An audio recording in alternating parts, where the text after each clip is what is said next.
Hello everybody and welcome to our Zenless Zone live stream. Hope everyone has a wonderful Thursday. Unusual for a patch day. But here we are. Good thing this is not Star Rail, because in Star Rail verifying files takes like 15 minutes whenever an update happens. Here it took like a minute. Okay, we've got the BP avatar. This one's actually pretty cool. We've got the smack face wise. I might change to this one actually.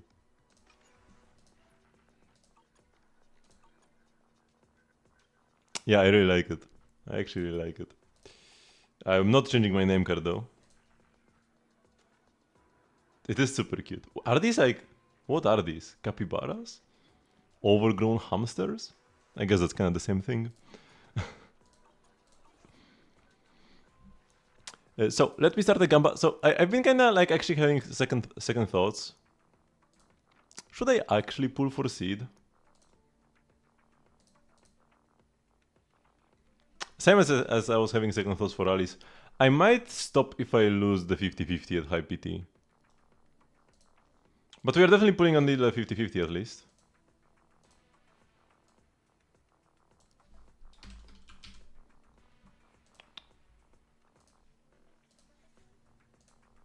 Also, I need to make the game louder. I can barely hear anything. Shink. Okay, we've got the strategy guide blah blah. And I think we can share it. Or something? No, how does it work?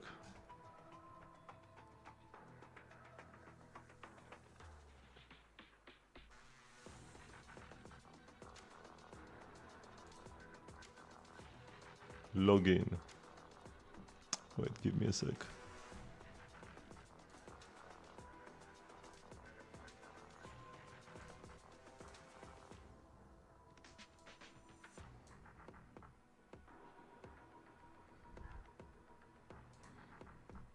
Log into Zenless, this should be free.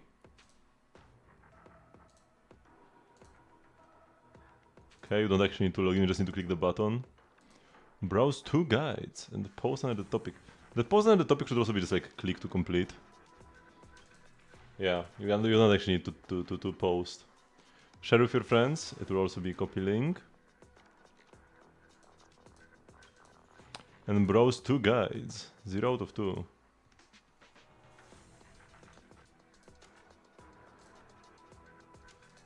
I guess I click to guides. And then what? Lucky draw event back here. Okay, we actually did it. We got all the thingies. And now we gamba.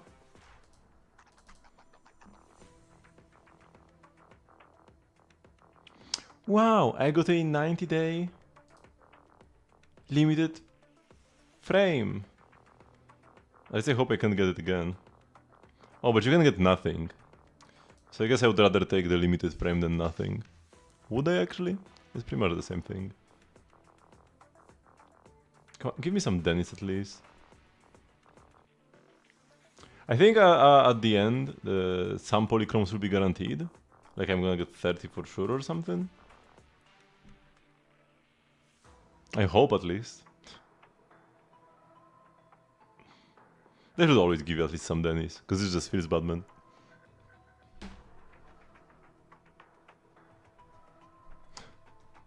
Okay, the final one should be guaranteed polychromes, right? Oh, apparently it's not. Oh, I thought you had guaranteed something. I got nothing. Well, it is what it is.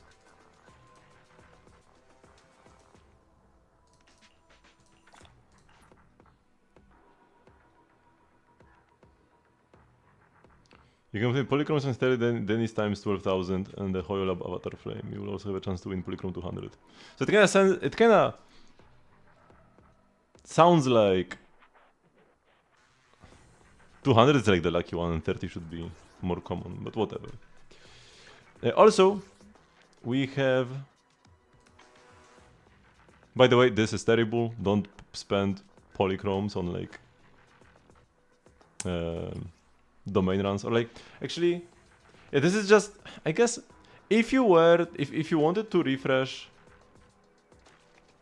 your charge to then spend it on discs. So I guess this is kind of like the same thing. You just get 20k extra Denny's for free. Because for 300 you get 5 coupons. Each coupon is 60 charge. So it's 300 polychromes. It's a bit better because it doesn't like increase in price as you refresh. Normally as you refresh, they will become more and more expensive if you do multiple refreshes in a day. So I guess if you spend your polychromes on charge refreshes, this is actually good. I have almost slightly tempted myself. Okay, let's buy our tapes. Also the like this, possibly. Should I be buying these? I have a lot of, like, I don't have much left of this currency, but I do have a lot of pools.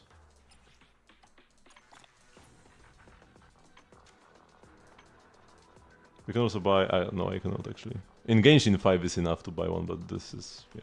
Here is everything times 4 simply. Start the city fund. Get all of these as well. Unfortunately, I'm addicted to buying the whale BP every patch. Okay, we've got the banners. Let's do... Do I want to go for this guy? I like his voice. We can try doing like a 10 pool. 10 or 20 pools. But he kind of doesn't do much. I mean, he did good damage. But like, do you really care about how much damage your Bangbu is doing? I'm gonna do 30 pulls and then call it a day. Yeah, a day has been called. Let's do some pulls here as well. When I clear Hollow Zero, I'm gonna get extra standard. Actually, wait, I can do this right. I can get extra pulls right now. Right here. Haven't talked to my boy Casper this month. So I can buy 2 pulls and do 30. Here we have 2k as well. We can buy the hamster cage pass immediately. Yeah, 30 standard pulls. I'm not sure how I got that many. I don't know. I don't know where they came from. I just opened this menu and suddenly had 22 and now we bought more. So we should get a standard. Or was I... Did I have this much because I decided to not pull on standard because there is nothing good to get here?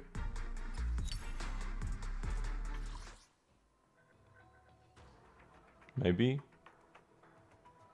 But like, are they gonna ever add anything better? Possibly not.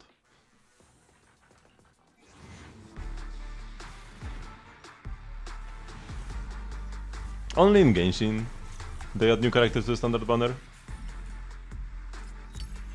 In Zenless and Star Rail they prefer just giving us a limited 5-star for free.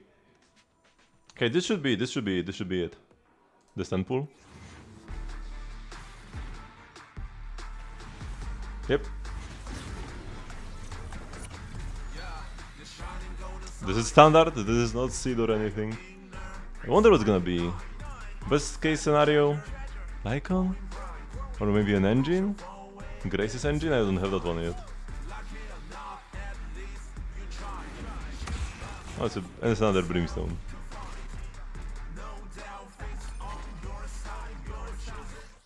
Sure. That's a thing. I mean, I sometimes do have characters without SIGs. Like, I think it's on Evelyn. Now we have P2. Insta overclock? Or is there any reason why I would want to not overclock it? Not really. It just increases the percentage. Like, it doesn't mess up any calcs or whatever. Because if it changed the timing of the stacks, then I could have second thoughts. Because then it would like it would be harder for me to calc or like test the P1 version. And if you're like, why would the timing change? It's because here it changes. Here it's 8 seconds, and then if you overclock it, the timing reduces. They happen more often. It's not like this effect matters, but it happens more often instead of having more damage, which is pretty weird actually. So I got 50 pulls without pulling at all, really? Without spending any polychromes? Or limited pulls, just standard pulls plus boopons. There is the new stage, we can spend some more charge here actually. Or, if I do get Sid, I would rather spend stuff on her. Upgrades.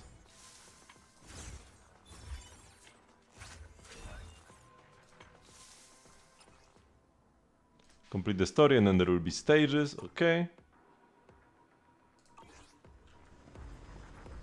So I guess I'm just gonna start the quest. And then we'll pull for seed when the time comes.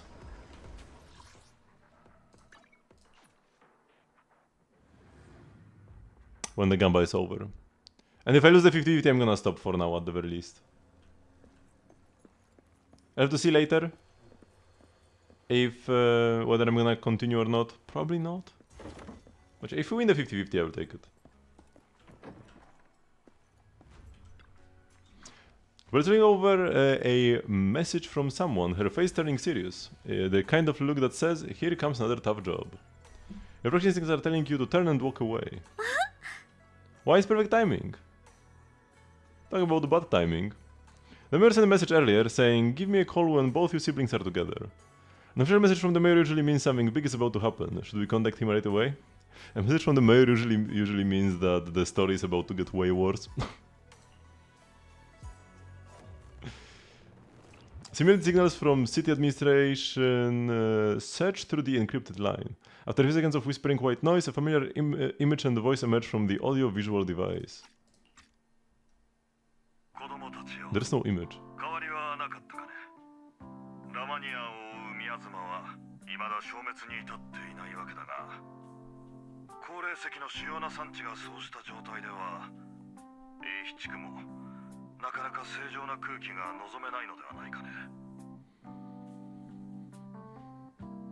Then the city isn't much better. 都市部の空気も大差ないと思いますけどね。そんなことより、A比地区に蔓延している宮妻について、市長さんから具体的な対策を聞きたいところですが。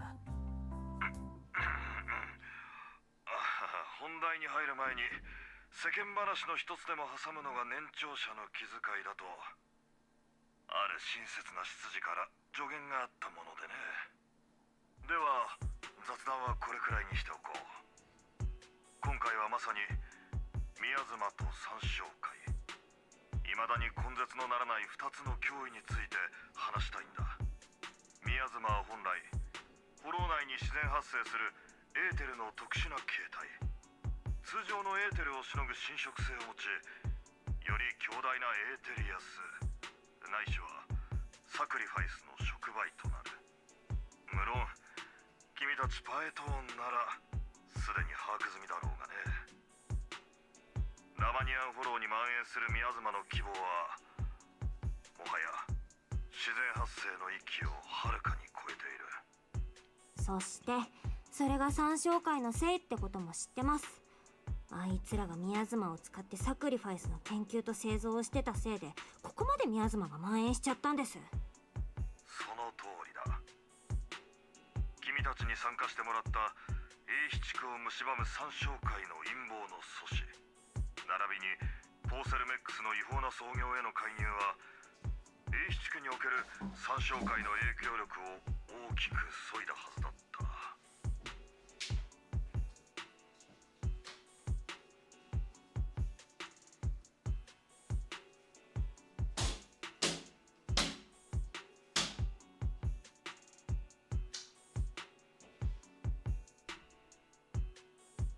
There's like a fat fly, I wanted to just swat it down, but it didn't go so well. What is it now, man?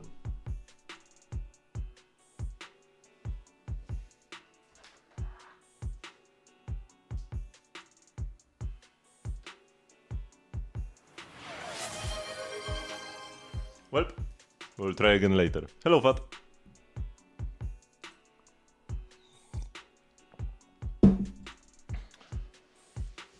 It will come back eventually. 1, 2, 3, 4, and 5.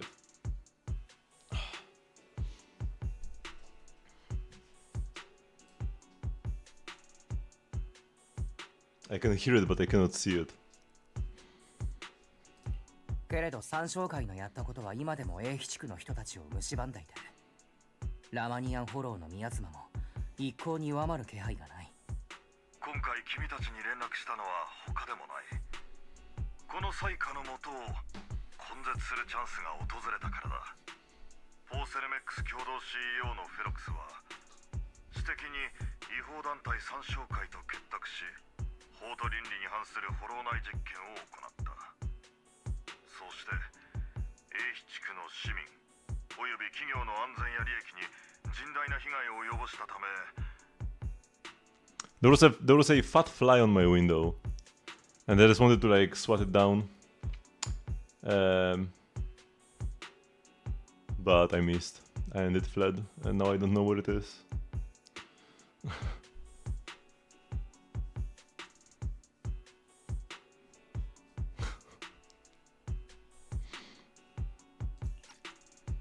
It was like very annoying coming back all the time. Couldn't deal with it any other way. Oh, I see it again. But now it's flying around. I'm not gonna get it in the air. It's so fat that I wouldn't be surprised if you could see it in the camera, if you looked closely. But my camera is pretty bad quality, so maybe not. 長々と公式の声明を引用するのは要そう。端的に言えば、英飛地区におけるポーセルメックスの影響力とその権能の及ぶ範囲は大幅に制限された。これで英飛地区における市政側の調査がスムーズに行えるようになったと思ったのだが、都市の大いなる獣がもう一匹英飛地区に現れてしまったのだ。防衛軍所属のロレンツ少将率いる部隊が数日前から英飛地区に次々と駐留を始め、ポーセルメックスに対する査問および三将会の鎮圧を名目に英飛地区に一時的な軍事管制を敷いた。 Third worst creatures in the world. For my personal annoyance, it's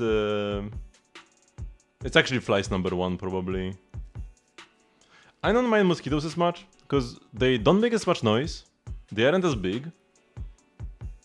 And they try to be sneaky, right? A mosquito wants to like fly, bite you, and fly away. A fly, I don't even know what it wants. It just keeps flying around and like, why? Just go away, do anything else. There is so much garbage right outside my house. Go eat that. Why are you flying in front of my face? What do you want to gain from that? So that's why I hate flies so much, right? Mosquitoes have a clear goal in life. We are their food source, so it makes sense that they want to bite me. Like, yeah, it's annoying. Like a mosquito bit me in the hand, and like a week later, I still have like a little. I still like red. But like it had no choice, right? It's a mosquito. It needs to drink blood to survive. I don't fault them for that. But why do the flies just fly around? They don't need to do this. They don't need to do that. And that's what annoys me so much. There is nothing to gain from a fly sitting on my face, but will keep doing so. When it can sit anywhere else. There are like plants, and there is like some crumbs like under the counter or whatever, or like yeah, all the garbage in the world. Why is this? Oh, okay, I'm not even gonna.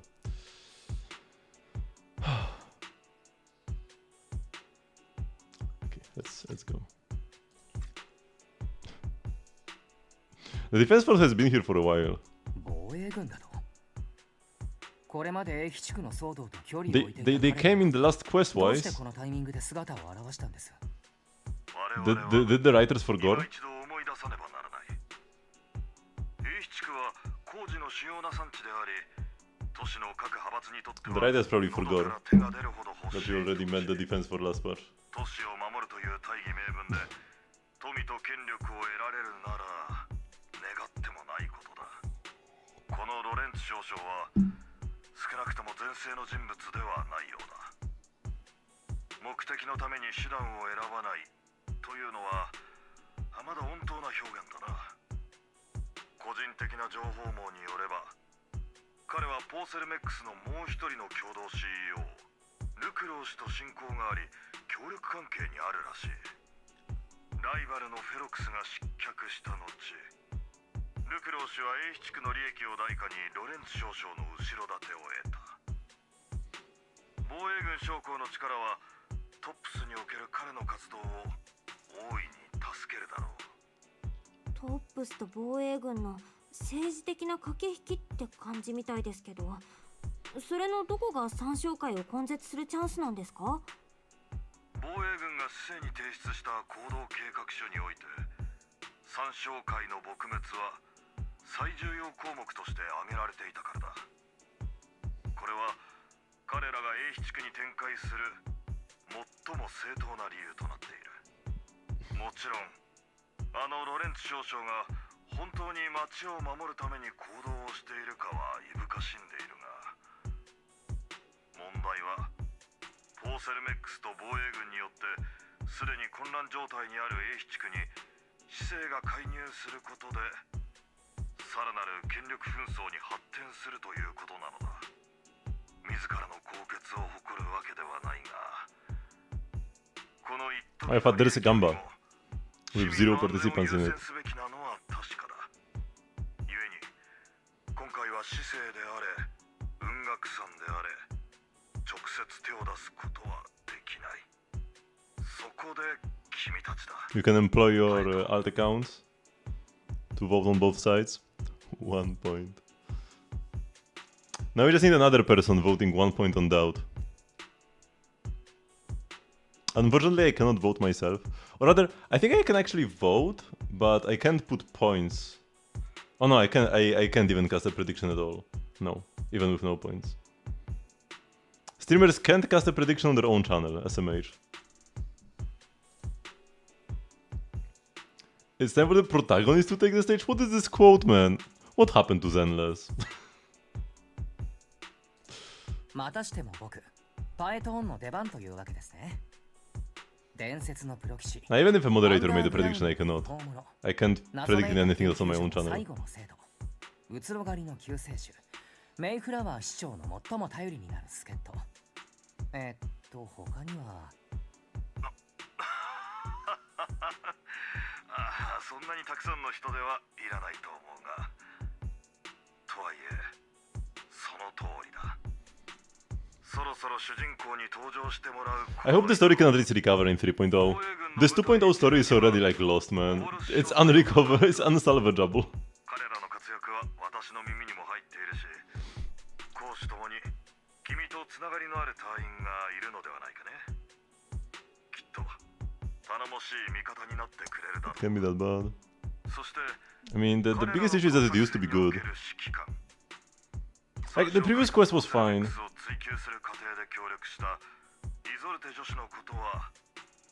2.1 was okay, but mostly because it was like isolated. じゃあ私たちは今回防衛軍のプロ棋士として三商会の掃討作戦に参加するってことですか？そういうことになる。とはいえプロ棋士という単語は防衛軍の報告書にふさわしくないだろう。君たちにはこれから特任フォロー技術顧問兼市長好き軍事行動特派員として彼らを訪ねてもらう。どうか理解してほしい。公的組織は得てして。 But we already worked with the defense force as proxies before. Not as Phaethon, because it used to be important that we keep our identity as a secret. It's no longer important nowadays, though. いくらか格好がつくかもしれないな。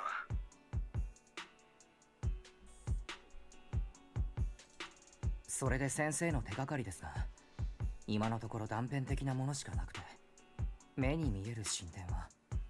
そうだな。カローレ君に関する情報は未だつかめていない。Yeah, condensed resin will be 60. And then it will give you 3 times the rewards instead of twice the rewards, because, you know, it will be proportional to the resin spent, as always.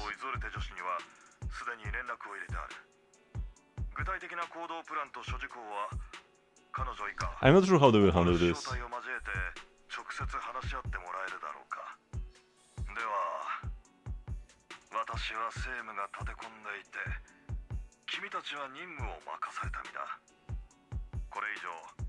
Might as well try. Like, there is no downside.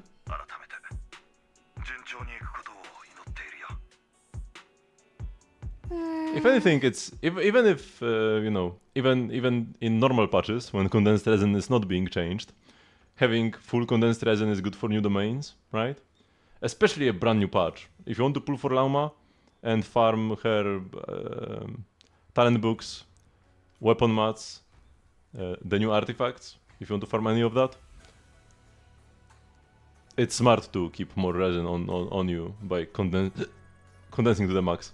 And yeah, now with the change of the condensed resin, is it possible to just snap free 200 resin by condensing 5 and then having them be upgraded to 60? I don't know. I'm assuming there will somehow be, it will be like changed into something else, like aged condensed resin or something like that will just give you 40, and then any new condensed resin will be, well, new. Could we then keep the old condensed resin as like a keepsake?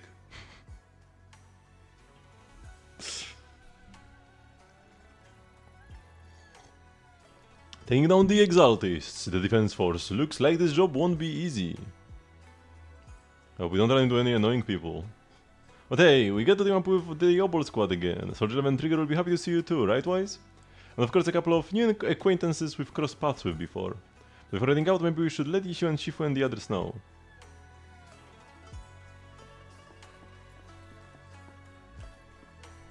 What will be their excuse to write out Ishuen from the story this time? Okay, I will quickly go take a bathroom break before the pool session. If anybody comes fast, tell them to vote in the Gamba. I'll be right back.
Nobody came. You have failed me, Fat. It's all your fault. Don't refund? Okay. We can do it. We can do a real gamba. Either you win your point or it gets lost to the void. I think I have ever thrown points to the void before though. Or maybe I have like once. Oh, the fly is back, man. Okay, so if I lose a 50-50, I'm gonna stop there. I'm not gonna continue. Let's see how it goes. This 15 PT.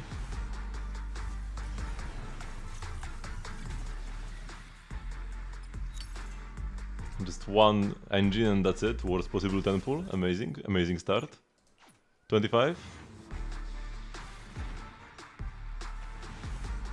Man, SMH so unlucky. Okay, that's actually a top tier 10 pull. That's actually quite amazing. They are all characters? Yo, that's like I've done a 10 pull, but I only paid 4 pulls for it. That's one of my best 10 pulls ever, actually. I feel like this is less likely than getting a 5-star, an S rank. And it's all characters as well, which is even better. So I won the... Actually no, I didn't win the 50-50 every time. But like the one time, I lost the 50-50 once for the on-banner characters. Because the chance for an A rank is like 10%-ish. So it'd be like 1 in 100. No. Okay, I'm not gonna do statistics on stream.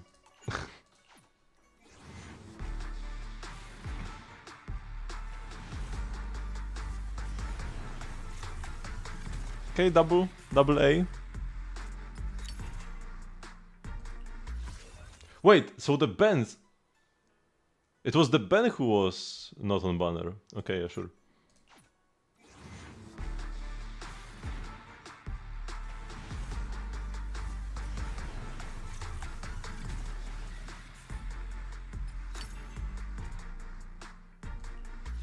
Only character, almost only characters so far, that's amazing. Because every character I get is a full refund. Okay, so this was like what, 55? Okay, still 2. One engine, but it's okay. Yeah, we're on 55, so this will be 65.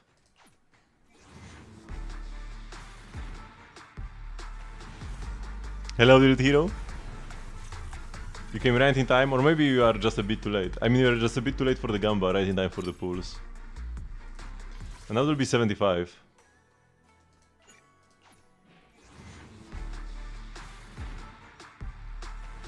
Still nothing.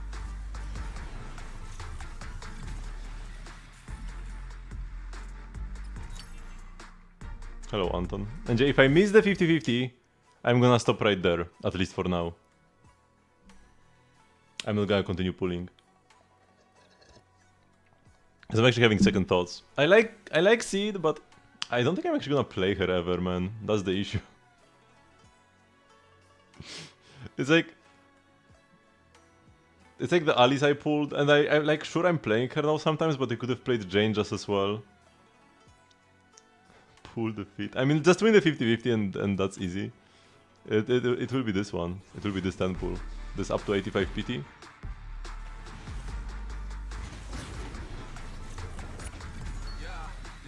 We did not get 2 S ranks in one 10 pull.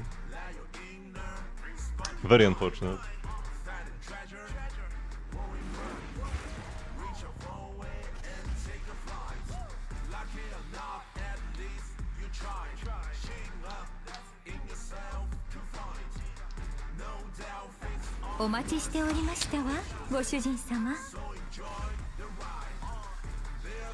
Well, it is what it is. Also, your singular point is gonna be lost to the void.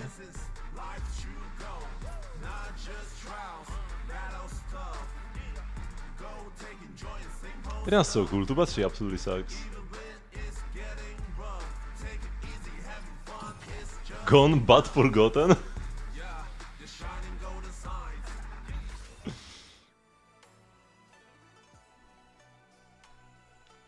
I have quite a lot of pulls, but like... I want to save them to guarantee the characters that I will be more sure about. Because like, where am I actually gonna play Seed?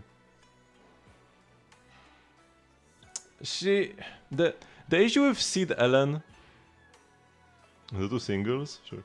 The issue with Seed Ellen is that Lighter only buffs Fire and Ice, so Lighter does not buff Seed.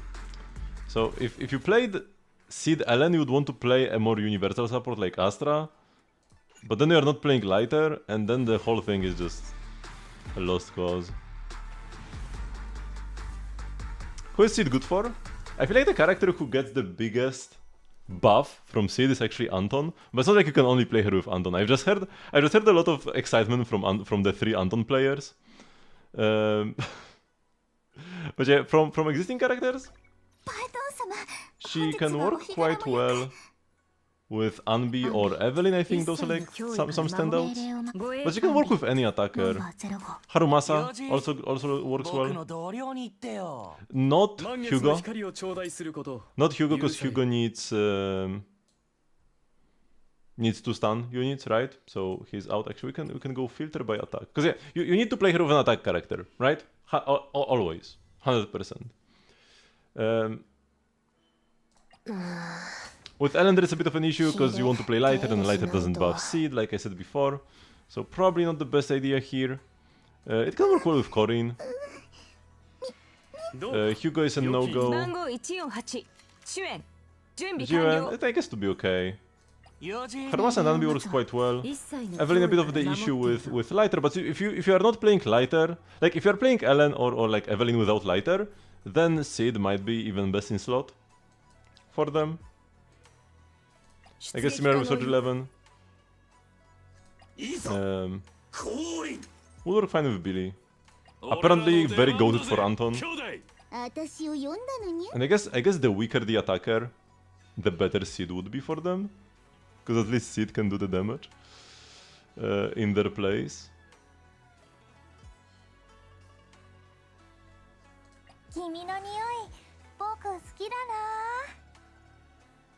I like Seed, but I don't want to spend 150 pulls on her, man. I'm not sure if I 150 pulls like her. Is there a code for polychromes? Yeah. I did post one on the Discord server. I can copy it here as well. This one. I will think about it a bit more. For now I will stop here. You're waiting for a Billy buff? I don't think that's ever gonna happen. If you enjoy Billy as a character, then getting an S-rank Billy is like 95% likely. We already know that they are releasing S-rank versions of previous they're not opposed to releasing the same character multiple times, right?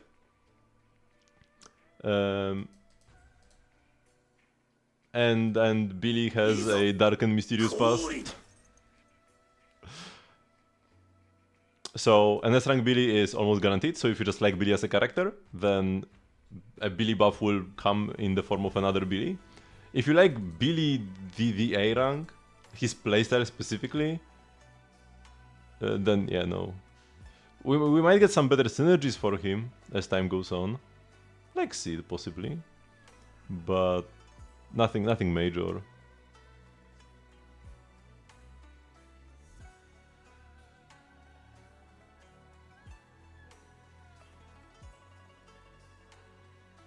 Is NKZZ in maintenance? No. No, it's not. The only teammate that can be put with Billy and Seed is Nicole. I mean, you don't need his additional ability.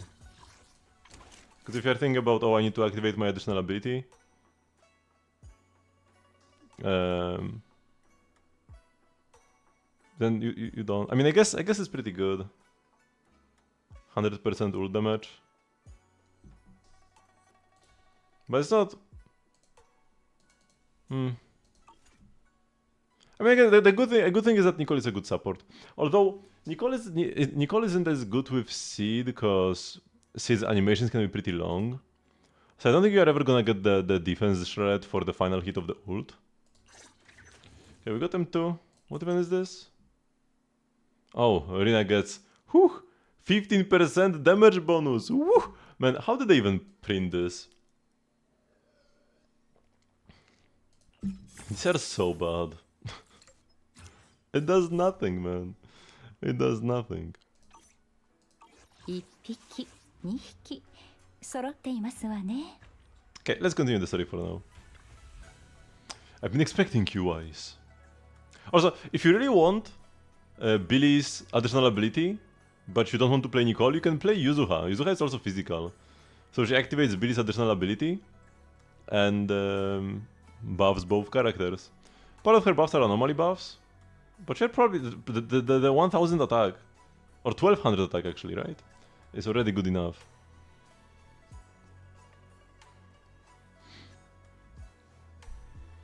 Don't give me that issue and Shifu is all-knowing look. I only knew because the mayor contacted me in advance. It seems that really is why you are here. Yonko Summit is on good terms with the mayor, so we can't get directly involved in defense force affairs. Which means I have no choice but to send my talented students. Leave it to your disciple. Shaming the second days of your worries, the exaltists play dirty and the defense force throws its weight around. You are neither skilled enough nor strong enough to deal with either of them alone.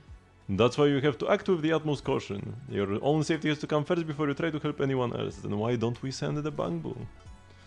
Alright, Sibian Temple isn't going anywhere. Get a good night's rest here tonight, then go take care of what you need to do. Remember, if you get into any trouble out there, just give them your Shifu's name. You carefully calibrate the device in Sibian Temple's inner chamber, then spend some time chatting with your senior brothers and sisters. Before you realize it, night has already fallen. It was already night when I stepped out here.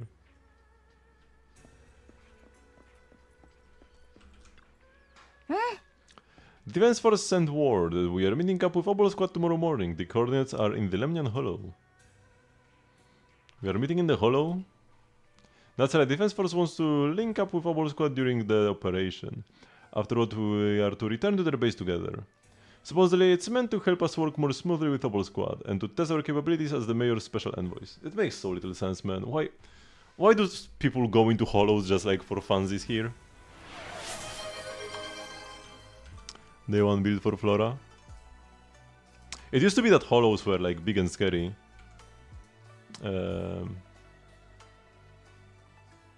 And a threat to humanity, and now we're just like hanging out there for funsies. On Soldier 11 her W engine. The Brimstone is a pretty universal attack engine, so that's nice. Soldier 11 herself, she's probably the best standard S rank.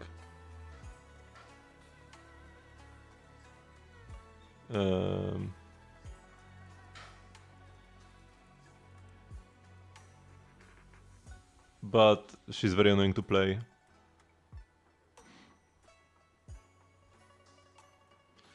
You've heard me say that's his best engine. I'm pretty sure some others are better for him. I'm pretty sure that like Jiuen's engine is better. Especially now, because like back in 1.0, we really didn't have good attack buffers.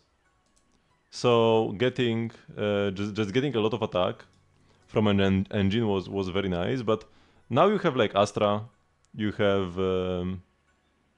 Yuzuha, even Sid gives you attack. So having an engine that gives you more crit, more damage bonus can be better. Actually no, this doesn't work fully, this is only crit. Because you need to delete her damage, okay, so this doesn't work.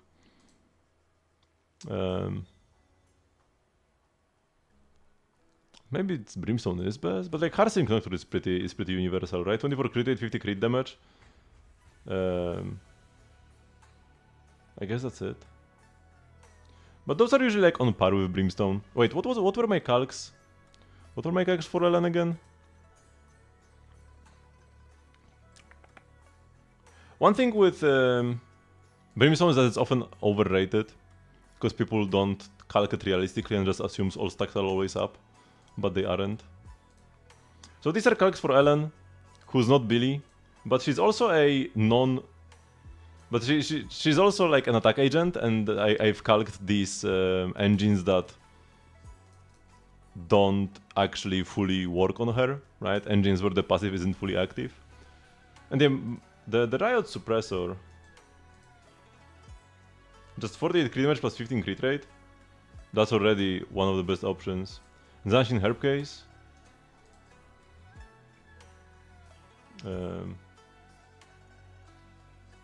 20 crit rate, 48 crit damage.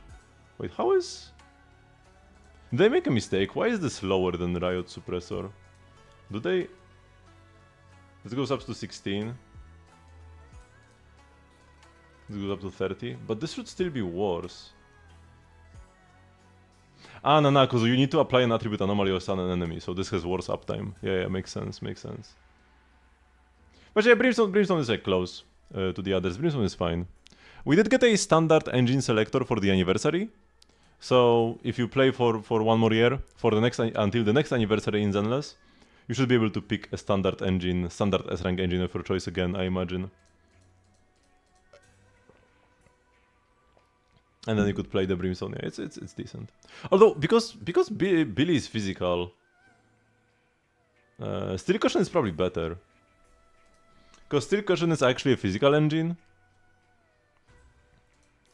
And even on Ellen, who is not physical, Steel Cushion and Brimstone, in my calcs, are like pretty much the same.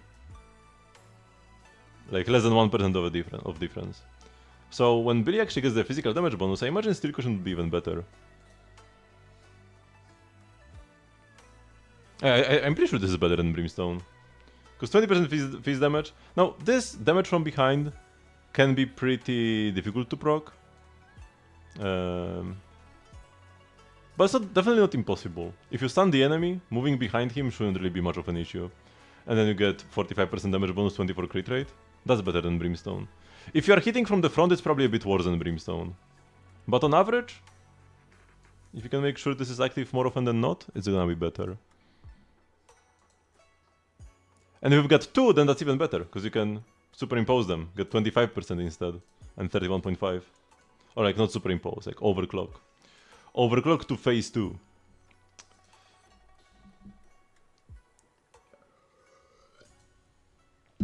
Okay, so we've got the Sid here. Does Sid's buff scale with her stats? I don't think it does, I think it's just flat, right? If I recall correctly.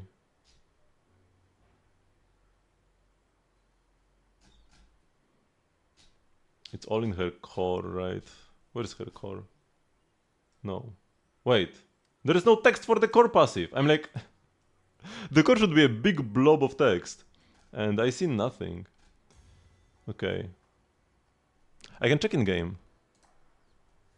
Oh, I can't because I'm talking with Bell right now. Does she need her W engine? No, but it is very good on her.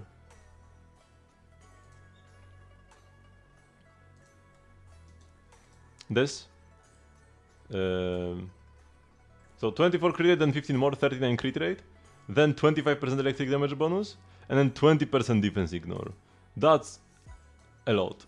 That's just a lot of stats. This could even be good for Billy. When you deal damage, you get 1 stack of buff. Basic attack and ult ignore 20% of enemy defense. Yeah, you can get the crit and you can get the def ignore.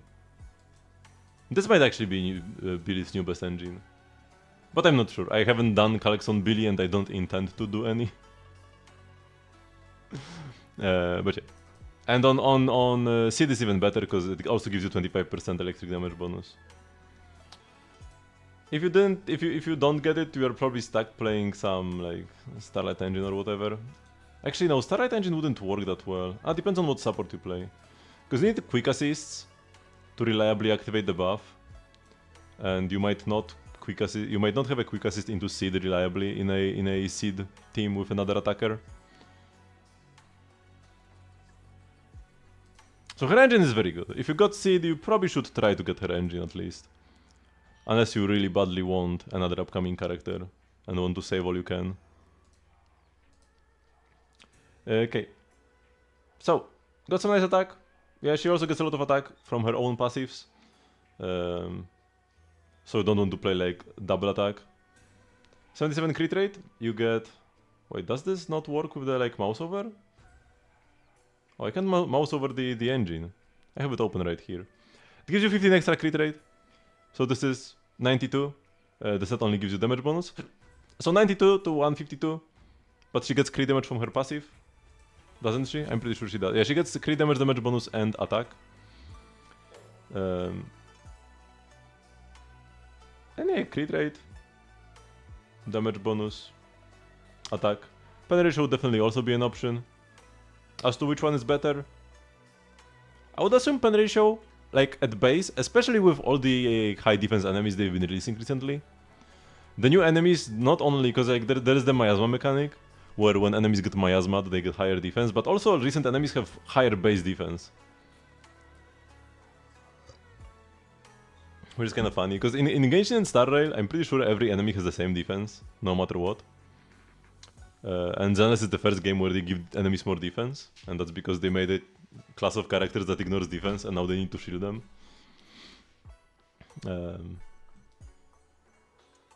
So if you ever get any pen ratio pieces here, would be good. Also, Dawn's Bloom, that is her best set.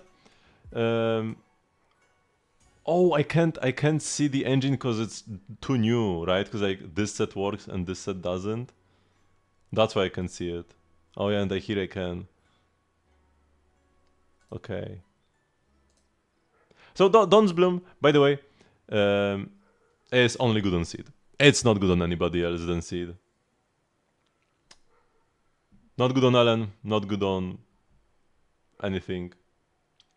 It's just Seed. Nice disc 3, almost perfect. For if it was a 4-liner, would be a perfect disc.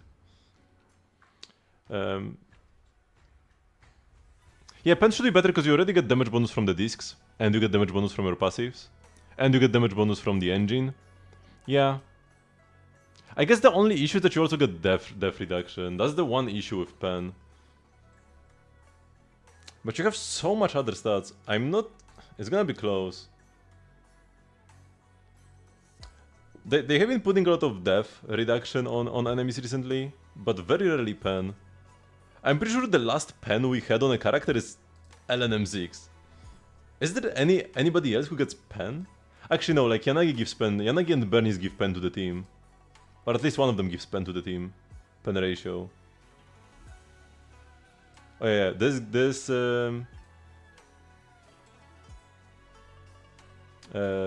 Yanagi gives 16 pen ratio to the team. Bernice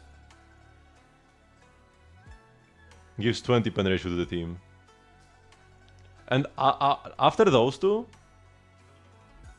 and both are Mindscapes, none are at base. After those two, I don't think we got any other sort of pen ratio, which is pretty weird. I'm not sure why they are doing this like they are doing it like this. But yeah, the electric damage bonus is perfectly fine. As to which one is best, it's gonna be close, and I'm not sure exactly what. I mean, Irina is a 1.0 character, right? So that's why I didn't mention her. 1.3 is the last patch we got any pen ratio related stuff. And Yanagi also gets pen ratio at base, right? Yanagi gets pen ratio from her kit. Just a little bit, just a tiny bit. And then her Mindscapes give more. And starting with Miyabi, they started putting Def Shred, or Def Reduction, or whatever. They started putting Def reducing effects on Mindscapes for almost every agent since then. So the new basic set is pretty bad, only good for Seed. But the new support set is like best in slot for everybody. In some teams it can even be better than Astral Voice on Astra. Like it's better than Astral Voice on anybody who's not named Astra. And even on Astra, depending on your team, the new set can be better. Like... in my team, Ellen Lighter, the rotation I do when the enemy is stunned is to do a chain with Ellen, then I cancel cancel the chain, then I go to Lighter, and he procs another chain, and I go back to Ellen. And when I do this, she does not get the Astral Voice buffs, because they are only bestowed to the character who was last quick assisted into. And even if I don't have any Astra stacks, Lighter does a quick assist by himself. So my Ellen is never buffed by Astral Voice when the stun period is up. So in a team like that, with a rotation like that, it would be better for me to play the new set on Astra. And then it's strictly better than the previous buffing sets. It's strictly better than Swing Jazz and Protopunk, pretty much. And in any non-Astra teams, it's also strictly better than Astral Voice.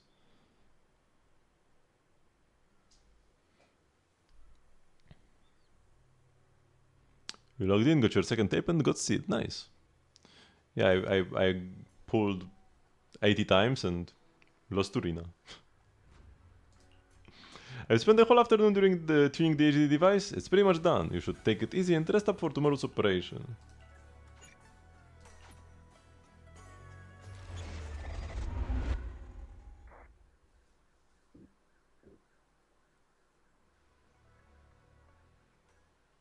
In a dream made from electric impulses and numeric signals in Magus's memory.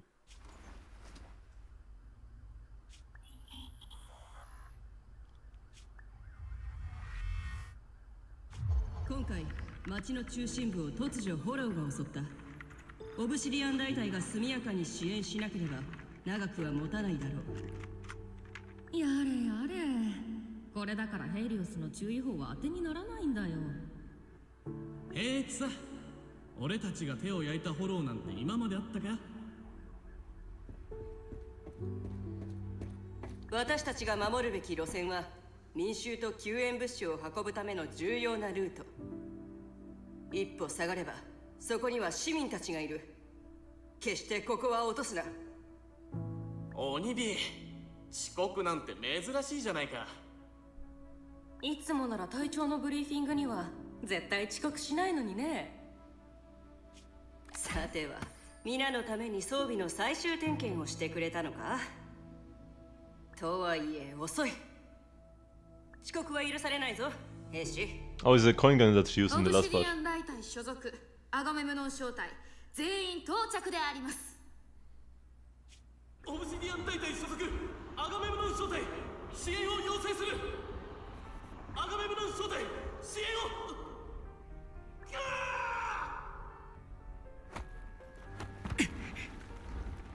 オルフェウス、撤退しよう。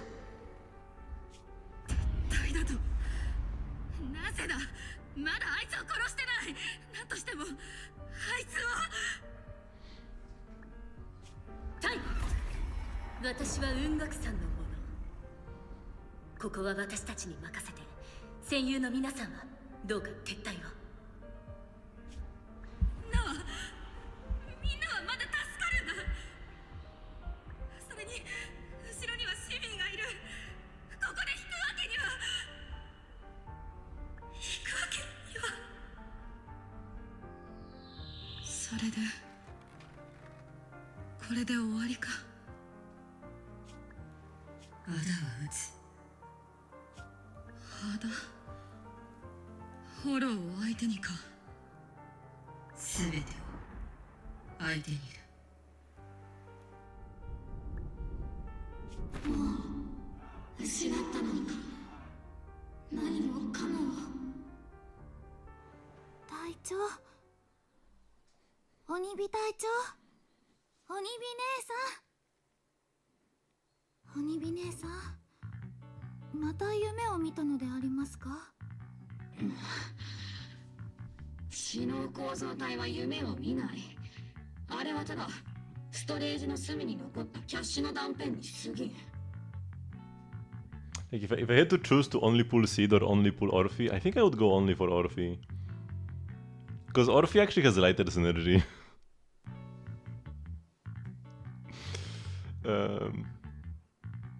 And Seed doesn't. But yeah, so two thoughts about this. One interesting thing is that she screamed the name Orpheus back in that hollow. So somebody else was called Orpheus before Orphe. Another thing that I thought about is when when Ishuen's sister just jumped in and destroyed the ethereals for all of them. I'm like, if powerful mystics like these exist in the world, then why doesn't the military try to also use similar technology or like recruit them somehow? Like the entire squads are struggling against one ethereal, and then a Yunkui Summit mystic just jumps in, destroys them all, and like, why does the military even bother with guns and stuff, and doesn't just train their people in mystical hollow ether manipulation?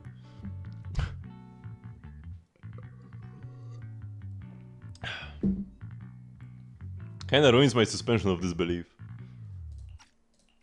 つまりまたあの時のことが夢に出たんでありますね。夢は見ないと言っただろう。オルペウス、学業を諦めて軍に入ったのは幸いだったな。お前があのままメーティス総合学校にいたらどうなってたか。時々頭の回転が鈍いのは自覚できているであります。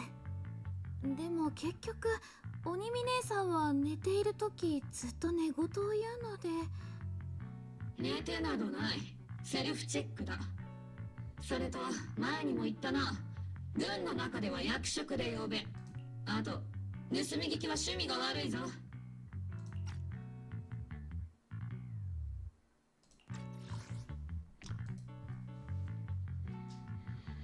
Just too many to go around. Maybe. I mean, yeah, like, Ishuen's sister was the strongest of the order. Sure. The average practitioner is not as strong. It's easier to hand somebody a gun than teach them in mystic arts. This feels like very much tell, don't show. Why would Orphe say my brain can be a bit slow at times? This line did not need to be said by Orphe. It felt really unnatural. It's like they wanted to make sure that we understand that Orphe is just like, it's such a silly girl. And I had one more thought, I forgot already.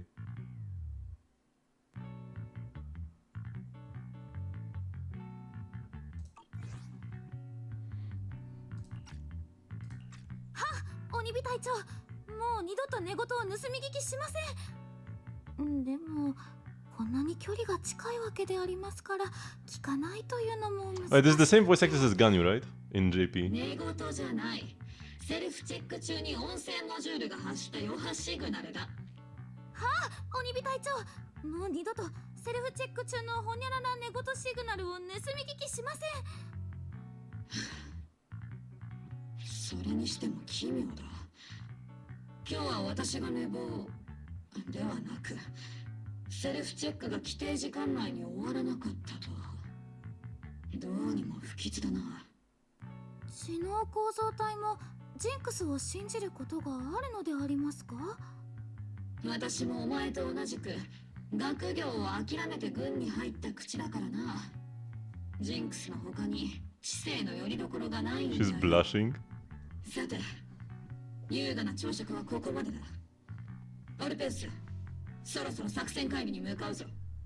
はいであります、オニビ姉さん。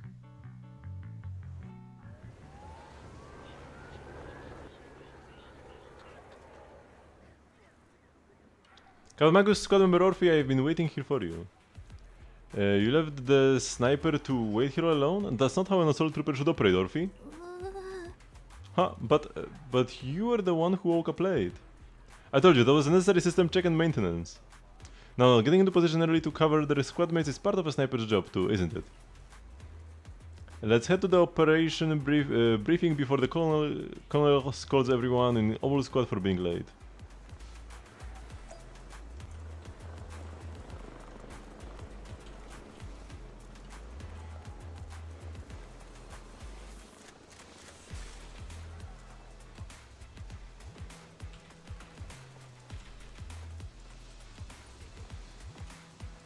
Cute.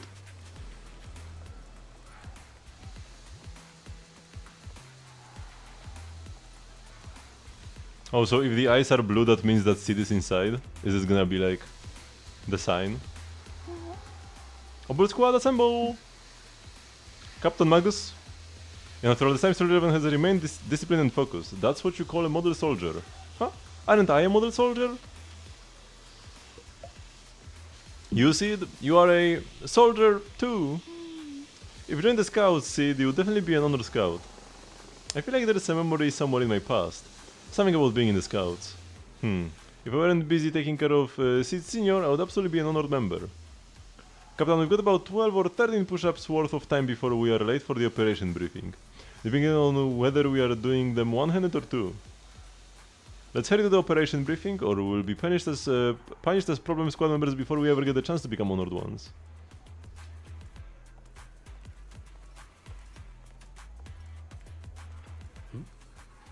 Hello, soldier. Hello, captain. Hello. Looking sharp there, soldier? You must be a seasoned veteran, huh? I never even took part in the battle for the old capital. How could I possibly call myself a veteran? Veterans who've seen those kinds of battles, these days, they are few and far between. But it's truly an honor to meet you. When I heard that Obel Squad and Colonel Isolde would be joining the operation, I just knew we are headed for a glorious victory. A glorious victory, being able to fight for honor, it's a privilege, really. Let's go, Orphy. It's time for the operation briefing.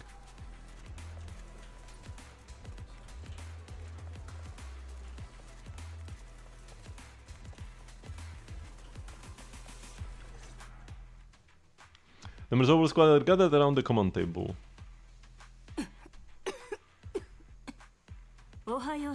Oh no, she coughed. That means she's dead. No!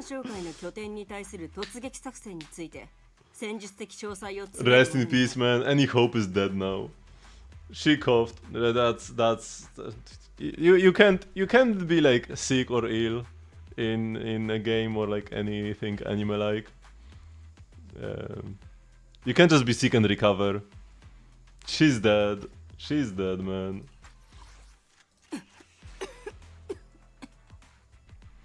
I lost all hope when I heard this. I still, like, before we entered this conversation, I still thought that maybe they could make like an A rank. Every faction needs an A rank, no? And this would be the A rank in Obel Squad. I heard this is like, nope. She's 100% dead. She's already on her like last leg, or however you say this.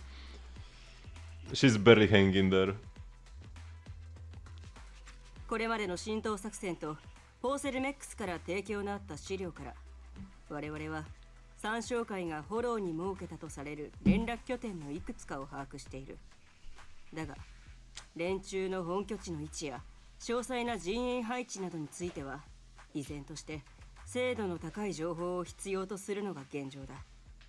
よって主力がフォローで掃討作戦を始める前にフォロー内にある参照会の連絡拠点へ我が隊から精鋭部隊を派遣しての偵察任務を遂行することになった。一番槍を担ぐのはオボルスだ。君たちの戦果が今後の作戦を大きく左右することになると肝に銘じてほしい。任せておけ、イゾルデ。鬼火隊長、すでに作戦は始まっていると言っていい。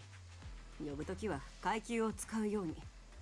了解であります、長官殿。短い付き合いでもよし、この悪癖は大佐が一番よく知ってるだろう。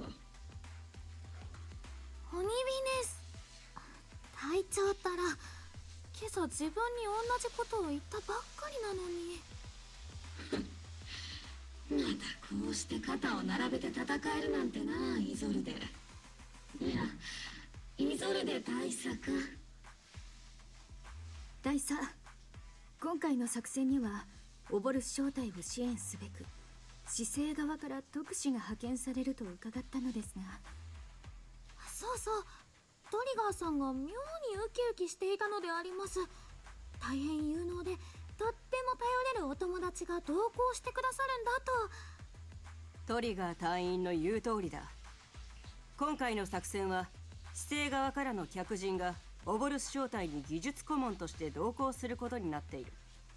事前の段取りの通りに行けばフォローで合流することになるだろう。 They are not prepared for a deadweight proxy.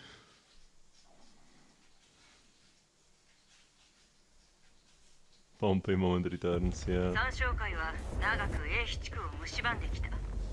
その根絶こそ大隊の使命だ。これまでの行動で敵はかなり損耗しているはず。この機に残党を一掃し本拠地を潰すと。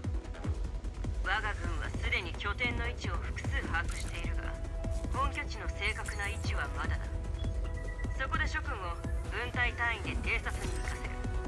マッチロック分隊は正面突破と市長の技術顧問との合流およびデータ取得に協力。アイアン分隊は空から地上部隊に火力支援と情報を提供しろ。作戦コードはアイアンマッチロックだ。戦闘準備。 This cutscene smelled low budget. 目標のフォローに到着。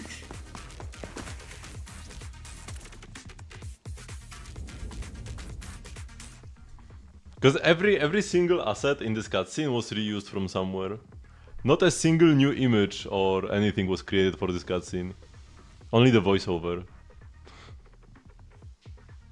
When Orbi and Magus are off field, they can unleash different aftershock attacks based on their energy and recover bottled heat. With sufficient bottled heat, hold special to unleash EX special attack, heat charge, granting the whole squad the zeroed in effect, which boosts their abilities.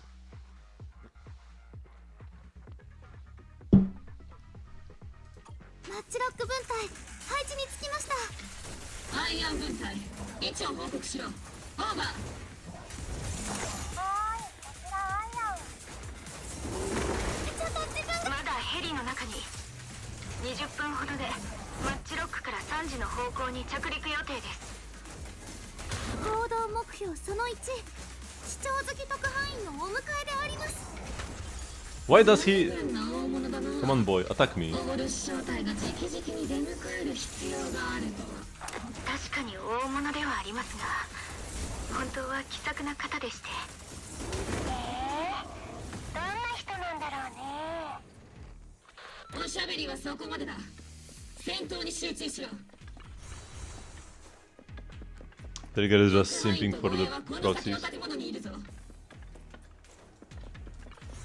そういえば、どうして合流地点をフォローにしたのでありますか？鬼火隊長は実践型。協力者には言葉より行動で示す方が良い。 Why can't I use the R button here? My immersion is ruined. とイゾルデ大佐がおっしゃっていました。まるで私を鮮魚で鈍感な子供のように。 I should not run around because there's like a special instance with no chests or anything. 本当ですか？後で隊長がその方にきつく当たらないといいですが。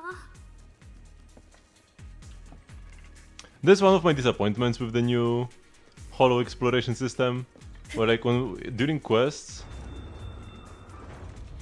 Oh, I opened the gate. During quests, you can never find any chests or anything. Having a quest that you get sidetracked from to just find goodies is one of the biggest joys of exploration. And having to specifically set out on exploration to find chests, it feels bad. I don't like it. 目標との合流に成功であります。ですね、イゾルデ大佐の資料によりますと、鬼火隊長、こちらが市政庁の方から来られた特任フォロー技術顧問並びに市長付き軍事行動特派員で、さらに妙だな。イゾルデの話だと支援に来るのは一人と聞いてたんだが。 Just call, like we introduce ourselves as Phaeton? Why? Why? Why? どうも。肩書きはあまり気にしないでほしい。またプロ騎士と呼んでもらえるだろうか。あのトリガーさんや11号さんが口を揃えて称賛するパエトーン殿ですが、実際はとっても気さくな方なのであります。知ってるぞ。悪名高いパエトーンのことは。 We just introduce ourselves. Why do you say, man? よく言ってるからな。トリガーさんの話ではどちらかというとポジティブな活躍が強調されていた記憶でありますが。肩着の話ならそれもそうかと聞いてやれるがな。相手がならず者とくればそれは悪名としか言えんだろうが。ですがその理屈ですと悪名高い方とご一緒する自分たちもそういうことに。正直に言わせてもらう。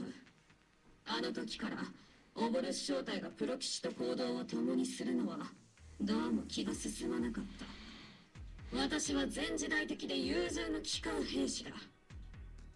若い連中のように目を見張る冒険譚もなければ悲劇的な過去もない。だから軍の外とはほとんど関わりがなかった。ましてお前のようなアンダーグラウンドな人間とはな。We're only underground for like 2 patches. 影を歩み裏の世界から街を救うヒーロー。そう解釈すると悪い気はしないな。お前の武勇伝そのものはたびたび耳にしてるが、到底ヒーローなどとは思えないな。この都市で行動する以上必ず何らかの目的がある。お前のように背景の不明瞭なやつならなおさらだ。だが忠告しておくぞ。オボルス正体の任務を妨害したり防衛軍の原則を踏みにじるようなことがあれば。大丈夫。君の原則が間違っていなくて何かを守るために戦っている限り僕たちの道は決して交わらないものではないと思う。そう願ってる。誰が悪で誰が善だろうと今は目の前の任務に集中すべきだと思うよ。何しろ僕たち So how are we chilling in the hollow alone? How did we get there? そうだろ。 We are helpless.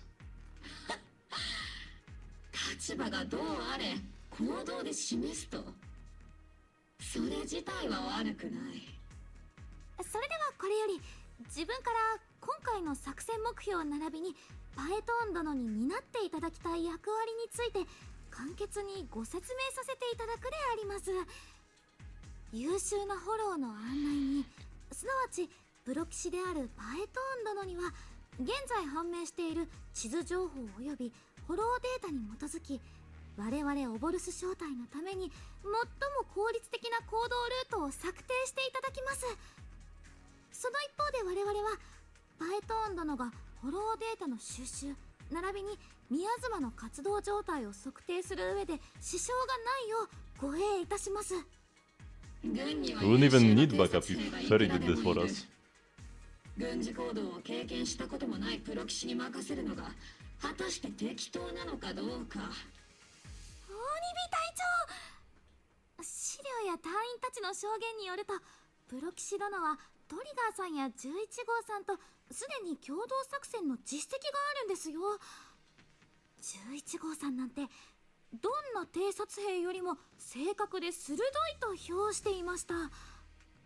あの2人が揃って太鼓判を押すような方は自分が記憶する限り正体の隊員を除いてまだお会いしたことがないのであります。じゃあなんだ、隊員にもイゾルデにも異論はないというんだな。ならこれでブリーフィングは終わりだ。せいぜいはぐれないことだな、プロ騎士君。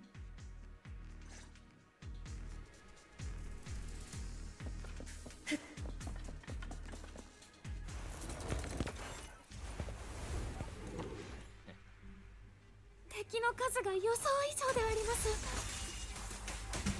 アイアン分隊、状況を報告しろ。敵の増援が次々と湧いてくるであります。こちらマッチロック、進行を妨害されている。アイアン分隊、聞こえたら応答しろ。北西方向、敵の増援を発見。アイアン分隊、まさかシードたちの身に何かあったのでしょうか。ジャミングを止める最速の方法は近くの発生装置を停止させることだ。 What keeps attacking me? I keep getting knocked back by something. Is it the Ethereals in the back? 周辺エリアのエーテル活性が上昇中だ。 We killed him too quickly, man. Another Frogger. 僕たちは敵の真上にいるよ隊長。目標を捜索中。 After basic attack, fourth hit, dodge counter, quick assist or assist follow up, hold or press special to activate Falling Petals Slaughter.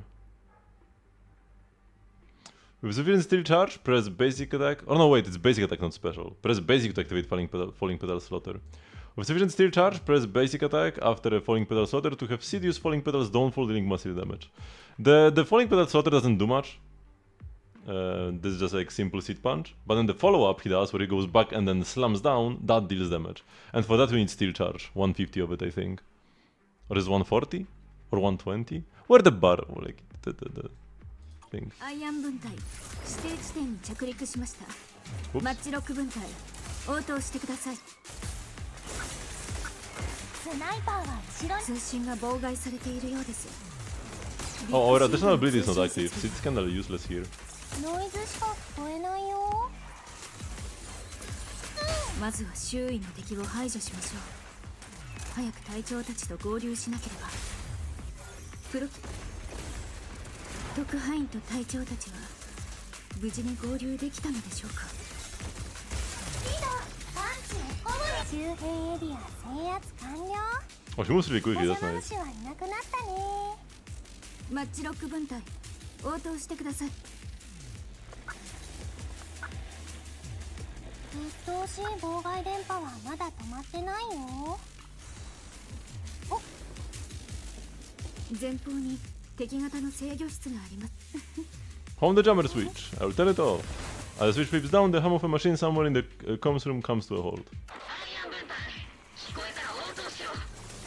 はーい、こちらアイアン。電波はクリアだよ、隊長。ただいま敵のジャミング装置を停止させました。 Oh, you have to hold the E. Oh, yeah, you hold the E to do this. だいぶ宮島を溜め込んできたようだな。アイアン分隊制御室にエーテル伝送装置の端末はあるか。ラジャー、任務目標更新。エーテル伝送装置の停止。制圧する効果です。やっ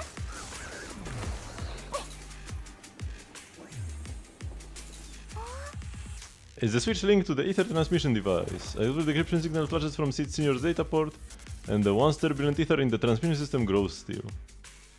火力支援。スタンバイ。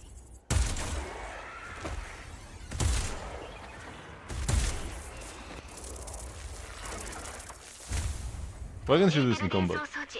停止しました。ダメよ。これで宮妻の供給が断たれた。 あとは敵の残党を一掃し、マッチロック。敵残党を相当した。アイアンの制御室にあるデータのコピーを。あの棺桶のようなもの。なんだか不気味 The lines keep skipping. Every line keeps being skipped. 何？それは長い眠りについた人のためのものです。長い眠り？ビッグシードみたいな？ She doesn't know what that is. Damn. Zenither research device built by Porcelimex. Alice calls it an Obscura. Obscura? That was in the report that we handed over to Commander Isolde. Are these just regular ether research equipment? I doubt it that simple. I think that the exaltists is bound to be suspicious. I felt something ominous too. Are you saying the defense force has some information on it? You will get the intel when you need to know. For now, let's keep moving. What is happening with EOS? A difficult person to work with. Don't be discouraged, Mr. Special Envoy. I've been around the captain for a while and still think. Keep moving.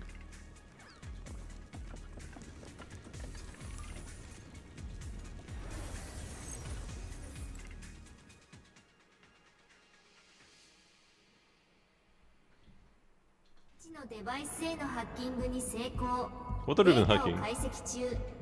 メッシュネットワークを検索中。装置が連動している。大型装置の一部のようだな。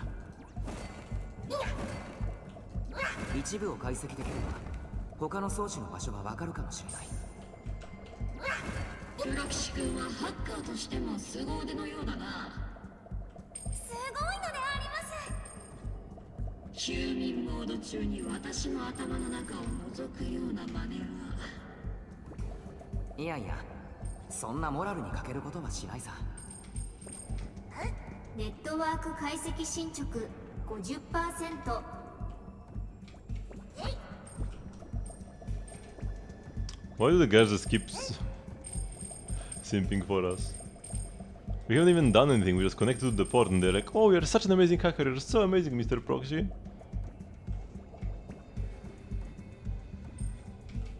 Eh.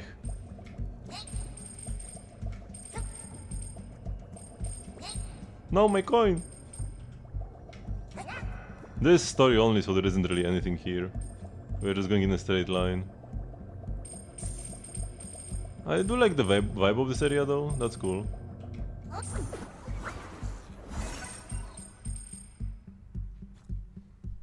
But there was like nothing here.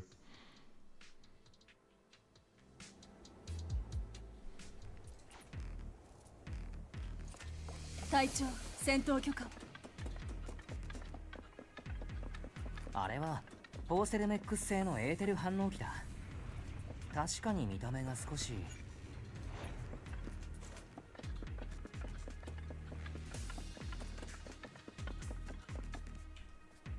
We arrived at the agreed meeting point, but there is no one inside. However, it seems there is a red question mark symbol, and beneath it there is something. It looks like a piece of paper made from a really high quality material.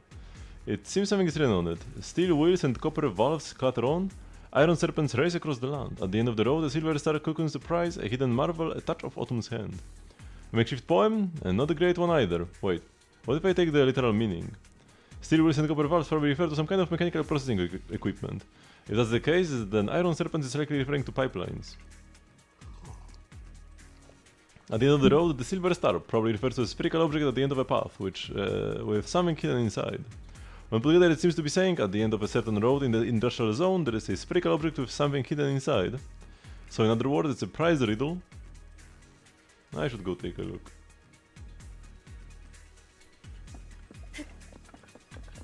Can I go take a look?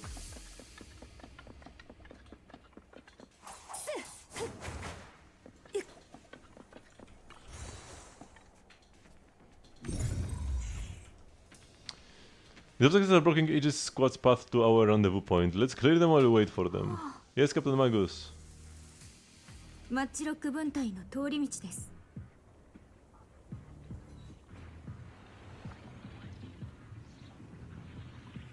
今回の任務は順調だったな。みんなご苦労だった。特派員殿もお疲れ様であります。 We didn't do anything. 僕は自分の役割を全うしただけさ。すごかったのはみんなの方だ。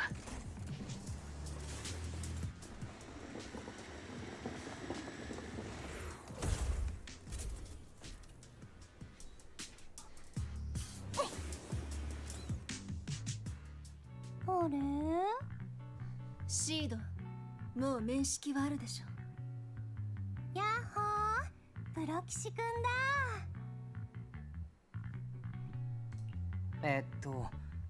確かシードだったかな。久しぶりだね。前にポーセルメックスの調査で会って以来じゃないか。うんうん、覚えてる覚えてる。あ、ビッグシードも覚えてるってさ。今はスリープ中だから直接君とは話せないんだけどね。でも君のこと信頼できるって言ってたから安心してよ。もうビッグシードにそう吹き込んだのはトリガーと11号みたいだけどね。ビッグシードってそこにいるロボットの名前かい？ふふん、ただのロボットじゃないよ。ビッグシードは知能構造体だよ。そんじょそこらにいる外骨格タイプの乗り物とは根っこから違うんだから。プロキシ君からは僕と同じ匂いがするし、こっちの方には詳しいと思うんだけどな。さてはプロキシ君、学校では真面目に勉強してなかったな。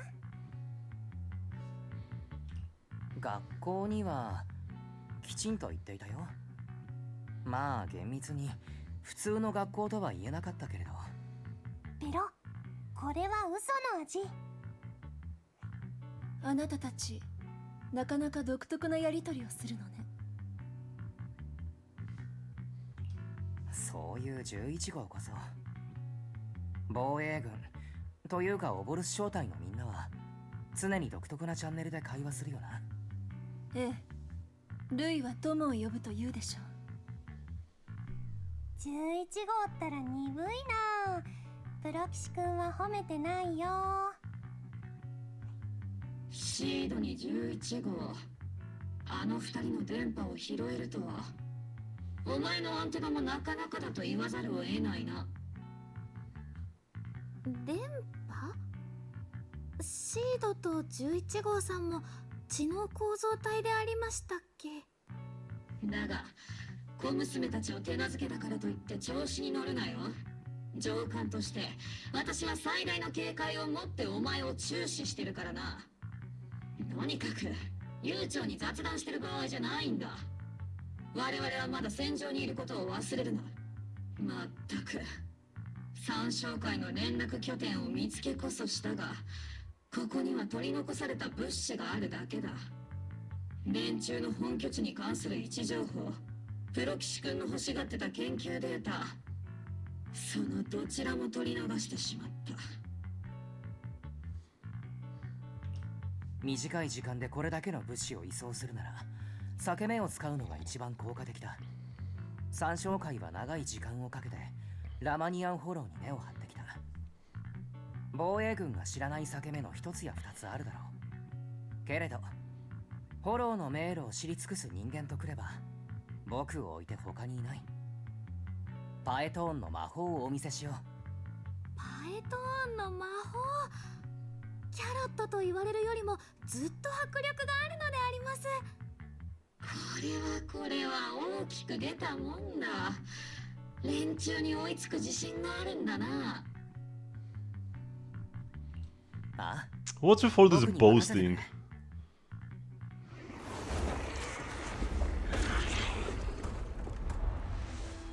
あれの中身は全てサクリファイスだった。シード、数をモニターしろ。敵対ターゲットを特定。8体かな。7、6。 When are we supposed to look for fishers? What is happening right now? 3、2、1。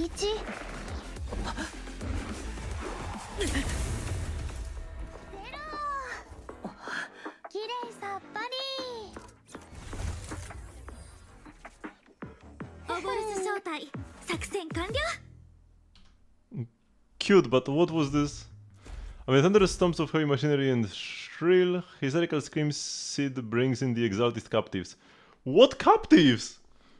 What? このよくわかんないことばっかり言う。 What is happening? シードの戦利品だよ。 Wait, first we are talking about trying to see where the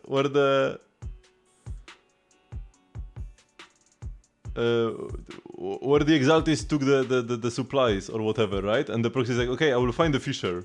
Suddenly we cut to a combat scene where the coffins were stored. So like, I guess we found the fishers in between those two scenes. There was never any proxy gameplay. And now suddenly there are captives? There were no people! Man. Ay, ay, ay. Ay, ay, ay. 2.1 felt like a major improvement from 2.0, but it feels like we fell again. 2.1 was a temporary respite.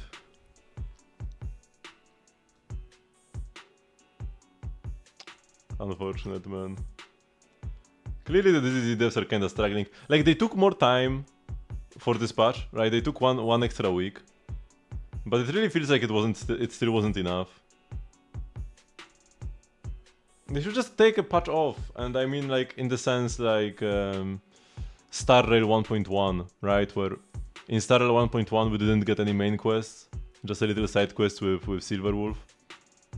Actually, there was more than just Silverwolf. There was also like a Luoja side quest, but the main story paused, right, for a patch. And 1.2 is when we resumed the main story. It's fine. It's fine to take a patch off. Or in Genshin as well, there was one patch where we didn't get pretty much anything. There was like an Archon Quest interlude in 5.2 or 3. There was like a half an hour long quest. And that was it. And then we just got a bunch of exploration instead. They should really take a break if they just can't do it on time.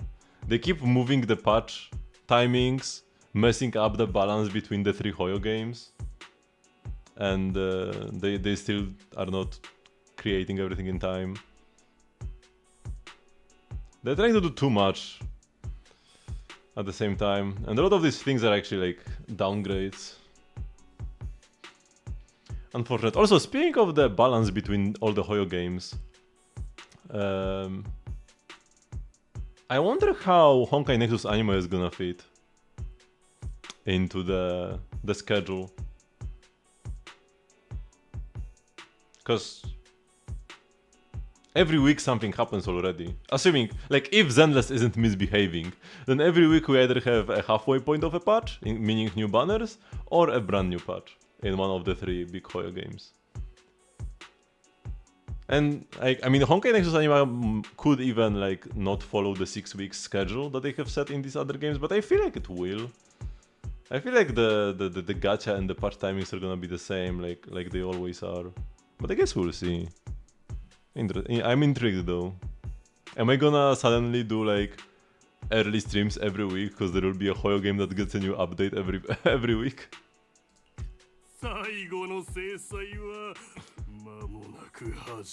Also, why is he talking immediately? We didn't even have to like...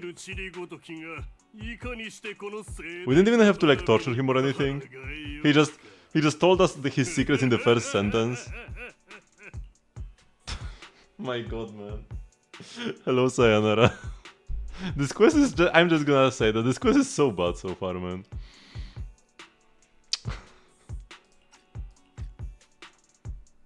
鑑賞会の方はいつもこんな風に喋るのでありますか？なんとも難解であります。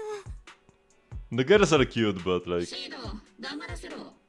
信仰も持たぬ知る者が。おーおー、ビッグシードったらいけないんだ。捕虜は大切に扱わなきゃダメなんだよ。Everything else is not amazing.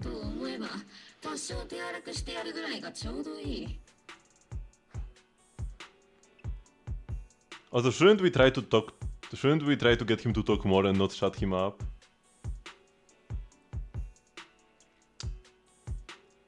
Like, here we had Sid brings the exalted captives, and like this man is a little trophy, and then 4 lines later, Sid make him shut up. How does Sid pulls go? Lost to Rina at like 80 PT, and I stopped for now. I have enough pulls to guarantee her, but I'm not sure if I want to go that deep.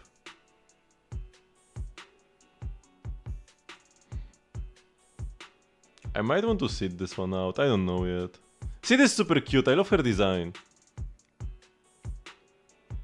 Finally, a girl that's not just 90% breasts. But I'm just probably not gonna play her.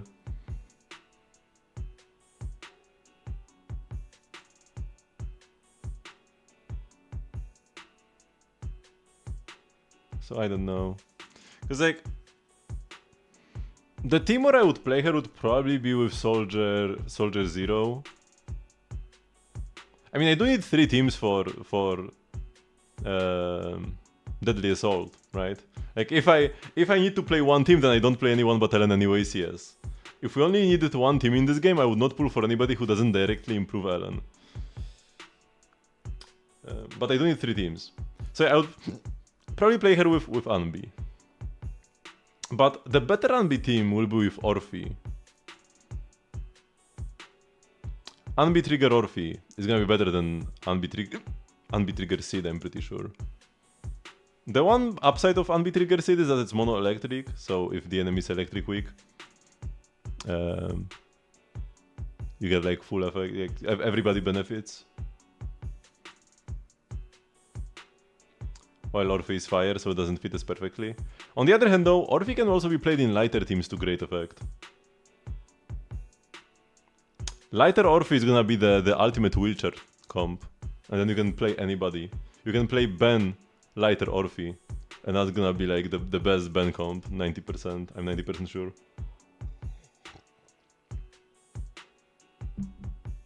Actually wait, can Orphe buff anybody or does it need to be attack agents?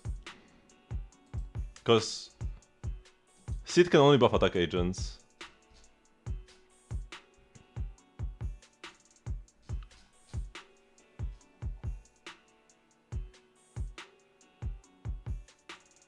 I think she can buff anybody though.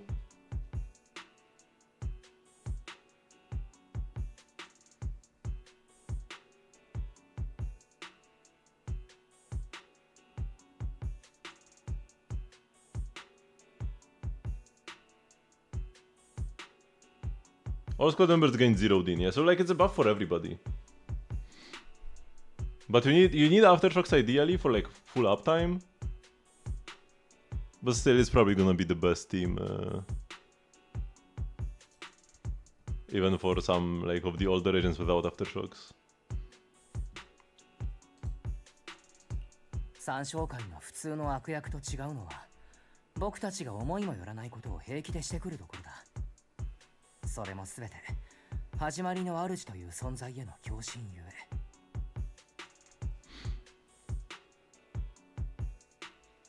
Is it on me right now? Yeah, like for 3 weeks. And then trigger Orphe on B. And yeah.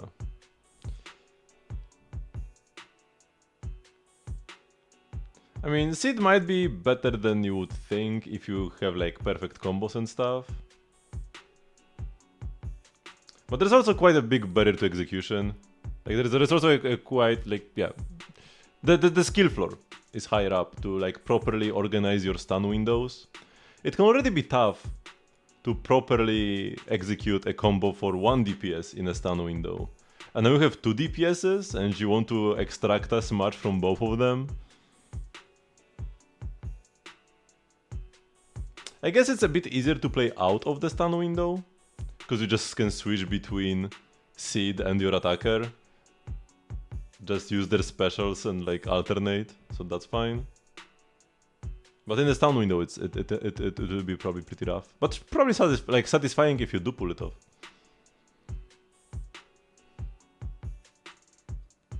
I don't know, man.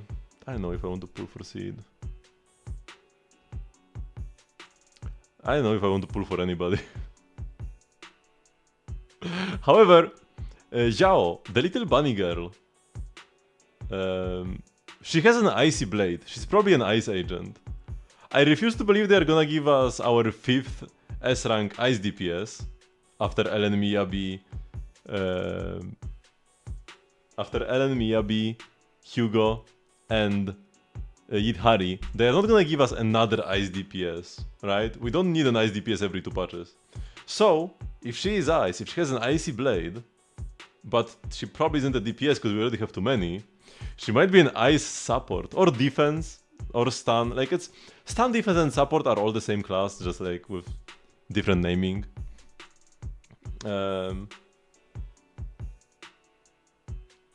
So I'm expecting actually ice defense, but like a supportive ice defense. And then this could be the Ellen support that I have waited for. So now that's a character I want to pull for. Zhao.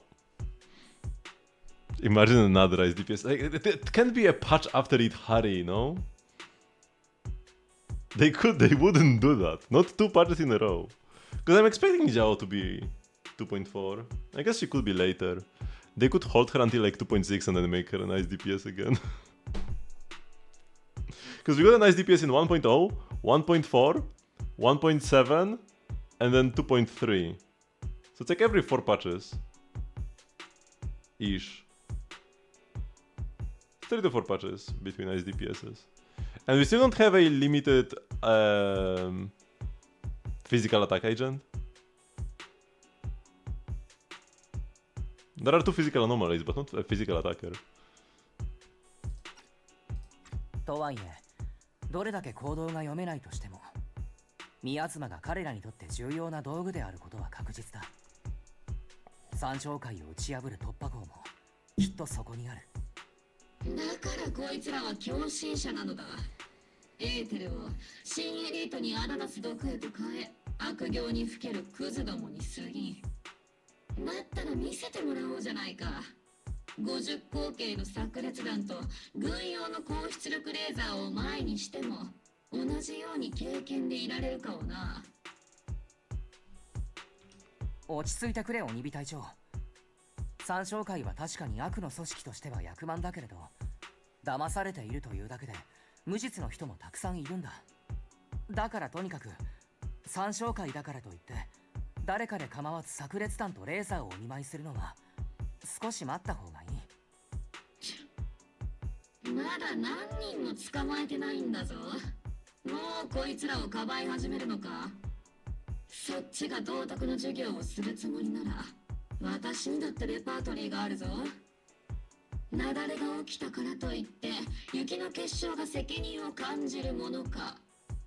そうして悪党の肩を持ちたがるのはお前自身にも後ろ暗いところだ。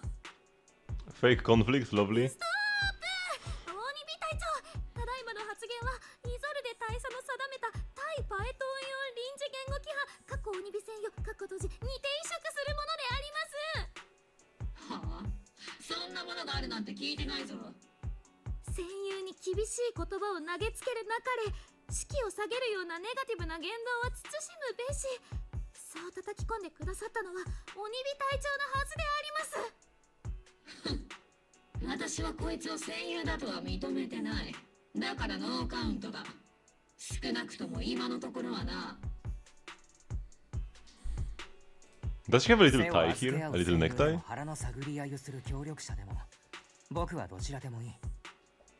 今はやるべき仕事に集中しようか、鬼火隊長。望むところだ、パエトン。それで言うと早速伝えておかないといけない情報がある。さっきオブスキュラから出てきたのは三小会が作った生物兵器だ。僕たちはサクリファイスと呼称している。そしてそのオブスキュラとそれを製造する工場はラマニアンフォローの至るところにあるんだ。いや、どうもラマニアンだけではないようだ。フォーセルメックスが提供した資料にイゾルデが持ってた情報を合わせると、英比地区にも大量のオブスキュラが配置されている。その数はざっと300は下らない。 How big is the White Peninsula? あんな怪物がそれだけの規模で襲ってきたとしたら、たとえオブシディアン大隊が総出でも。いくらオブシディアン大隊が総出でもあのブサイクな怪物の餌食だろうね。この情報は直ちに軍へ報告せねばならない。三小会の企みは我々の予想以上に凶悪かもしれないぞ。But she already knew this from before. There's not info we just found out about. We already knew all of this. Why do we have to get this information to command immediately? She knew this before, that the Obscuras are everywhere. We knew that the Obscuras have sacrifices before. We found out nothing new in here.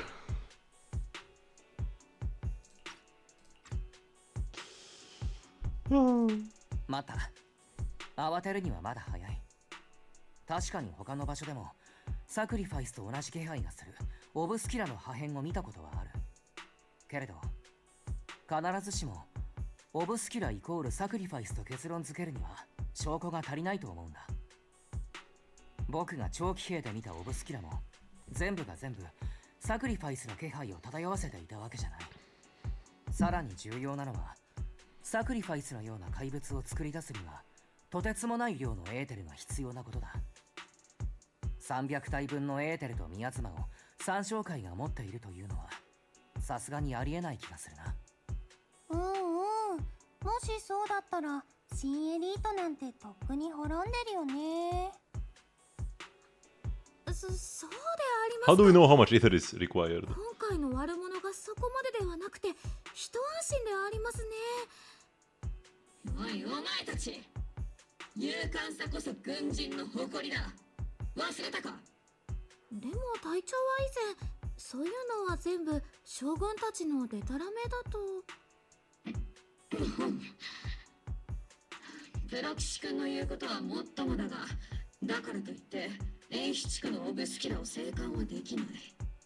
必要な検査と巡回を速やかに手配しなければ。オブシディアン大隊はすでにラマニアンフォローのすぐ外に展開している。三将会のドブネズミどもも時間の問題だろうがな。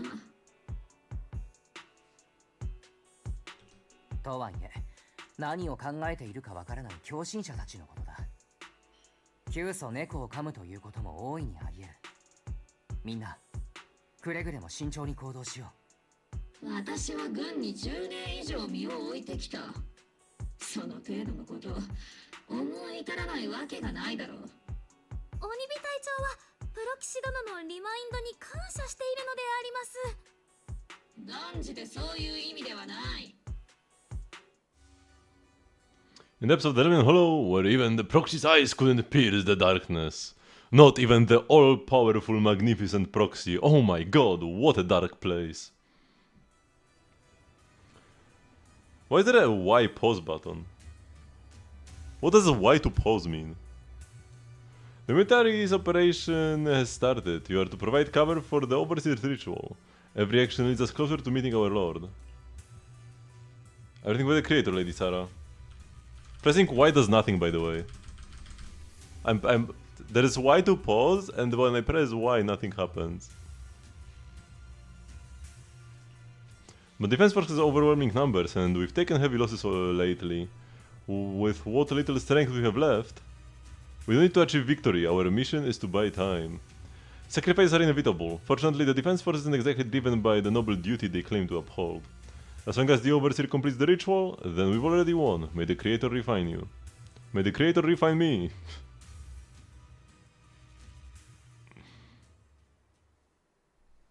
I'm kinda rooting for the Exaltists. The Obsidian Division has temporarily taken over Seagay's Road as our base of operations. This will be our staging area for the upcoming mission. But there seems to be way more people at the base today. Probably some sort of operation being coordinated. Anyway, let's report back to Isolde first.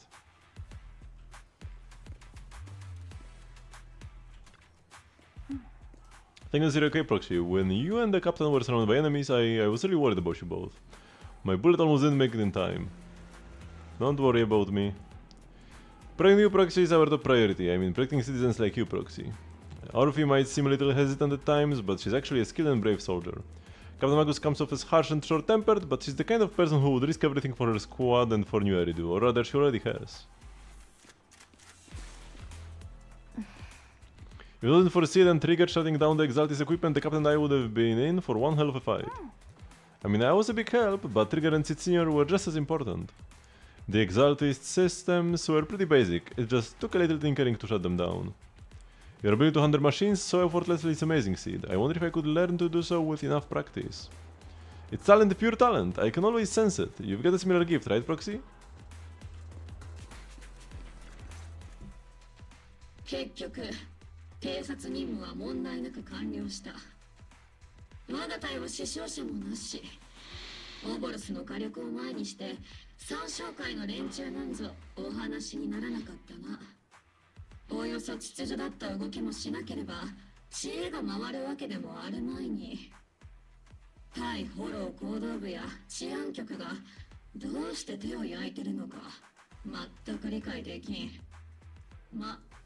イズルデ大佐の緻密な戦略の賜物だがな。それにプロキシ殿の活躍も無視できないのであります。トリガーさんや11号さんがおっしゃっていた通り、いえ、それ以上だったかもしれません。インターナットの噂は本当だったんでありますね。オルペンス、お前私に隠れてインターノットなどという違法サイトを閲覧してたな。お助けであります。鬼火隊長、慢心はするなよ。君たちが今しがた相手にしたのは三将会の中でも廃山の兵に過ぎない。分かってる。連中の本拠地があるホロー内座標は確保済みだ。正面からぶつかろうと問題ないが、オブスキュラやらサクリファイスやらは依然厄介だな。市内のオブスキュラ捜索は私と駐留部隊で対応する。君たちはフォローでの任務に集中してくれ。竹は末から木は元からという言葉がある。あの三将会のことだ。そんな動きすらも我々の注意をそらすための陽動とする可能性がある。それはそうとプロ騎士。フォローでの働きは相変わらず見事だったと聞いている。どうだい？オボルスとの共同作戦は。鬼火隊長が無礼を働いていないといいのだが。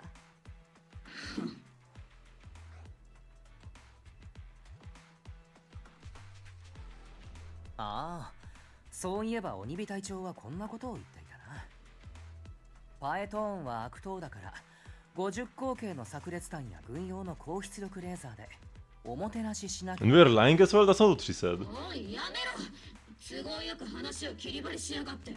She was rude, but she didn't say that. I guess if a girl doesn't seem for us, she's evil. そうか。どうやら私の定めた対パエトーン用臨時言語規範はあまり役に立たなかったようだな。すべては自分が心を強く持たなかったせいであります。ですからどうか鬼火隊長を軍法会議にかけることだけは何卒ご容赦いただきたく。確かに言葉では少し手厳しかったけれど、鬼火隊長とチームのみんなは真剣に僕の任務をサポートしてくれた。軍用レーザーだって実際はとても心強かったしね。まあプロ騎士君のサポートがなければ我々の作戦もこれほど順調にはいかなかったかもしれない。 We made no difference. ついにいがみ合いが終わり、握手で和解する展開でありますね。だがそれだけの腕がありながらどうしてプロ騎士などという不名誉に甘んじている。軍に入って階級をもらい本気で新エリートを守っていた方がよほど意義があるだろうに。不名誉とは聞き捨てならないな。確かに僕たちは日陰者だけれど、日向にいることがアイデンティティの人たちよりはよほど正しいことを成し遂げている自覚がある。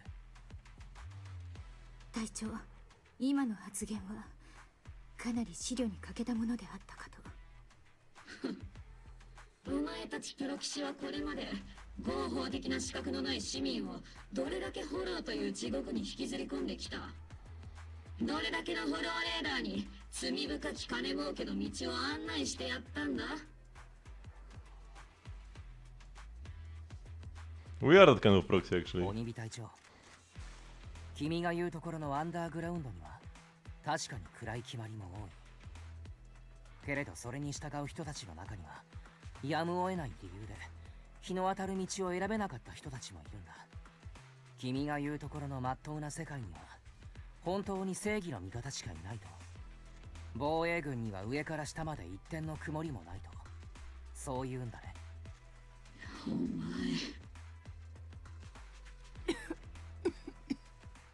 もういい。鬼火隊長もプロ騎士君もその辺にしておくんだ。君たちが正義の味方なのならな。憎まれ役は鬼の形相をしたイゾルデ大佐だけで事足りるだろう。またしても隊長、イゾルデ大佐にやり込められてしまったのであります。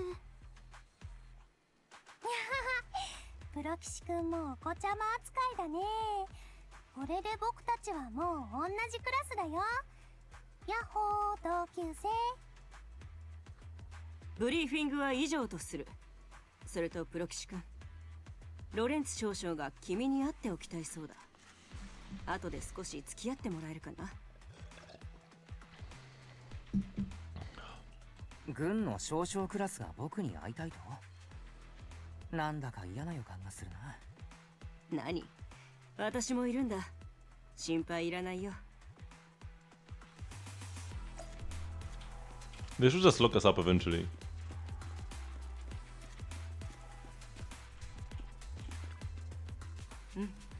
Either somebody from PubSec or somebody from the military. Adjutant Sir, the Major General's guest has arrived. Please follow me, you two. The Major General's tent is just beyond this tunnel. You follow the Adjutant's lead and head with result into the Major General's tent on the other side of the tunnel. 少々閣下、お客様です。イゾルデ大佐、例のオボルス正体が三将会本拠地の座標を掴んだというのは本当か？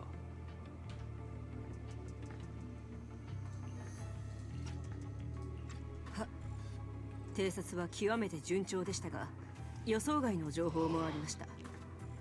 英比地区に設置された大量のエーテル反応機、すなわちオブスキュラに重大なリスクが潜んでいる可能性があります。そういう細かいところはお前の部下と詰めろ。ここへ持ってくるのは結果だけでいい。何？お前ならうまくやるさ。了解です、少々。大佐、お前はオブシディアン大隊にあまたといる凡人どもの中でひときわ光を放っていた。あの時お前を見出したこと、俺は今でも儲け者だったと思っている。お前のような人材を前線でくすぶらせていては損失だ。俺は実利主義者だからな。成果を出す以上はきちんと報いてやると思う。今回はまたとない好機だが、英比地区に部隊を送り込むにあたり、軍内部では相当の根回しが必要だった。必ず成功させろ。はっ。おっと、客人のことを失念していたな。大佐、紹介しろ。この者は司政庁より派遣された特任捕虜技術顧問兼市長好き軍事行動特派員アキラ氏です。英比地区へようこそ、アキラ君。歓迎しよう。僕はもう英比地区に来てからそれなりに日が経っているんだ。だからどちらかというと僕たち敵当官の方が防衛軍を歓迎する立場かもしれないな。敵当官？ああ、雲岳さんか。失敬、忘れていたよ。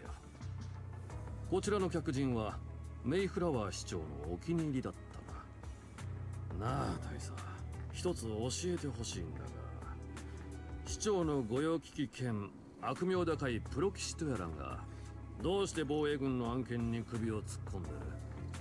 は、こちらのアキラ氏は市政が特別に任命した技術顧問であると同時にメイフラワー市長直属の特使として今回に限り防衛軍の作戦に対する協力と監督の任を担っています。協力か。雲岳さんの宗主自ら動くというのならその言説もいくらか納得できたが、おまけに監督だとオブシディアン大隊が引き金を引くタイミングまでメイフラワーに口出しされる筋合いはないぞ。少々、アキラ氏が関与するのは特別招待オボルスの行動のみであり、主力部隊の作戦や指揮についてはこの限りではありません。それこそが英比地区における軍事行動に市政が不干渉を貫く条件なのですから、少々にとって願ってもないことなのでは。もちろんだ大佐。相変わらず見事な采配だとも。機関のおかげで今回の計画は順調に進んでいる。とにかく市長が直々に派遣したフォローの専門家とあればこちらも相応のもてなしをすべきなのだが、残念ながら軍事機密の秘匿は全てに優先される。市内で会場を借りて艦隊の宴というわけにもいかなくてな。イゾルデ大佐、作戦が完了するまでアキラ君の長期兵からの外出および対外的な連絡を一時的に制限する。随分と変わったおもてなしだな。少々、市長や雲岳さんから反発があるかもしれません。これは命令だ、イゾルデ大佐。は、ご命令とあれば。さてと、ポーセルメックスの人間が長期兵で待ってるんだ。何でも防衛軍の駐留を歓迎すべく一席設けてくれるそうでな。資本にたかる虫ども。しぶとく生き延びる術だけは心得ていやがる。すまんが、こちらの客人をもてなすのは任せたぞ、大佐。行こうか、特使君。I'm sorry, Weiss, you came here to help and this is how you are treated. If anything, we should be treated even more harshly. Life in the military comes with its fair share of rules and restrictions. Major General Lawrence was a decorated officer during the fall of the old capital 11 years ago, and was promoted to a general after its fall. Over the years, he's been known for his rather overbearing conduct. It would be dishonest to say I like his style, but working under him has definitely given me a lot of opportunities and access, allowing me to investigate the truth behind the fall of the old capital. The truth? To be exact, the cause behind my squad's failures back then. Magus has always been concerned about it. I'm getting off track, but the point is, you can count on us. Whether it's Obol Squad or any other Obsidian Division soldier, we'll give everything to protect you. Isn't Obol Squad the only squad left? Or are others just like squadless? And that's why she mentioned the squad separately. Talk about rude. Are all the defense force generals this unpleasant? Restrictions on going out and contacting the outside world, I might as well be a prisoner. But if we are just going back down to rest at Sibian Temple, we shouldn't be stopped, right?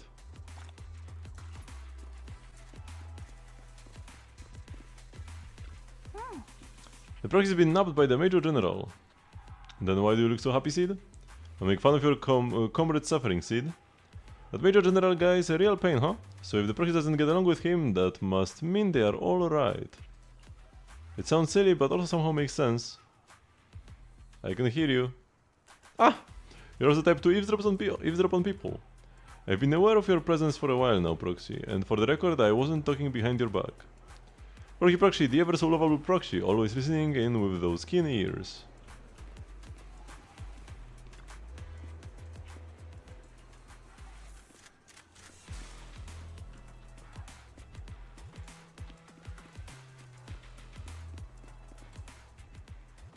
Sorry, Rambo, you are not allowed to leave. Argue with facts and logic? I know who you are, but there's no argument to be had. Orders are orders. Argue with facts and reason again. The argument draws to the attention of several nearby soldiers. Are you okay, Wise? Comrade Wise is a special envoy sent by the mayor. Show some respect. The mighty Mr. Wise got taken down by a notch. We're just following orders. Following orders is a soldier's duty. I understood where the soldier is coming from. I hope you understand, Crimson Gloom. Storm off in defeat.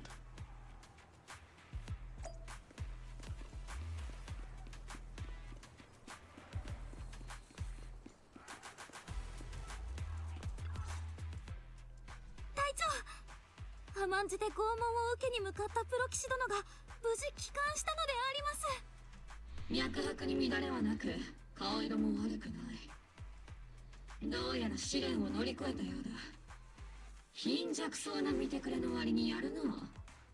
敵に捕まって本当の拷問を受けたとしても、立派に兵士として責任を果たせるだろ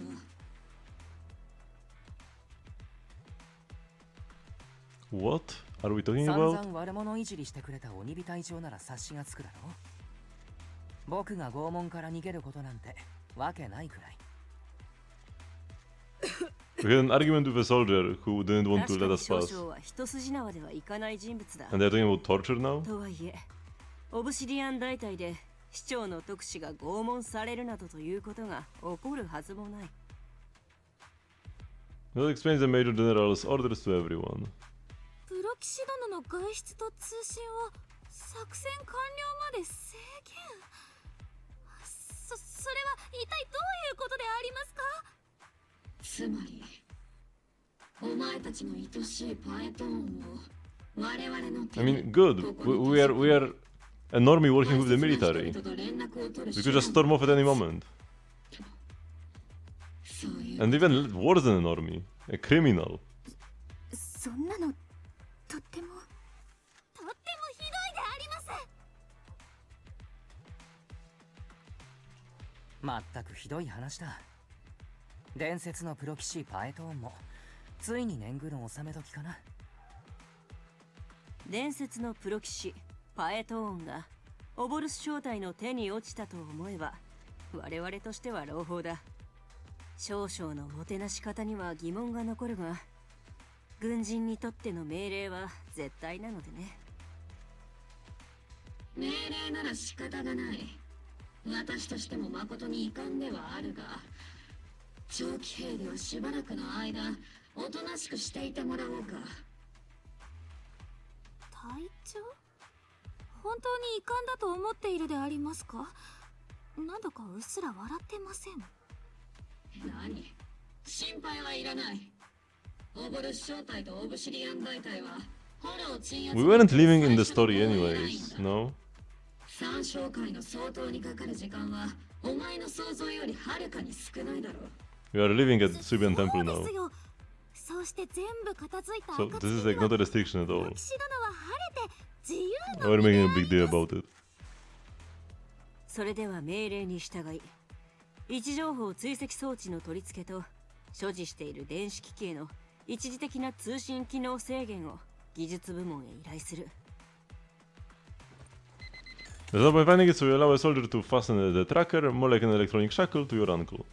Thanks defense forces signal jamming, the only wireless frequencies still functioning in Mafi Peninsula are military ones. For now at least, say farewell to the friends anxiously awaiting your replies on Knock Knock. 改めて不便を詫びるよ、プロ騎士君。オブシディアン大隊において命令とは山々よりも重い掟だ。お前のことはまだ好き。 This is all set up for us to be like stranded in a hollow somewhere with no ability to contact somebody. Pretty crude setup at that. 僕は軍人ではないけれど、みんなにとって命令がどれだけの重みを持つのかは分かっているつもりだ。僕が一時窮屈な思いをするだけでこの作戦がうまくいくなら、英吉地区のみんなが安全になるなら喜んで受け入れるとも。大した覚悟だ。少し見直したぞ、若造。心配するな。軍にいる間は私がきっちり面倒を見てやるからな。面倒を見るってありますか？しかしながら鬼火隊長はお世辞にも面倒見がいいタイプではないので。改めて詫びよう。本当にすまない、プロ騎士君。With comes our movement restricted, things are definitely tricky. Like they can still reach out to Bell and Ferry through the HD without the defense force noticing. Oh. So we are not restricted in anything at all. We weren't planning to leave because we live here anyways. And we can still contact everybody. Read something about this? Proxy, don't look so down. It's time for Obol's regular equipment maintenance. Come join us. Is it okay? Do you agree, Captain Magus? Making sure our tech folks have reliable gear is crucial, so if you want to drop by Proxy, go right ahead. But I don't have any equipment on me, not that I could fix anything even if I did. Really, I mean, I couldn't detect any gear on the proxy, but I can't shake the strange feeling. Like the proxy has some sort of device that feels oddly familiar. Don't worry, proxy, see, it can be a bit hard to follow at times, but when it comes to tech, you can always count on her. Just a routine maintenance check. Come on, proxy, stop being so wishy-washy.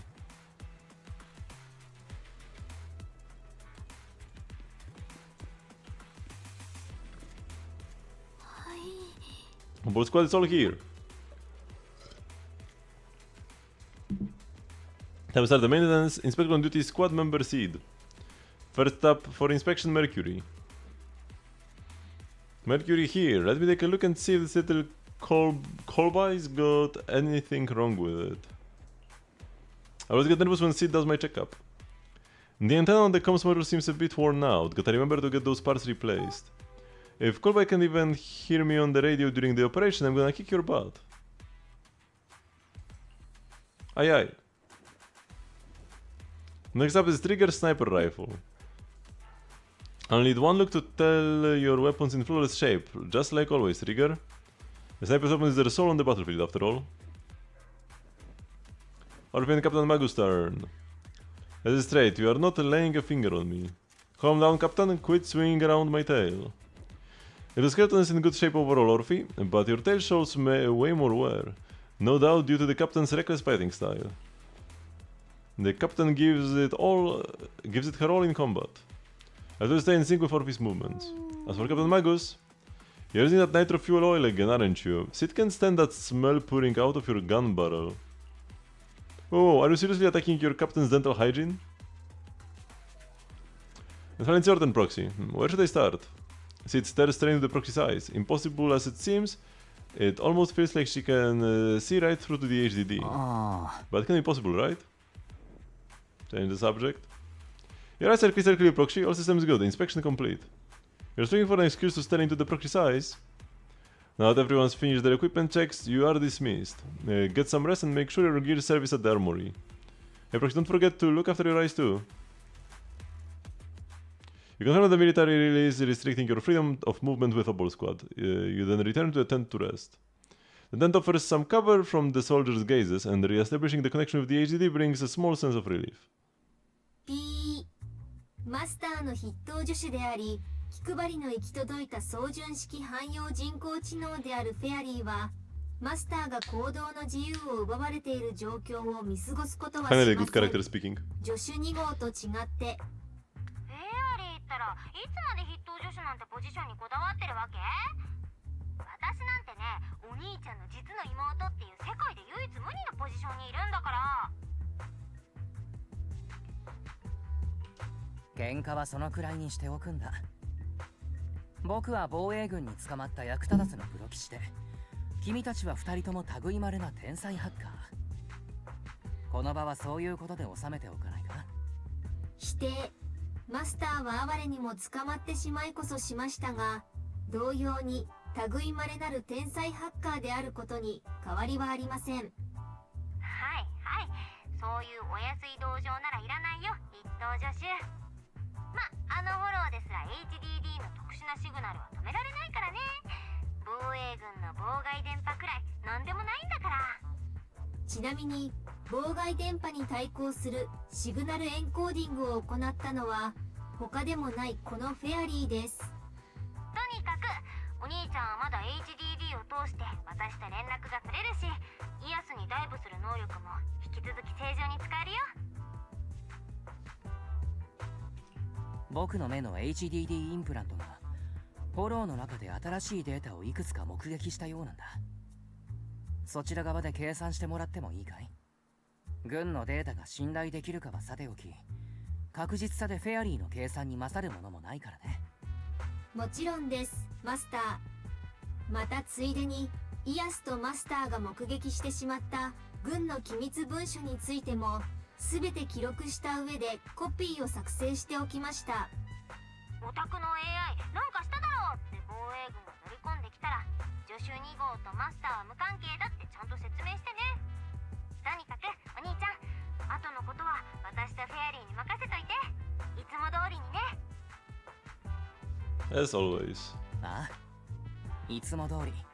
フォローの中にある脅威には僕がオボルス正体と対処しよう。防衛軍の作戦なんて危なくないわけないんだから、気をつけてね、お兄ちゃん。The bed beneath you feels so foreign. You hardly rest well that night, but as with all things, it eventually passes. A commotion rises from the outpost beyond the tent. What just happened here? Something weird for a frame. I think it was this guy's little tank. That's Orphe and Sid's voices. Let's check out what's happening.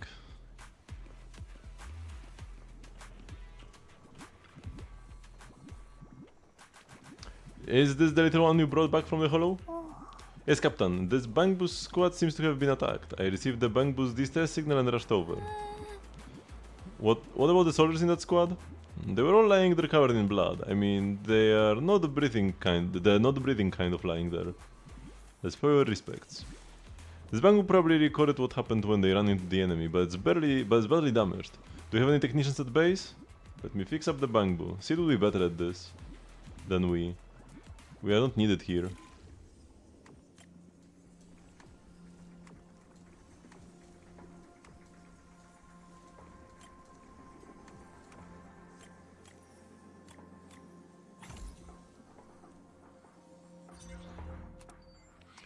The video footage is restored and images from inside the hollow stream out through the bamboo's data port.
I'm almost hearing what they are talking about. They should make the dialogue more quiet.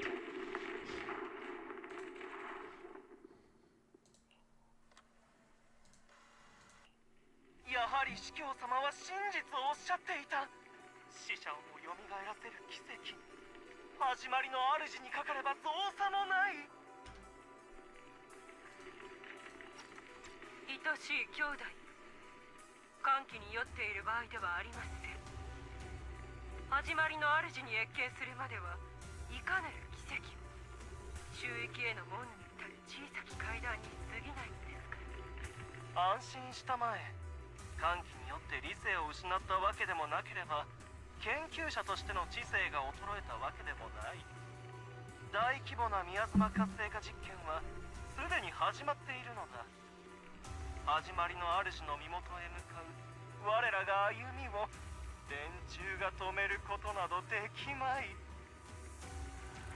The video ends abruptly here. The bamboo recording the data seemingly couldn't hold on any longer.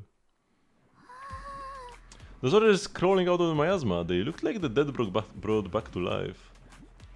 The dead, but they are dressed in military gear from the old capital, stuff from 11 years back. If they truly are the dead returned, how could they be ghosts of those old soldiers if they are shooting at their own squad mates? More like some kind of miasma creature. See, the fact that these creatures take on the form of the former Defense Force soldiers means their creator. The misknowledge of the Defense Force might be beyond our imagination. Besides, yesterday's recon mission went perfectly. We didn't let any cultists escape, so there's no way the exatlists should be aware of our progress. We need to report this to Isolde. Let's go, Proxy.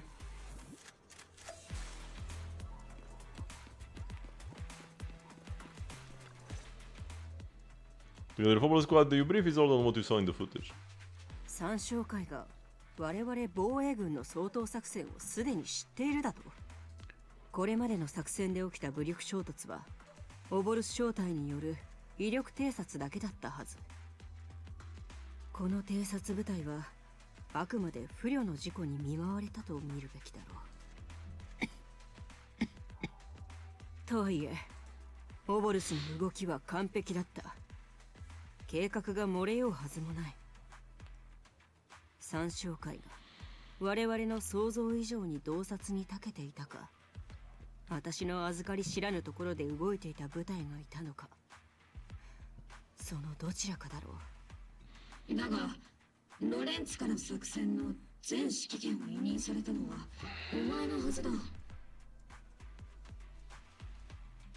となると今大佐を飛び越えて部隊を動かせる人といえばああロレンツ少将だけだな Oh no, the general who was rude to us is also evil? イゾルで大佐であっても厄介な上官に手を焼くことがあるのですね Because if somebody is rude to us, they must be evil because we are the perfect being.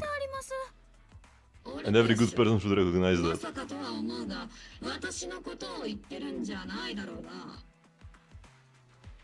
こうなってしまった以上は少々と口論したところで何も解決しない。つまり強襲作戦の成功には何よりも速さが必要不可欠となったわけだ。鬼火隊長の無鉄砲さには並行することもあるが、今回ばかりは賛成だ。その早きこと風のごとし、侵略すること火のごとし、尻がたきこと影のごとく。これが奇襲作戦には要とされている。Oh, my chat is gonna 文 break 学さ now. んに伝わる書物から学んだものだ。Shoot, shoot, shoot.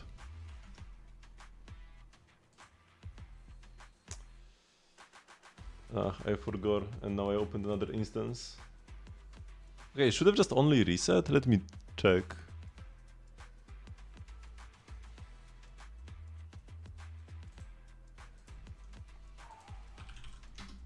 Okay, it's working, it just got reset. That's okay then.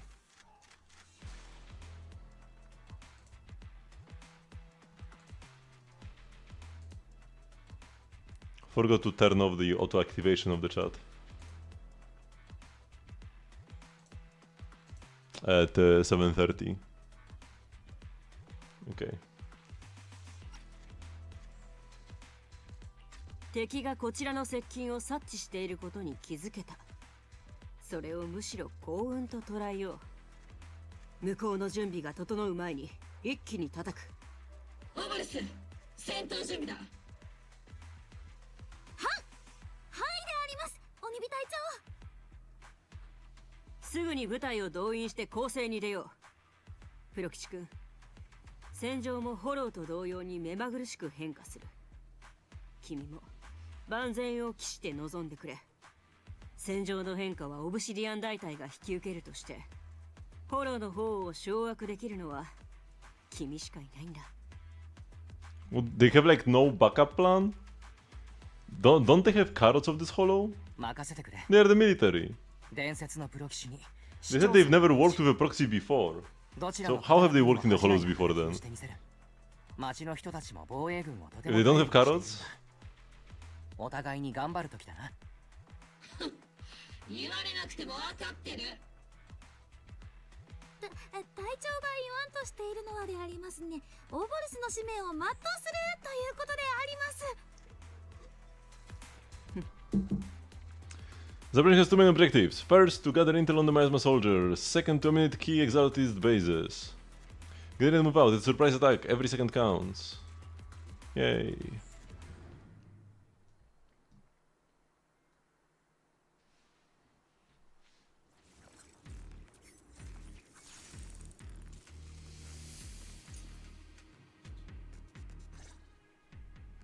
イゾルデの計画にない部隊が動いたせいで三将会はすっかり警戒態勢だ。すぐそばを矢玉がかすめた鳥畜生みたいにな。三将会の中心的人物がいたとして目の前でケツをまくられたんじゃ話にならん。そこでやむを得ず出撃を前倒しし、奴らの重要拠点を吸収する。現時点で我々が把握している情報によれば、今回の作戦目標となる拠点は三将会の本拠地である可能性が高いのであります。ああ、情報ではその通りだ。とはいえ、これまでなかなか尻尾をつかませてくれなかった三将会のことだからね。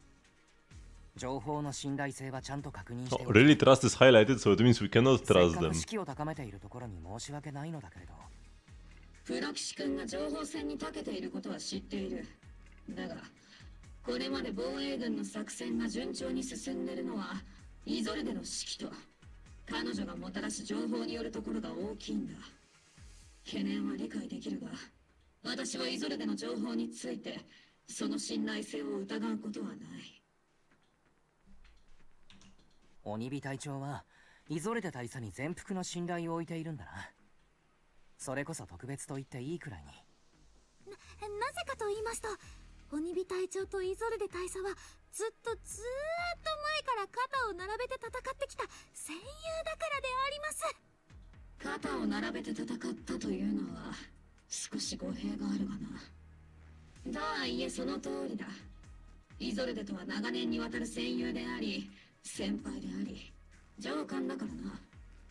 それにイゾルデの協力なくしてオブルス正体は存在し得なかった。あいつを信じられないのならこのオブシディアン大隊で私が信ずるに値する者など誰一人としていない。そうか、よくわかった。なら僕のことも信じてほしい。プロ騎士として僕の役目はただ一つ、みんなを正しい行き先へ導くことだ。 Can I change my team?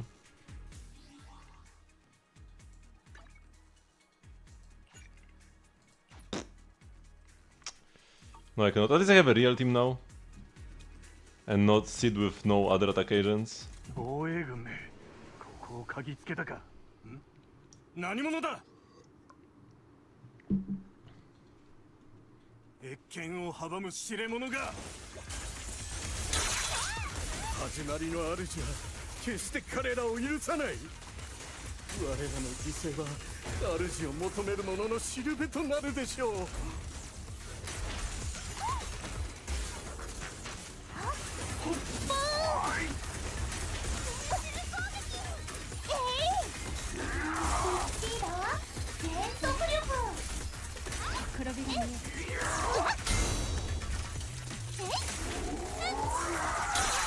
加減がわかんないな。氷を削った。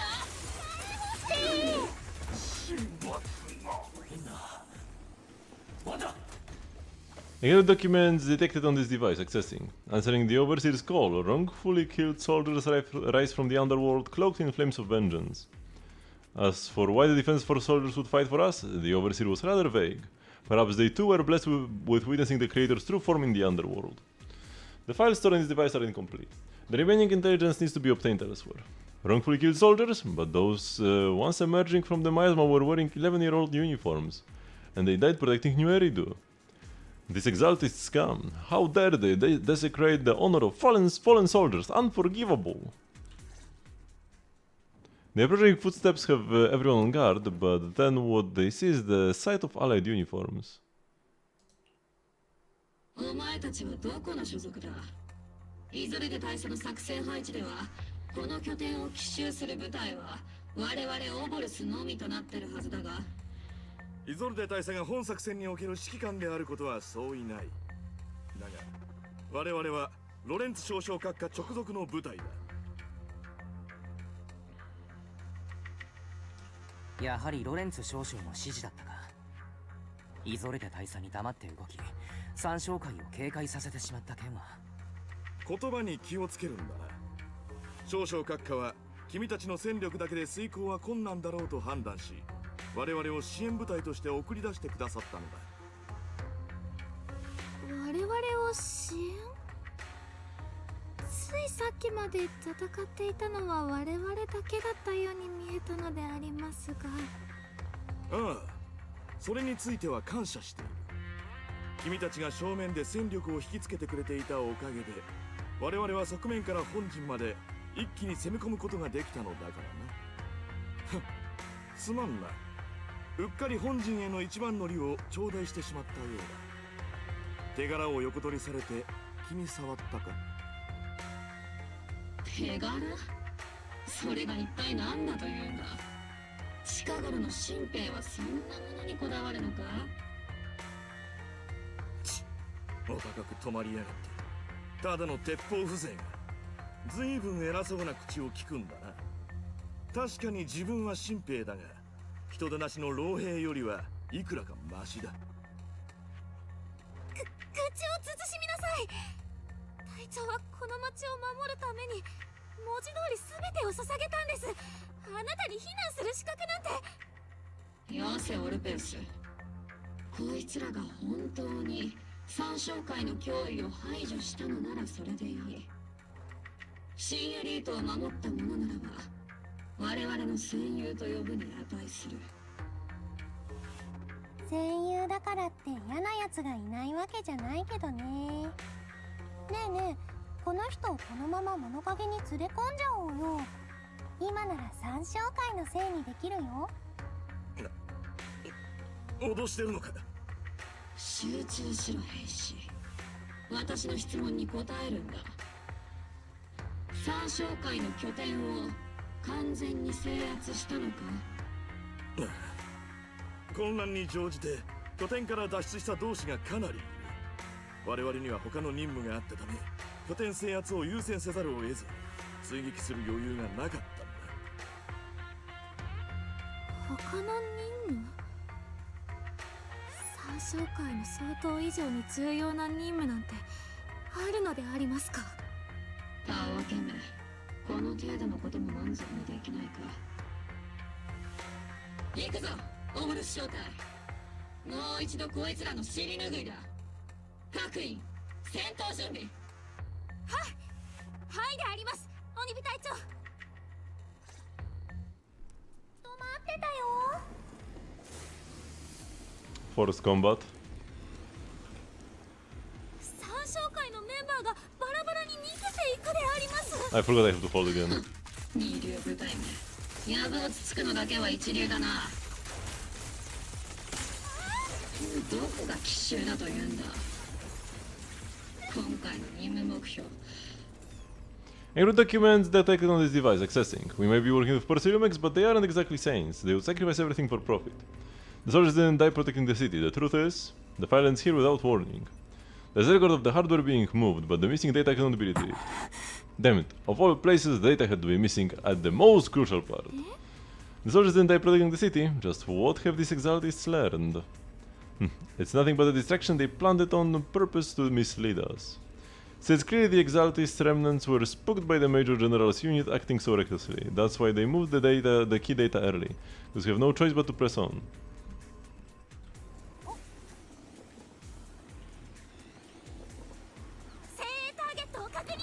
Okay, so we hold the E.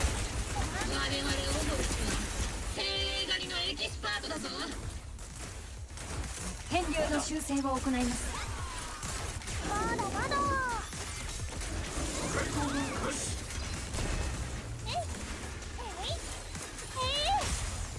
着地攻撃。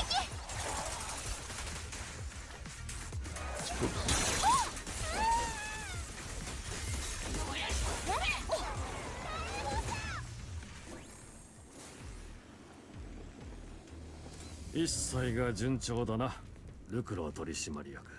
今回も頼りにしていますよ。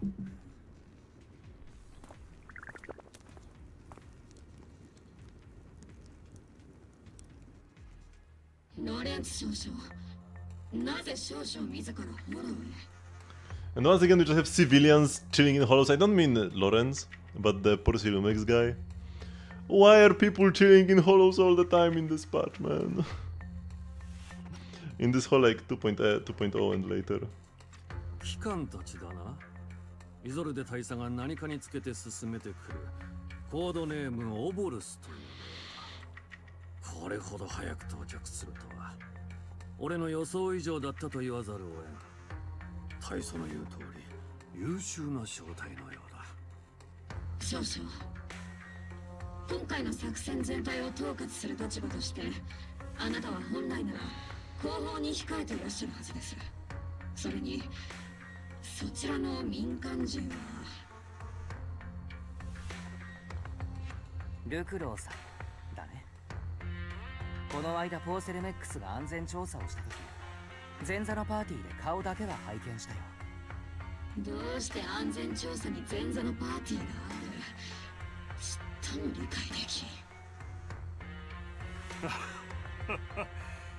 なんとも率直な物言いをする銃ですな。あの晩餐会に参加していた上にこうしてオブシディアン大隊の任務にも同行しているとは。こちらの彼はまだお若いのに軍内部でも相当な実力者のようですな。そういうわけでもないのだよ、ルクロ取締役。こちらの彼はわざわざメイフラワー市長が我々を指導するために派遣してくださった特使だ。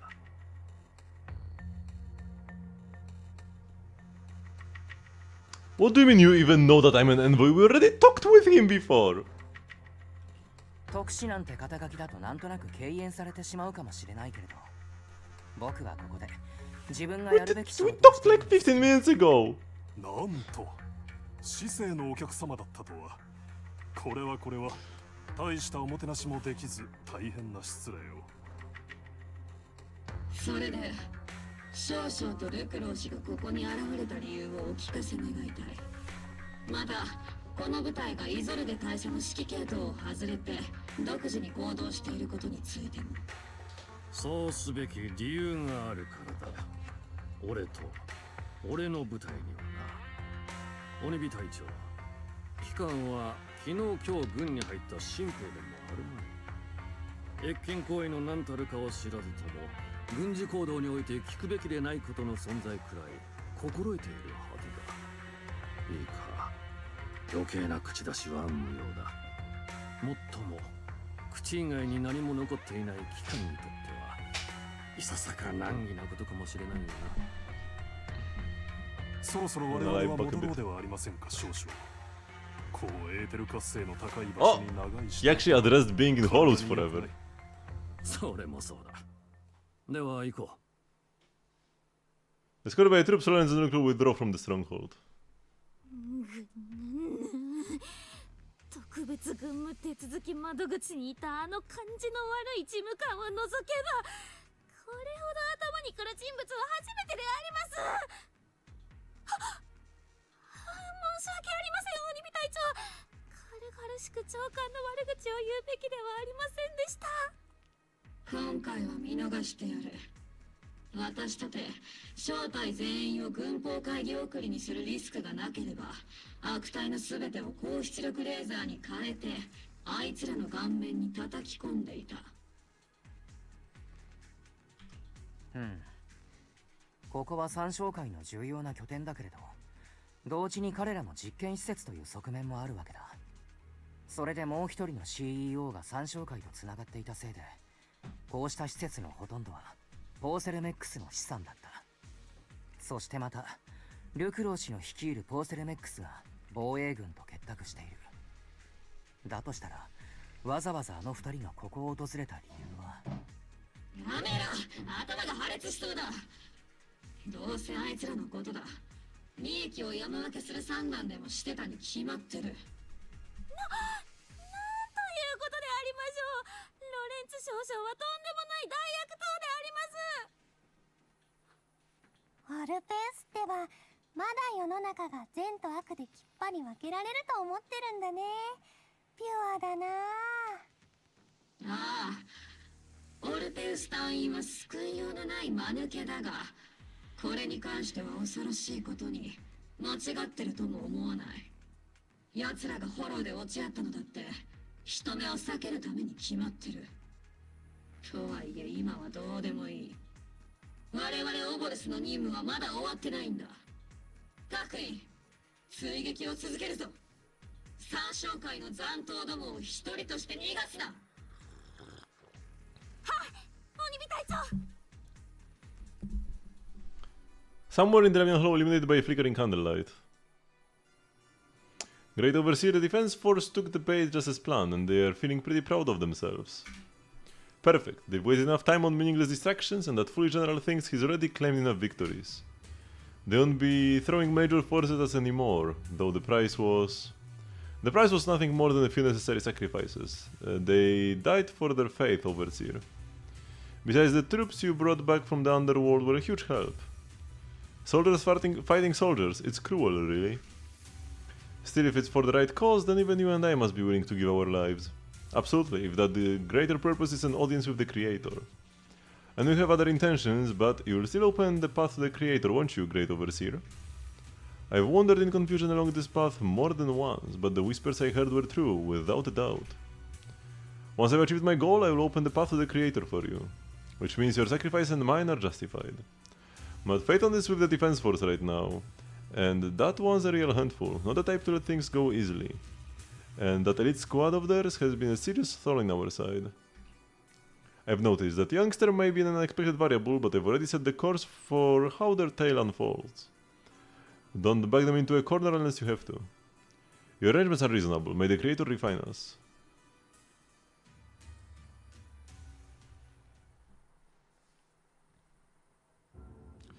It is after echo from the military camp, which has been so quiet in the past few days.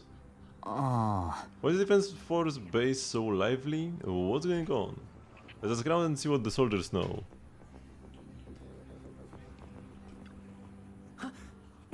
We should have wiped out that scum a long time ago. They threw a peninsula into total chaos, and those poor workers paid the price for it.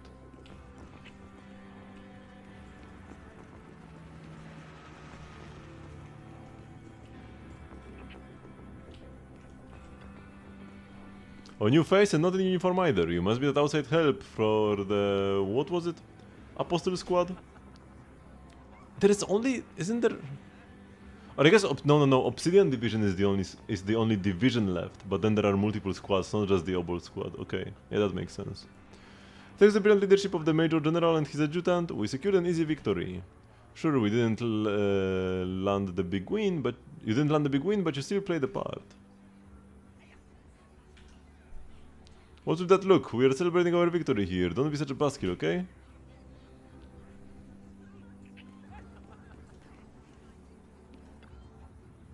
Our squad was the first to break into the Exaltis headquarters. Yeah, amazing. Good for you. Welcome back, Envoy. I've been waiting here just to make sure you returned safely. I'm no big shot or anything.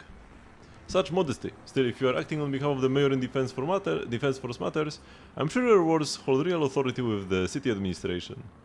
We owe it to the Major General's forces that we were able to reclaim a significant cache of porcelain without incident. Assets Ferox had handed over to Exaltists, which are in fact Porcelum's property. It's quite a haul. The Major General and I go way back. He may not be the most charming guy, but he's someone you can count on. And I'm just a shrewd, profit-minded trader, and I also know that there has been some bad blood between you and the Major General. But that doesn't stop me from seeing the potential for us to work together in the future. Someone like you always brings value to the table, so naturally I'm pleased you made it back in one piece. About the Obscura? You said certain individuals within Porcelium, including Mr. Ferox and his team, engaged in unlawful activities with the Exaltists. The shameful and pathetic Mr. Ferox is now in custody, and with the Major General's support, we've tracked down his subordinates who escaped into the Hollow. Porcelum is clean of any further criminal associations.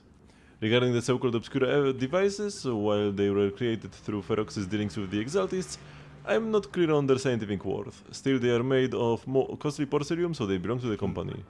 We'll recover each of the Obscura once the defense force finishes assessing their risk. The risk?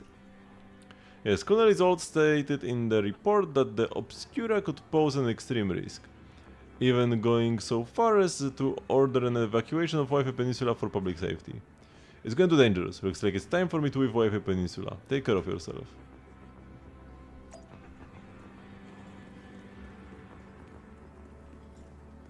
I can't talk with her.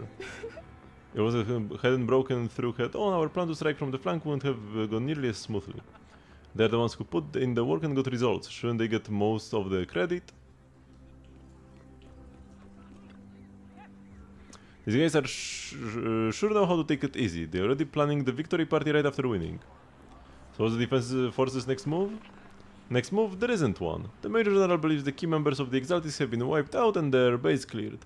As far as he's concerned, we've already won. I never thought victory would come so easily. What about the Obscura in the city? You faced the Exaltists more times than anyone, Proxy. Your insight is valuable. But even so, the Obsidian Division can't keep putting resources into chasing down a minor outlaw group. As for the Obscura, Colonel Isolde is taking our intel and the risk posed by the sacrifices very seriously. She's already preparing to evacuate the citizens of Wi-Fi Peninsula. We'll stay on guard here to protect the civilians until everyone's been evacuated and all Obscura in the city have been cleared. It's thanks to Isolde's leadership that we were able to locate so many Obscura across the city before the operation began too. The Colonel know about the risks of the Obscura all along? Since everyone's taking a break, why don't you relax a little too, Proxy? I'm heading back to the camp with the captain. Wanna join us for a bit, Proxy? Despite your doubts, with cheers ringing out through the night all around you, you find yourself taking a brief rest by the firelight with the two soldiers. As the Obol squad settles in at their quarters, the troops are already preparing to celebrate. 諸君、英七を蝕んできた三商会という病害は今この時をもって我々の勇猛果敢なる攻撃により一掃された。正義と勝利が再び新エリート市民の手に戻ったのだ。過去これまでに繰り返されてきた全ての勝利と同じように、兵士よ、己が勇気をたたえよ。兵士たちよ、勝利の栄光に歓呼せよ。我らが聡明なる指揮官ロレンツ少将閣下万歳。こんなことを言ったら興ざめかもしれないけれど、勝利を祝うにはまだ早いんじゃないか。ロレンツ少将、歓声を浴びてすっかりご満悦でありますね。典型的な、おお偉い偉いさんだね。その心配は至極まっとうだ、プロ騎士君。フォローの内外にはまだ三将会の残党がうろついてやがる。市内にあるオブスキラだって処理しきれてない。僕の知る限り三将会の主要な幹部はまだ捕まっていない。これまで何度かやり合ってきた中 But we don't know that the leader is still alive. We saw them die. And they got resurrected, but we didn't know that. 三将会の脅威は終わらないんだ。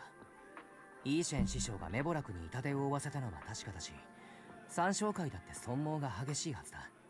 We don't know that they are still at large. 彼らや宮妻が一向におとなしくならないのは、おそらくサラのような存在が暗躍しているからだろう。いいしょ。またその名前か。腐っても音楽さんの宗主だな。そういえばイゾルデ大佐の姿が見えないな。彼女が実際の指揮官だったわけだし、こうしたお祝いの場にはいるべきじゃないのか。イゾルデはこのところ体調が優れないらしく、町の方で休んでる。ここ数日は会議にも顔を出してないそうだぞ。もしかするとイゾルデ大佐もこういう場が苦手で、何かと理由をつけて席を外されているのかもでありますね。まあそれもあの女らしいが、だが三将会に痛手を与えたことは確かだ。視線を乗り越えてきた兵たちに勝利が必要なこともな。あれ、鬼火隊長、なんだからしくないというか、ちょっと意外であります。せめてもの慰めをくれてやってるんだ。所詮軍人なんてものは命令に従うしかないんだからな。どんなに内心では疑っていようと、命令がなければ動くこともままならん。勝手に動いたら軍法会議者だからね。シードは別にそれでもいいけど、ビッグシードは止めようとしてくるだろうな。自分としても軍に裁かれる皆さんなんて見たくないのであります。そうだ、これも命令の厄介なところなんだが、正式に作戦の終了が宣言されるまでは少将によるお前への制限令も解除できない。すまないな。ああ、分かっているさ。オボルス小隊も他の兵隊さんたちも新エリートを守るためにいろんなものを犠牲にしている。それを思えばな。だから今だけはせっかくの勝利をきちんと味わってほしいという気持ちになってきたよ。ありがとう、プロ騎士君。That's right, I have no right to stop moving forward. Excuse me, Mr. Special Envoy? The Colonel asked me to pass on a message. Some bigwig from Tops is here to see you. From Tops? Ask me about the specifics, you will just have to go see for yourself.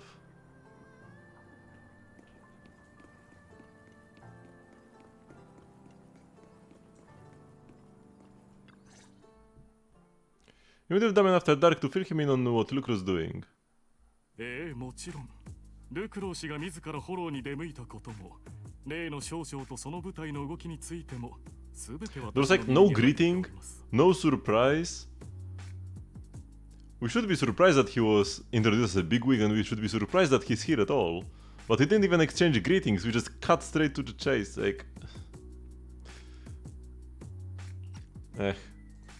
ポーセルメックスと三将会、双方の工事の在庫を移送する傍ら、フェロックスの下で働いていた腹心たちを片っ端から捕まえているのです。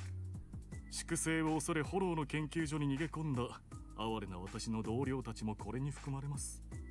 まだ全ての決着がついたわけでもないというのに、あちこちで尻尾切りが始まっているわけですが、暗君より恐ろしきはまた別の暗君ということなのでしょうか。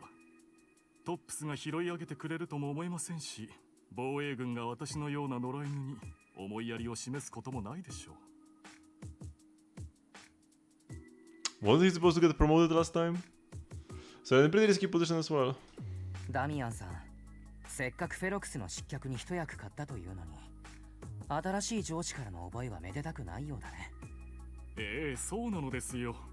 目の前の餌に迷わず食らいつく野良犬という実にありがたい評価をいただきました。まるで私に選択肢があったとでも言わんばかりではありませんか。こちらとしては食いぶちをなくしたくない一心だったのですがね。率直に申し上げましょう。当初は林先生をはじめとして雲岳さんの皆様に Sure, he could just find another job. できていました。He has quite a few accomplishments. 今のエヒ地区で公平を重んじ、私なんかの話を辛抱強く聞いてくれる方は他にいませんから。ええ、誰かに頭を下げるなんて当に慣れっこですからね。残念ながらアキラ先生も状況としてはダミアンさんと似たり寄ったりだね。今は動きを封じられているんだ。雲岳山のみんなにも簡単には連絡が取れない。一応ダミアンさんだけなら保護してもらうこともできるけれど。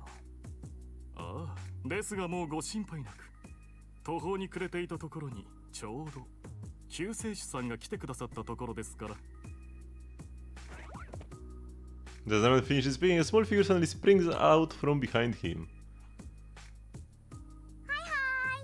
ドミッチの救世主さんことザオちゃんです。普通企業の人ってザオちゃんを見たら死神にでもあったような顔するんだけどね。今日は救世主だって変なの。ご紹介いたしましょう。こちらトップスよりお越しいただいたザオ様です。クランプスの黒枝に属されています。 The Campus Compliance Authority? やあザオ、はじめまして。クランプスの黒枝というのもトップスの加盟企業なのかい？他の大手に比べるとあまり耳にする名前ではないけれど。知らないと思うよ。黒枝は会社の名前じゃないもん。審査、裁定、ルールの維持、それがザオちゃんたちのお仕事。過酷な競争って市場構造の現在でしょ。だから円卓の偉い人たち的には会社のトップたちが血まみれで喧嘩してても全然 OK なんだけど、それもあくまで財政ユニオンのルールと利益をちゃんと守って喧嘩してたらの話。ビジネスってゲームはあんましお行儀よくいかないことばっかだけど、円卓がそれを許してるのはちょっとした思いやりだから。ルールをわざと破るやんちゃな子には怖いママが真っ黒な枝を伸ばしてくるんだよ。今回のポーセルネックスはちょっとお板が過ぎちゃったかな。なるほど。黒枝が企業にとって死神たり得るわけがなんとなく理解できてきたよ。けれどそういうルールの番人がいるからこそトップスはこの町で押しも押されぬ立場を維持していられるんだろうな。私が彼女を救世主と呼ぶ理由もこれでご理解いただけたのではないでしょうか。まあダミッチの救世主になるか死神になるかは全部調べ終わってからじゃないとわかんないけどね。そうだとしてもルクロー氏のような人に生殺与奪を握られているよりはずっとマシですよ。ダミアンさんとは友達というほどでもないけれど少しは人となりを知っているつもりだ。この残酷なビジネス競争において生き延びるためなら何でもする覚悟があるけれど絶対に一線は越えないという信頼もあるんだ。ふーん、君いい目をしてるんだね。とってもシャープで綺麗。黒枝としては敵になってほしくないかも。次にザオちゃんと会うときはその目がおこじゃないといいな。Michao, the Krampus member, turns and walks off with Damian in tow. She may have been small in stature, but her commanding presence nearly overshadowed the deserved Damian beside her. Zengley, let's head back to the tent and get some rest.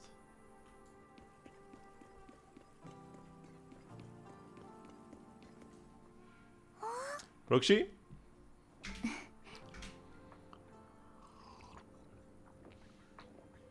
It's not time to sleep yet. Are you spoiling this story? TikTok attention posters. Unfortunate. I don't really use much social media with like auto suggestions. I mean, I don't mind stuff like the YouTube algorithm recommending me stuff, but I mind stuff where it just like auto plays you suggestions, or like, you know, when you just scroll on TikTok and the videos just autoplay one after another.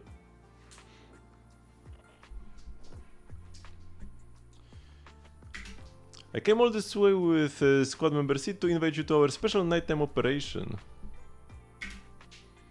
Special night op? Follow us and you will see, Proxy. Move quietly and stay low, just like a sniper. Sentry quietly creep up behind Orphe and suddenly launch a surprise attack.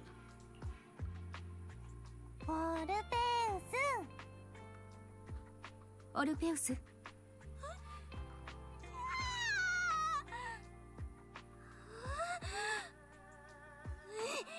またあなたたち。プロ騎士殿までグルでありますか。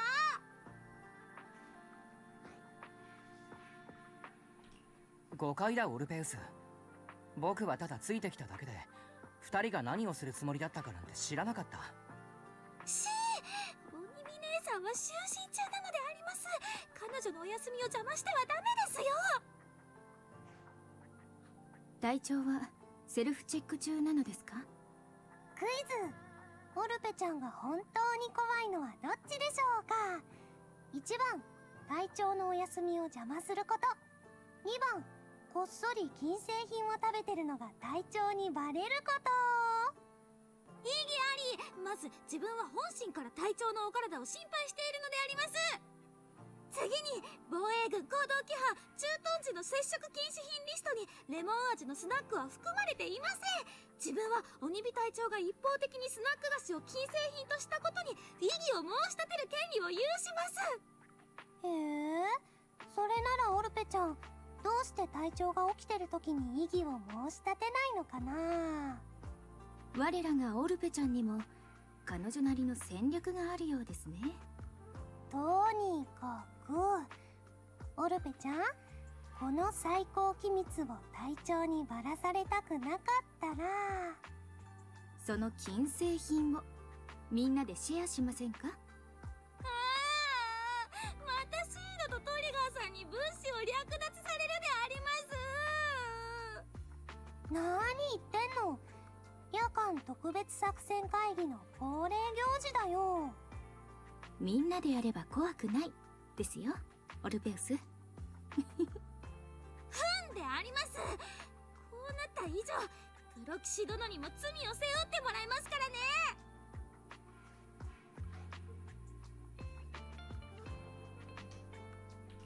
レモン味のスナックを相当する作戦だね。それは見過ごせないな。In the Seabreeze Royal Peninsula, you team up with Obor Squad to finish off the lemon-flavored chips. The night deepens, Sid and Trigger, who ambushed Orphe, return to the squad's camp. Just as you're about to leave, Orphe calls out to you. プロ騎士殿、実はまだあなたに伝えたいことが、その隊長のことについてであります。当ててみようか。鬼火隊長が寝ている時でないと話せないことだね。はい。前回行動した時、プロ騎士殿に辛辣な態度を取った隊長に代わって謝罪したかったのであります。でも隊長がああなるのには彼女なりの理由がありまして、信じてもらえるかわかりませんが。僕はオルペウスのことを信じているよ。オルペウスが鬼火隊長のことを信じているようにね。それにしてもユニークなコンビだと思うよ。兵士と武器型の知能構造体というのは。知能構造体、その言葉だけでは隊長の存在はとても言い表せないのであります。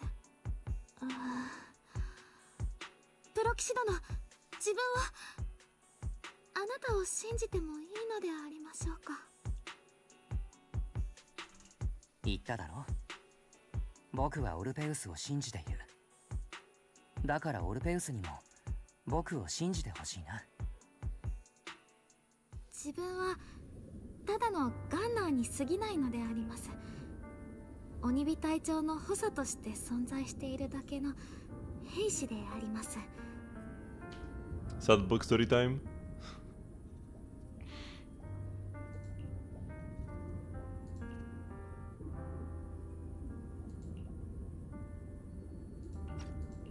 また自分を卑下するのか、オルペウス。お前は特別だ。他の誰とも違う唯一無二の存在なんだ。もし鬼火隊長や隊員のみんながここにいたら、きっとそんな風に励ましてくれたはずであります。でも本当は分かっているのであります。自分は特別なんかじゃないって。生まれた時からガンナーとしての使命と意義しか与えられてこなかった自分は、11年前のあの最悪でこの地はあまりにも多くのものを失いました。とりわけ新エリートを守る多くの兵士たちを。防衛軍の中でたった一つ残った宝石オブシディアン大隊も甚大な被害を免れなかったのであります。あの頃防衛軍では様々な計画が進められていました。強化兵士、改造兵士、そしてクローン。とても残酷に聞こえますよね。でもそうした計画がなければオブシディアン大隊も今日まで存続できなかったかもしれないのであります。自分が生まれたのもそんな時でした。伝説の兵士のクローン隊としてその補佐を務めるために自分は作られました。その兵士のコードネームは鬼火。彼女の肉体はすでに壊れ、重家に宿っているのはその意識、あるいは魂と呼べるもののバックアップなのであります。肉体が死してなお武器として防衛軍に振るわれ続ける。鬼火隊長はそんな運命でも本望だといつもおっしゃっていますが、自分には分かりません。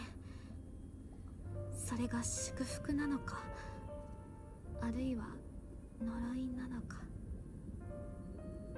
皮肉なことに自分にはそれが幸運だったのであります。だって自分は彼女の体をもらい、名前をもらい、その人生まで奪ってしまったのですから。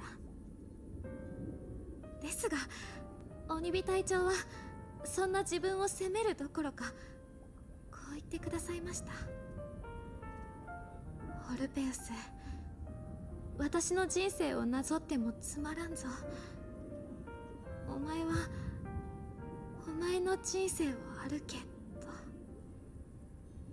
兵士たちの視線に混じる同情や哀れみ、そしてあざけりや嫌悪にも気づいてはいましたけど、それでも自分はやっぱり幸運だったのであります。鬼火隊長と出会えて、オブルス正体と出会えて、そして We've known each other for like 2 プロ騎士 days. 殿のような面白くてすごいお方にもお会いできたのでありますから。彼らは、あなたたちはいつもこう言ってくれました。決して自分を貶めてはいけないと。あのガラスのカプセルも弾けない栄養液も登場に哀れみ、あざけりや嫌悪のこもった視線も、何もかもが自分の特別を否定したとしても、皆さんだけは何度も言ってくれたのであります。オルペウスは唯一無二の存在だと。冷たくて硬いガラスの檻なんかよりも、自分は皆さんの思いを選びます。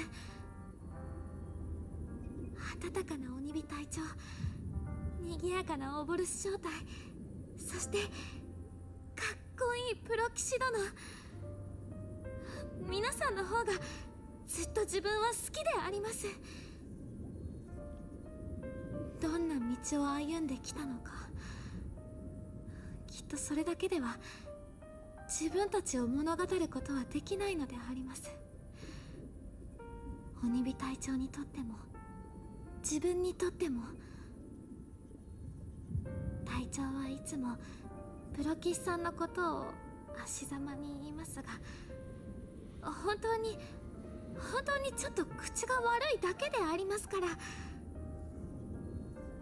自分たちを物語る者が歩んできた道だけではないのなら、自分も隊長もどんな道を選ぶのかは自分で決めなければなりません。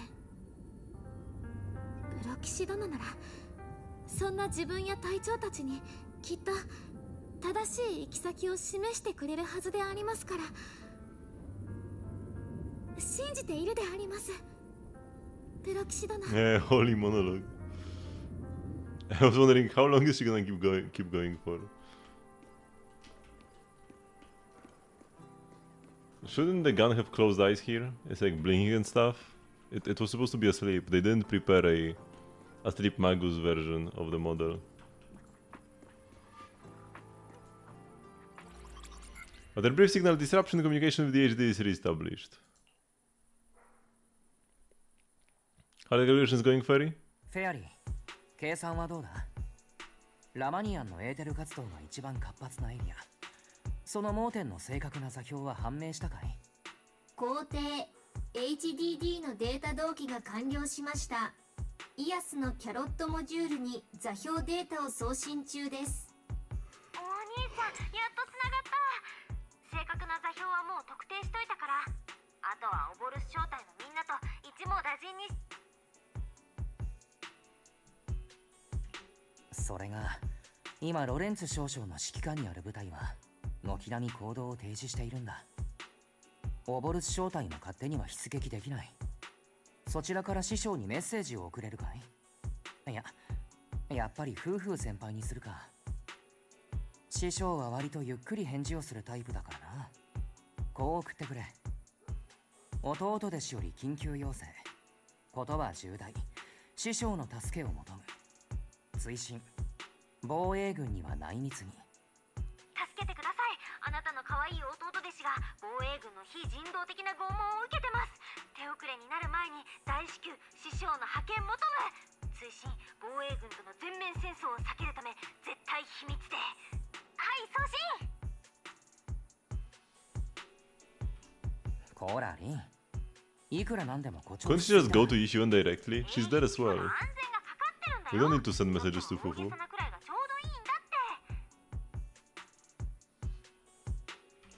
まったく。ならあとは雲岳山のみんなが少しでも早く動いてくれるよう祈るしかないな。ロレンツ少将が勝利に酔いしれている間に三将会が何をやるかすか分かったものではないんだ。ことは急を要する。僕は先にログアウトするよ。As you're about to fall asleep, that familiar chirping breaks your peaceful slumber again. Is that Shifu's Qingming bird? Everything suddenly dims, but strangely you don't feel afraid. When you come to your senses, you are already being carried high up in the air by bird talons. Your body feels weightless like a feather drifting in the air one moment, then heavy like a stone sitting in a lake the next. By the time you come back to your senses, you've already arrived. Yeah, great. Amazing that it didn't show anything. Holy black screen. なんだか夢を見ていた気がするけれど、ここは現実の適当感なのか？それかまだ夢の中だったり？起きたか？夫婦から聞いたぞ。我ら雲岳さんの可愛い弟子が防衛軍の非人道的な拷問を受けているとな。それから連中との全面戦争を避けるため隠密に動けだったか？本当ですよ。一字一句その通りにお弟子ちゃんから届いたんです。ちなみに送った本人もいます。うちのお弟子君をいじめるとはいい度胸だ。おじさん、こいつは黙ってられないぞ。連中の玄関口まで行って問い詰めてやらにゃ。ファン、どこの玄関へ問い詰めに行くんだ？お前さんの弟弟子をよーく見てみろ。ちょいとぼーっとしてはいるが、非人道的な拷問を受けたように見えるか？これは師匠が術法で適当感まで送ってくれたのか？ようやく頭が回り始めたようだな。お弟子さんがご無事で何よりです。とはいえ、これほど急を要していたのは軍の方で何かトラブルがあったからでしょうか？そうですよ、お弟子さん。外で何があったんですか？あんな風にお師匠様を呼ぶくらいだから、きっとよっぽどのことだったんですよね。大丈夫ですよ。ここにはみんながいますから。そうだそうだ。兄弟子も姉弟子もみんなここにいるぞ。You know, the intel calculated by Ferry along with all accompanying suspicions and speculations for everyone.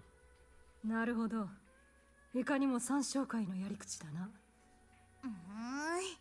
防衛軍の手に負えないって言うなら、私たちがやってやります。いつ出発しますか、お師匠様？流行るな。まずはお前さんの弟弟子をきちんと休ませてやれ。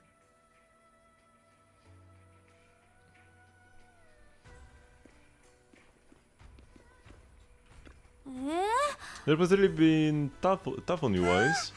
Senior sister is the best. A proxy without their senior sister is nothing. Those damn soldiers, how dare they lock up my junior?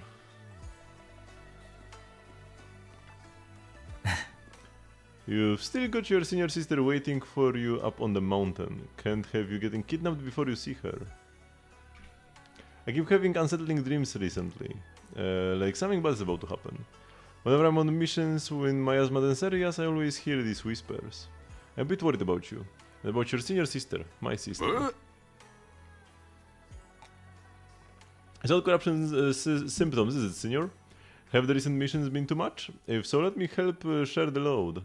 Don't worry too much, the sky could fall and Shifu would handle it. We'll be okay. Yeah, right, we still got Shifu.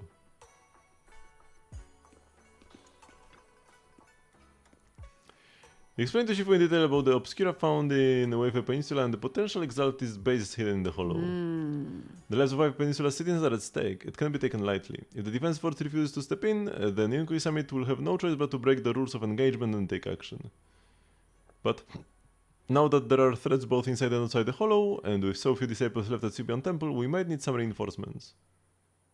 Before Shivan can finish speaking, an angry shout from outside cuts her off. The poor temple gate couldn't withstand the force of the uninvited guests. It cracked open and led them into the courtyard. まったく、こんな夜中に誰が押し入ってきたのかと思えば、防衛軍の兵隊どもか。よく聞け。たとえ長期兵が軍の統制下にあろうと、人様の家に軍下で上がり込んでいい理由にはならんぞ。特にこの適当感はな。おたくらが好き勝手に出入りしていい場所じゃないんだ。おい、こいつは一体何？ Ishuan takes them out one before.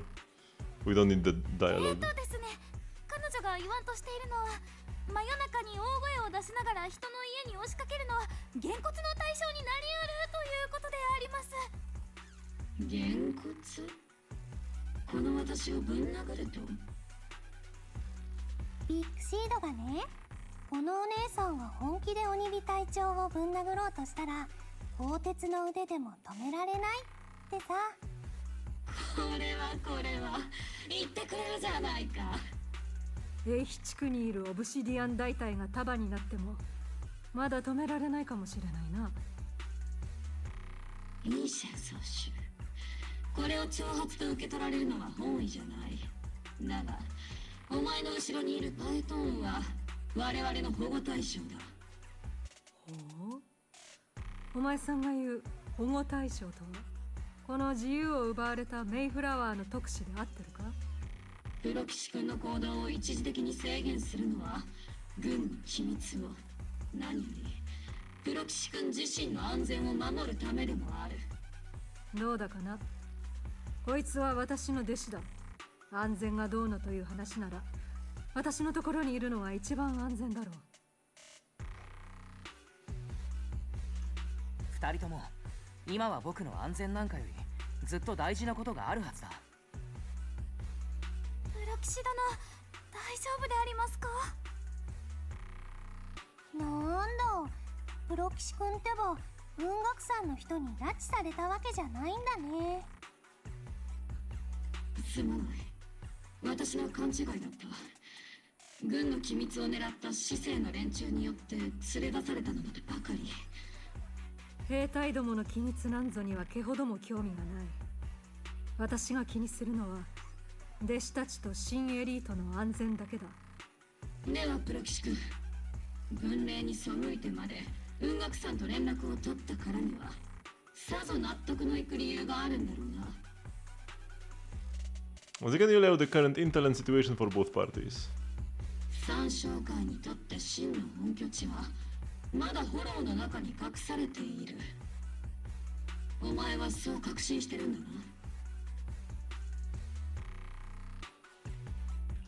自分の足でフォローに入ってこの座標にたどり着いてみるまでは確信とは言えないけれどね。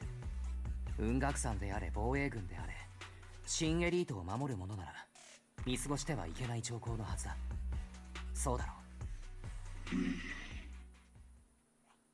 お兄ちゃん、フェアリーから警報。フォロー観測データによると、現在進行形でラマニアンフォロー全域におけるエーテル活性が上昇中。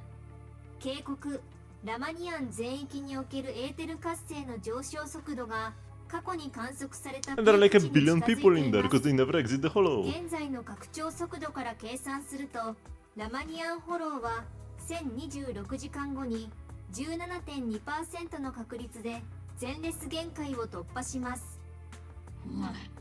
おい、音声アシスタントがまたごちゃごちゃ言ってるぞ。要するにほっといたらラマニアンがボンってことだね。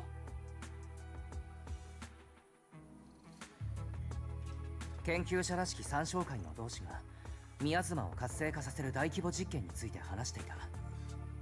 おそらく彼らがひっきりなしに言う最後の制裁、その準備なんじゃないかと睨んでいるんだ。僕たちで掴んだ情報から見ても、三将会はラマニアンにある宮妻の集中地帯をほとんど掌握している。あの奇妙なエーテルの一種を操る技術も持っているようだ。現在フォロー全域で観測されているエーテル活性の上昇は三将会の動きと無関係じゃないはずだ。お前さんの推論が正しいとすれば、今まで見落としていたこの拠点が奴らの言う制裁の要というわけだ。ああ、そうだ。ここを潰してしまえば制裁が何であれ始めようがない。フォローの活性化も食い止められるはずだ。お前さん、どうやったらその喉からため息が出るんだ？うさんくさい専門用語は適当に聞き流したが、大筋は分かった。三商会のクズどもが騒ぎを起こしてないかこの目で確かめ、まとめて焼き払えば潜在的なリスクを潰せると、そういうことだな。あの鬼火隊長が全てを理解されている。こんなことがあるのでありますね。なら行くぞ。オブルス正体が英飛地区を蝕む影を叩き潰す。あれ、命令違反許すまじって言ってた1時間前の鬼火隊長はどこ？そこ？どこに命令違反がある？軍事機密を持ち逃げしたパエトーンを追っていたらたまたまフォローにいただけだ。鬼火隊長の心意気には感服するが、雲岳さんに任せておくという選択肢もあるぞ。三商会の総統は防衛軍の仕事だ。だが上の連中が職務を果たそうとしないのなら、そのツケは私が払う。それにオブスキラの調査だってまだ終わってないんだ。もしあの箱からサクリファイスが湧き出してみろ。防衛軍の兵士どころか市民にまで犠牲が出るぞ。それもそうだな。私と弟子たちは長期兵にとどまり、引き続きこの地を守る役目を果たすとしよう。となれば具体的な作戦と出撃のタイミングは早急に決めておかないとな。ああ、オブルス正体が揃って動けば容易に見つかる。適切なタイミングを見極めないとな。再集結と出撃は明日の朝一番だ。オブルス正体、総員、駐屯地に帰還だ。なるべく休んでおけ。はい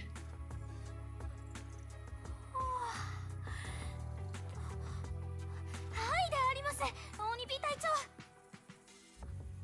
明日は長い一日になるぞ。Okay. So complete one of the missions. There'll be a good time for a break.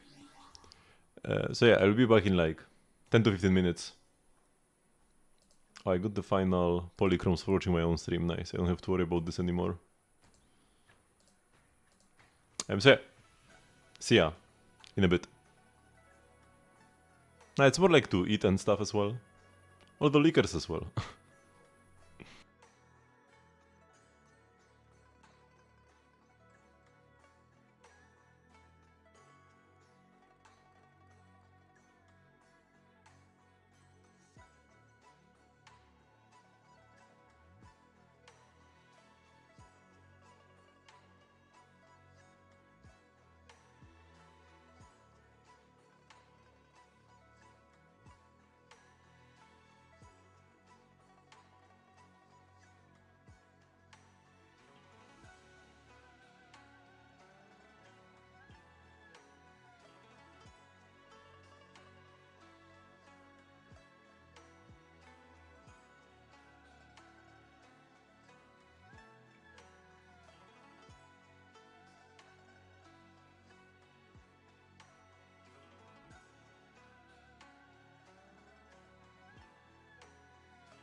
Okay, we are back.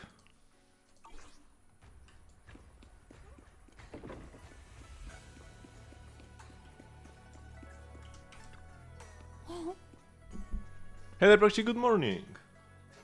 I'm to invite you to today's Grand Escape strategy meeting. We're going to start evacuating civilians? Fine. If you want the dull version, I'm here to bring you to the strategy meeting. It's not about civilian evacuation or whatever. Go now. Are we like halfway there? If we ended one quest and another began? You're at the plaza at Phalium Heights with Seed. Oh, Isolde is still alive, but not for long. Squad member Seed, Proxy, all members of Obol Squad are present. Please begin the operation briefing, Colonel.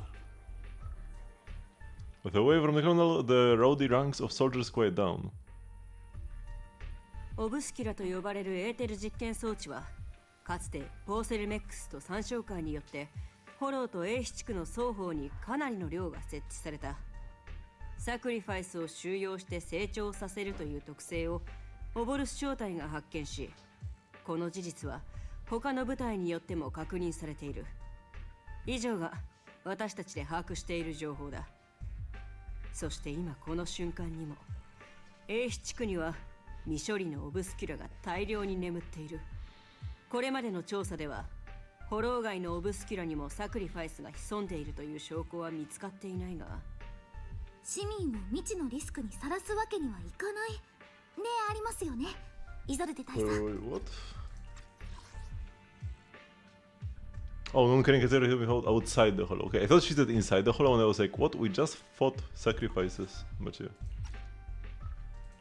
その通りだ、オルペウス隊員。よって我々はこのフォロー災害に対処すべく長期兵市民の避難誘導を開始する。オブスキュラをすべて排除するまで市民たちには都市部まで避難してもらおう。避難誘導そのものには少々直属の主力部隊が当たる予定だ。オボルス小隊には遊撃部隊として緊急時に迅速な対応ができるよう待機を命じる。Shouldn't we get like recaptured first? つまり好きに動けということだな。誰が自由行動だと言った。いつでも動けるようスタンバイしていろということだ、オニビ隊長。はっ、了解であります大佐。オブルス小隊は鉄の意志で不断の大気を貫き通す所存です。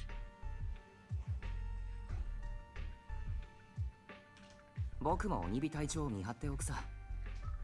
オボルス小隊が自由に行動してしまわないようにね。何やら君たちの言動に含みを感じるが、まあいい。くれぐれもおとなしくしているように。避難中の混乱は必至だ、鬼火。プロキシ Why is our escape going unnoticed? 考えてやれ。 By the higher ups. What? 彼らは我々の VIP 様だからな。そうだろ、プロキシ君。VIP といえばロレンツ少将とルクロー氏を筆頭としたポーセルメックス上層部も市民と共に A 地区から退避する。お偉いさんどもは逃げるのが待ちきれないといった感じだな。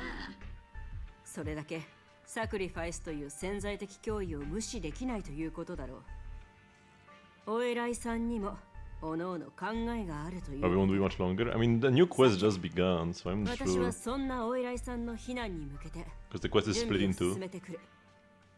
オボルス小隊は解散してよし。イゾルデ。まだ何かあるのか、鬼火隊長。イゾルデ大佐、もし私がお前の命令に従わなかった時、お前はこの銃を許すだろうか。隊員の前で言うべき冗談ではないな。だが君の決断である以上、きっと納得のいく理由があるんだろおっしゃる通り、そうなったとして隊長にはきっと隊長なりの理由があるはずであります。う。オルペウス隊員、隊長と命令に違反する気は満々のようだな。自分はただ。こいつが命令に違反しないよう私が目を光らせておく。何があろうと私たちは同じ道を歩む戦友。そうだろ、鬼火隊長。当たり前だ。それを聞いて安心したよ。As the soldiers dismissed echoes to the square, the soldiers begin to scatter and leave. プロ騎士殿、プロ騎士殿。こそこそしてどうしたんだいオルペウス。そんな風にしていたら怪しまれてしまうよ。隊長からの伝言であります。一緒に行動すると目立つから後で密かに合流しようとのことです。隊長からって君のすぐ後ろにいるじゃないか。どうして直接言わないんだい？隊長は声が大きすぎて内緒話に向いていないからであります。Magus and the others head towards the cable car station. You go join them and see what they're whispering about. Evacuation is that the big hollow going to spread to Phalium Heights? My whole livelihood is here. Don't worry, it may be just a small hollow disaster. Life is way more precious than property. You young fools just don't get it. I came here from the old capital. Do you know how long it took me to build up this business? Terrestrial calm, work with the defense force and leave Wi-Fi Peninsula for the time being. The hollow might settle in a few days and you can all come right back. Don't push, don't panic. Hey, I'm talking to you. Because we have a child with me. Could you let them go first? Mommy. Our company volunteered to help maintain order here, so don't push your luck. Please follow the evacuation order and join the evacuation group at once. Hey, I told you to watch your tone. You're even scared and ethereal. I accidentally lost track of my group. Come with me, Granny. I will help you catch up to the main group.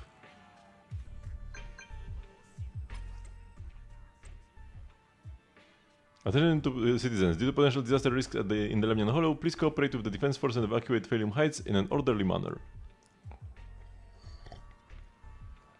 Citizens, please actively cooperate with the evacuation operations organized by local forces and evacuate the urban area in an orderly manner. If you encounter any security threats, please seek help from nearby defense force soldiers or follow Bangbu to evacuate from high-risk areas.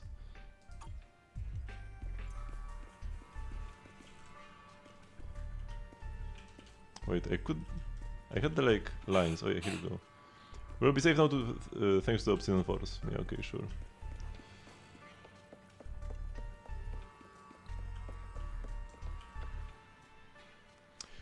You got that right, Proxy. Obol squad's role during the retreat is standby for rapid deployment. In other words, if we sneak into the hollow operation now, no one will catch us. Sneak into the hollow? No, we are covertly going in to investigate. For the safety of the citizens of Wi-Fi Peninsula. The captain's right.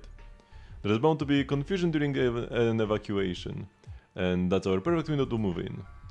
Commander Isolde's arrangements just happen to work in our favor. Do you think she already knows about us? She's got nothing to do with this. If we are caught, I will take the hit for defying orders. The time is of the essence. Get ready and let's move out, Proxy. And sorry, Eleven has nothing to say about this? I would imagine she wouldn't go. The crowd gathers at the cable car evacuating Phalium Heights under the direction and support of the defense force and top security. ここにある工事は連中の命より値打ちがあるんだからな。聞き捨てならないな。労働者たちに聞かれてはことだぞ。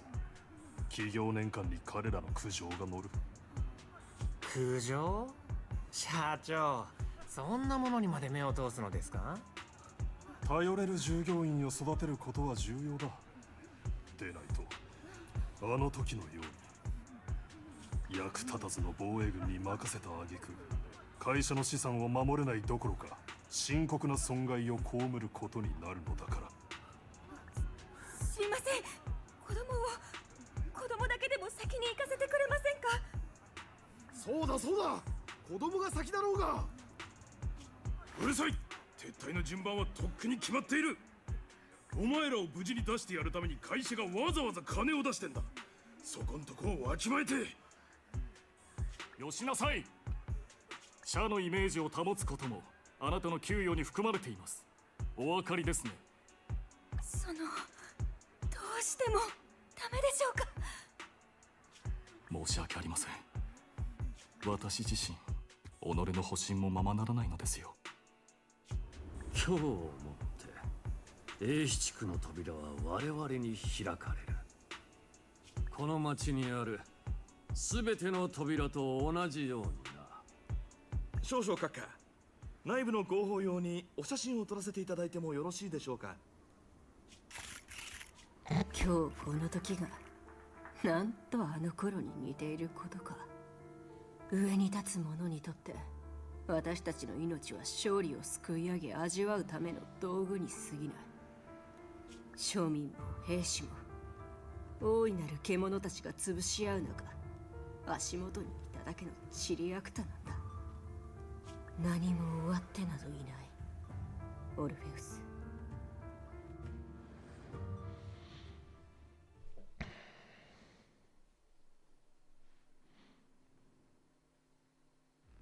ここは以前我々が相当した拠点のあたりだ。あの時はプロ騎士君もいたはずだが。あれ、三将会の隠れた拠点を探していたはずでは。どうしてまたここに戻ってきたのでありますか？実はだね、フェアリーの計算によると、盲点のあった座標に最短でたどり着ける裂け目はちょうどこのエリアにあるんだ。つまり僕たちはみすみす目の前で三将会を逃がしてしまっていたわけだ。ローレンツ少将とルクローの横やりがなければとっくに気づけてたかもしれないもの。裂け目はこの辺っていうのがフェアリーの計算の限界みたいだね。あとはみんなの目で確か One め might て know Ferry will show the exact location. 各員行動開始。任務目標は周辺に存在する空間の裂け目だ。はっ、鬼火隊長。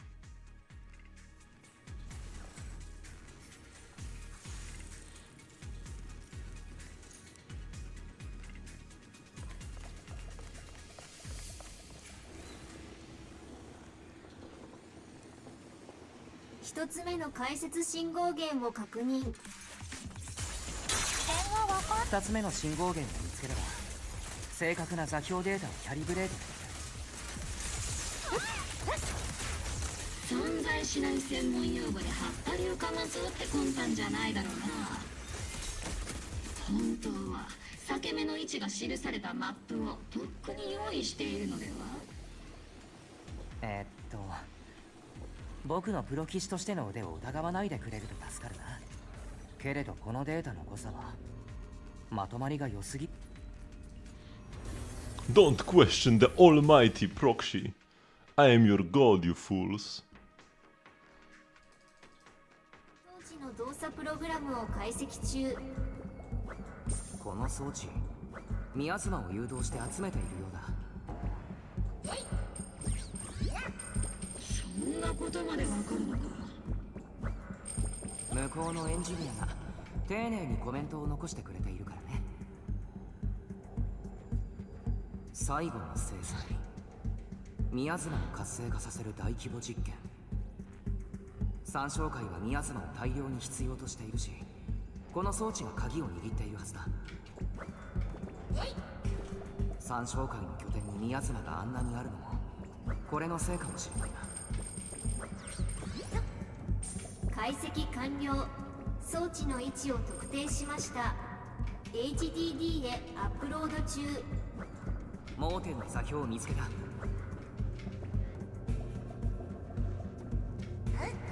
Nice, reached the end just in time. The line about engineers leaving comments in the code, that was kind of funny actually.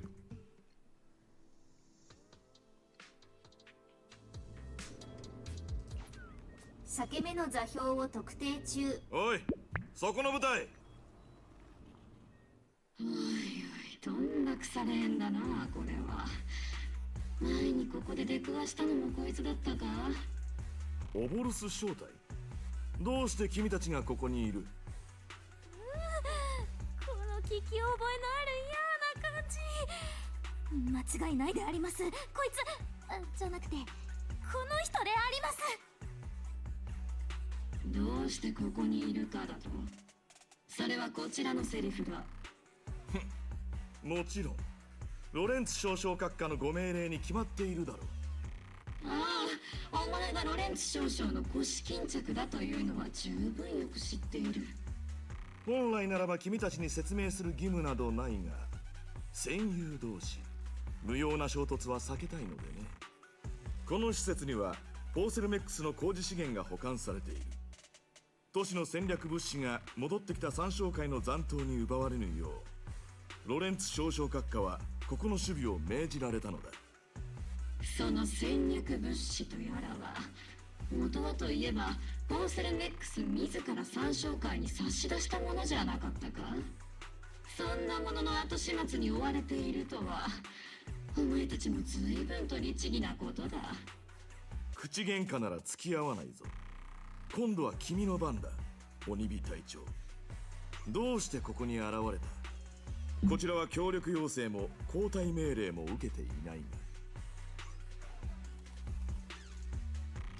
見ればわかるだろう。オボルス正体は僕を捕まえに来たんだ。ロレンツ少将に制限令を出されている身で、軍の機密を保持したままフォローに入った僕を。プロ騎士殿。ほう、市長の徳士殿がそんなに手のかかる人物だったとは。それは本当か、鬼火隊長？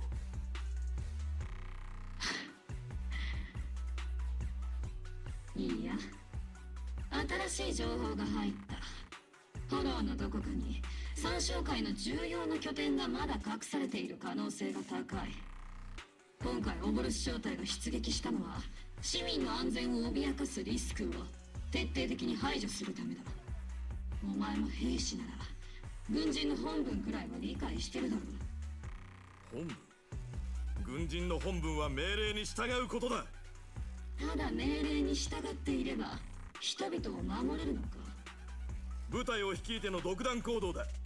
軍規違反も甚だしいぞ、鬼火隊長。軍紀がなんだ。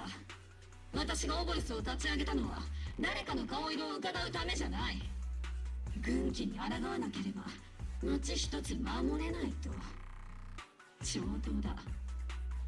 軍法会議でも何でも受けて立ってやる。この会話は録音している。君の一言一句が法廷での証拠になるぞ。この銃口はそちらに向いている。貴様の一言一句が今はの際の遺言に。情報を流したのは僕だ。今回の行動も僕が主導した。防衛軍の上層部が何か言いたいなら直接僕に言えばいい。Where is a normie? 特使として来ている僕に。Doesn't matter.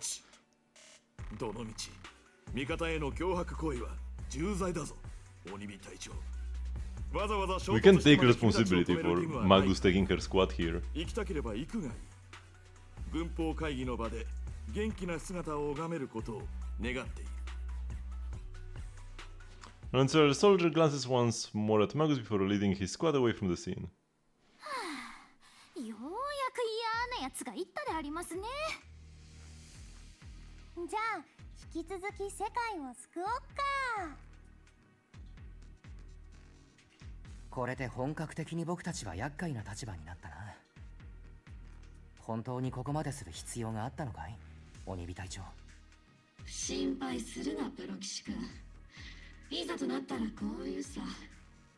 特使殿は我々に脅されてしぶしぶフォローを案内する羽目になったと。そうではない。僕は鬼火隊長とオボルスのみんなが心配なんだ。軍紀に違反した責任なら全て私が負う。いざとなればイゾルデに情けを求めるだけだ。ダメでありますよ。もし鬼火隊長が本当に捕まってしまったら自分一人で戦場に立つことに。あのな、少しは私の心配もしたらどうなんだ、オルペウス。 That message comes through the HDD. お兄ちゃん、防衛軍から緊急の通信要請だよ。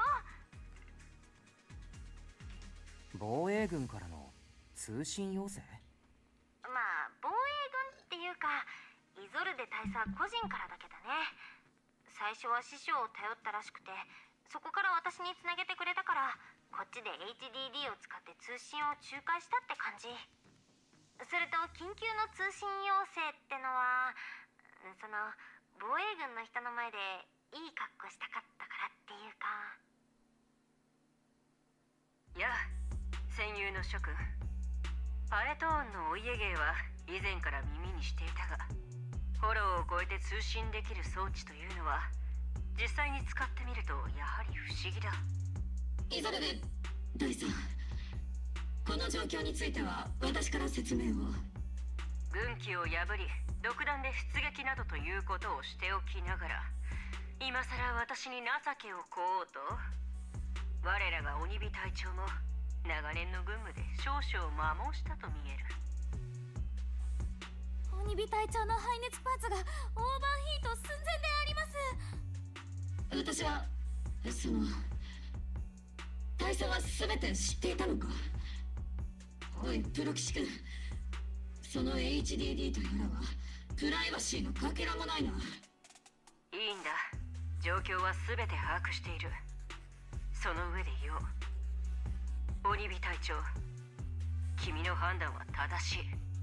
かつての私たちがただ命令に従って戦友たちの命を犠牲にしたことを思えばな、もはや命令だからというだけで危機に瀕している英飛地区を見殺しにはできない。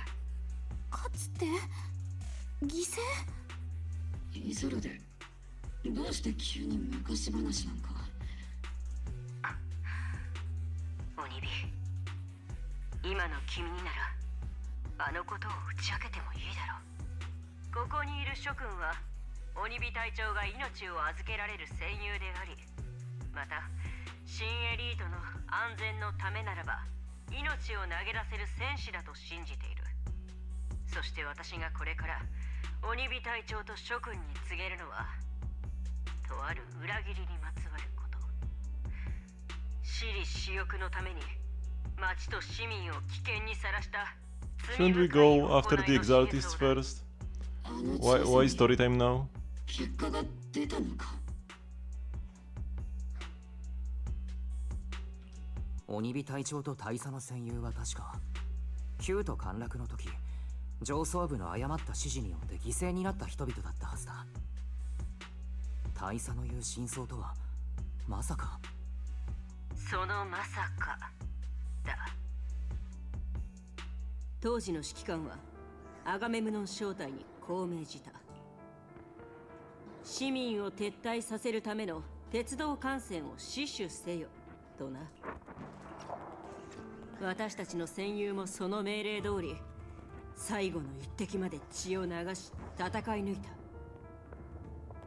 た。しかし実際に私たちが守っていたもの、市民を乗せていると思われた貨物列車が満載していたのは企業の財産だったんだ。隊員たちが1分耐えるごとに1コンテナ分の工事がホローの外に、トップスが設けた倉庫へと搬送されていった。当然指揮官には企業から莫大な報酬が支払われたと聞く。But they were in Hollow Zero, no? Or did the disaster affect all Hollows and they were in Wi-Fi Peninsula? In the Lemnian Hollow? Because Porcelium is mined in the Lemnian Hollow, no? Not in Hollow Zero. Hollow Zero is too dangerous. Or maybe it was mined in Hollow Zero before it exploded? Whatever, not like it matters. その小切手にあるゼロの一つ一つは隊員たちの血で書かれていたんだよ、鬼火。鬼火隊長。イゾルデ、その指揮官の名前を言え。そいつに賄賂を渡したのはどこの企業だ。 It's Porceliumix and Captain Lawrence. 通信の状態が非常に不安定であります。答えろ、イゾルデ。 I don't even paying attention. Maybe for the best. 罪に問うための証拠が十分に揃ったわけではないんだ。今はまだ冷静さを保て。冷静だと。こんなことを中途半端に聞かされて冷静でいられるか。鬼火隊長、これ以上安定した状態を保てないのであれば。勘違いするなよオニビ。私の怒りだって君に劣らないと分かっているはずだ。イゾルデ、私はこのために生まれてきたんだぞ。この怒りを中心に込め、叱るべき奴にぶち込むために。オニビ隊長、自分は隊員たちの安全確保のため強制的にスリープモードを起動する権限を有するのであります。オルペース、私の邪魔をするのか。待つんだ。僕にみんなの恨みつらみを軽んじる資格はない。けれど今いる人々 Is it all trying to stop us with this? Story time distract us? What's happening right now? Why is she called with the story time? 軽んじてくれるじゃないか、パエトン。お前にこの怒りがわかるのか。あの最悪で何かを失ってない人なんていないんだ。ここにいるみんな、イゾルデ大佐にイーシェン師匠、夫婦先輩、旧都陥落のせいで英飛地区に流れ着いた人たちだってそうだ。みんな君と一緒だ。もうとうにたくさんのものを失っている。天才に人災。この新エリートで僕たちはまだ失い足りないと。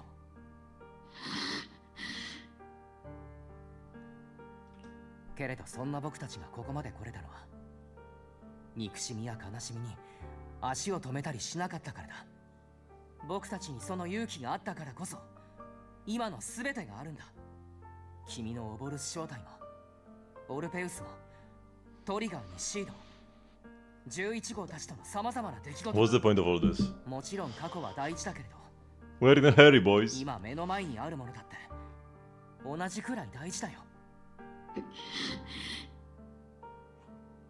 オニビ隊長。あれ、僕も礼を言う、プロ騎士君。イゾルデ、永遠にこのままにしておくつもりはないが。 Wait, did Soldier 11 have any voiced lines in this 来るべき quest? 時が来るまでは我慢してやる。そうしてくれると助かるよ。目下重要なのは I think she did 引 not. き続き遂行することだ。このタイミングで I think she only had written lines, the like unvoiced. 君の言葉が正しかったということだけは伝えておきたかったんだ。命令に従うだけの軍人が必ずしも優れた軍人とは限らない。諸君、ためらわずに進め。軍の圧力は私のところで止める。さて、時間は待ってはくれないんだ。フォローが絶えず変化を続けている以上、長くここにいたら裂け目が消えてしまうかもしれない。了解した、プロ騎士君。オブルス正体、引き続き前進だ。はっ、隊長。この青年、君は幸運だったのだよ。オニビ、私よりもはるかにな。 His voice fades over the channel and double squad's figures disappear into the fissure. めったにないのですが、こんな戦友いらないと思ってしまいました。います。同感だ。 If it's not the exact squad was ahead, it's at least a heavily fortified stronghold. Get ready for combat.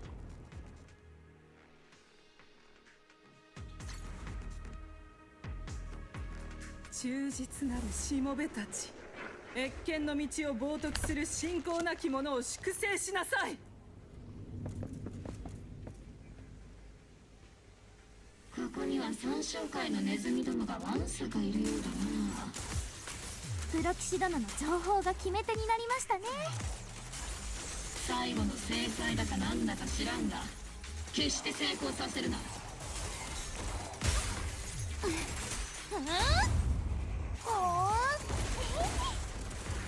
引き続き前進だ。連中を一網打尽にするぞ。久しぶりね、パエトーン。サラ、三将会がこれまで犯してきた罪で君が裏で暗躍していたものはどれだけあるんだい？罪？何のことかさっぱりわからないわね。もしかしてあの必要だった数々の犠牲のことかしら。それなら始まりの主の忠実なるしもべとして私の答えはもちろん全てよ。傲慢で無知な信仰なき者はあまたといるけど、その中でもあなたはひときわ厄介と言わざるを得ないわ。鬼火隊長、彼女プロキシ殿に対して人格攻撃を仕掛けているであります精神を責めるのは専門外だが、火力に物を言わせるならこっちの領分だ。さあ、とっととくたばりやがれ。くたばりやがれであります。愚かね。せいぜい好きなだけ暴れているといいわ。司教様はもう周域への門にその手をかけていらっしゃるの。あとはほんの少し押すだけ。メボラクか。敵ながらあのしぶとさには感心せざるを得ないな。死は残酷な命題だけれど、最も忠実なしもべに対して始まりの主は慈悲を示されるのよ。オカルトな話で煙に巻こうとしたって無駄だ。君が新エリートを傷つけるなら僕たちは絶対に許さない。傷つける？今まさにこの都市を蝕んでいる害虫ならここにはいないわ。真なる激毒はずっとこの都市の血管に潜んでいるのだから。それを思えばあなたと私たちは敵ではなく味方とすら言えるのよ。深瀬、我々のプロ騎士が貴様ごときと同類なものか。でも残念ね。私たちが手を携える機会はもうないかもしれないわ。結末がすぐそこまでやってきているもの。司教様の儀式を邪魔させはしない。さあ、忠実なるしもべたち、始まりの主はあなたたちの名前をきっと覚えていてくださるでしょう。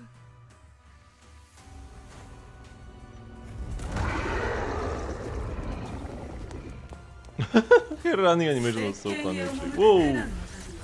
往々にして犠牲に主を求める木とは常に血と骨に覆い尽くされている。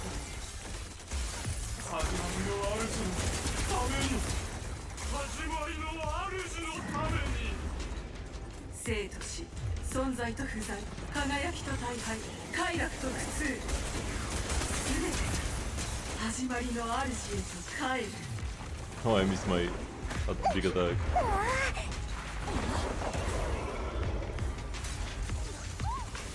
シード。まだまだ。レディ。僕、嫌いなやつには威嚇するよ。制圧するコース。ビッグシード。行くよ。追撃は今です。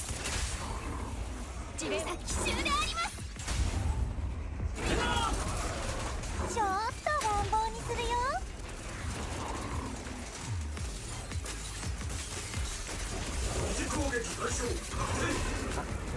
あれじゃないか。見に行ってみよ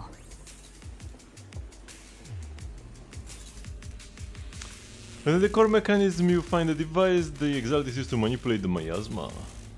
Ooh. Didn't we see this already? As a device is carried in the exaltist underground base, the core piece installed at a large miasma facility used to control the flow and form of miasma.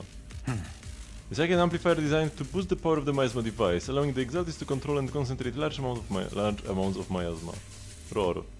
My laser can't break through either. The equipment is shrouded in thick miasma, and attempt to connect through uses port would lead to corruption. Even the perception technique is useless. Oh no, maybe we need someone with Ishu and Shifu's level of skill for this. We can't think about these things right now, so let's just focus our efforts on tracking down those bosses. 順番に押さないで。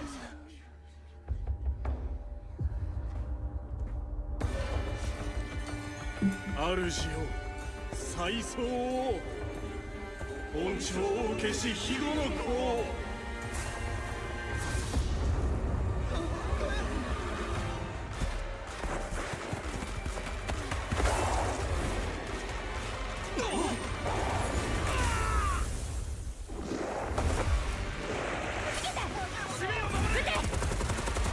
上昇閣下市街地の箱が撤退だ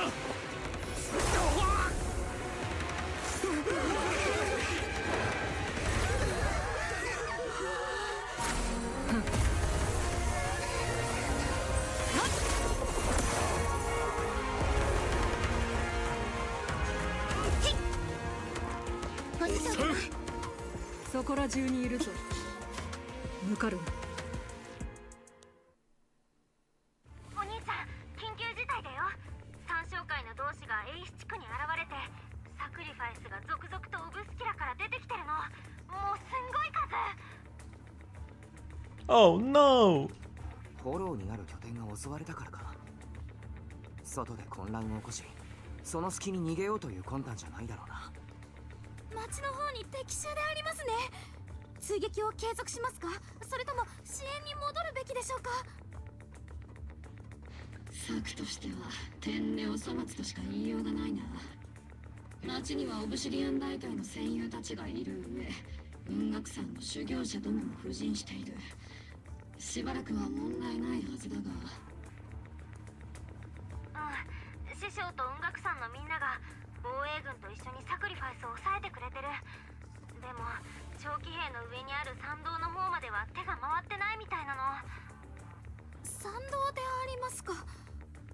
自分たちが入手した配置図を見る限り、あそこにオブスキュラはなかったはずでありますが。ああ、だからこそ軍はあそこを手薄にしてたはずだ。そんな、参道付近には少なくない数の民家があるのであります。分かった。A 地区に戻る脱出ルートならもう少しで計算が終わる。お願いであります、プロ騎士殿。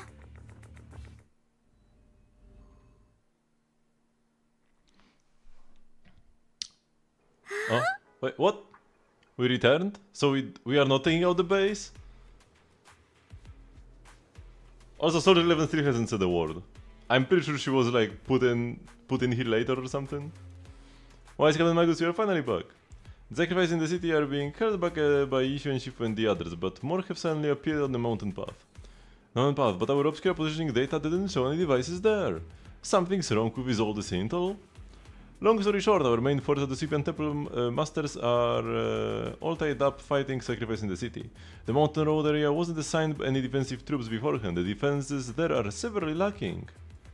No time to lose.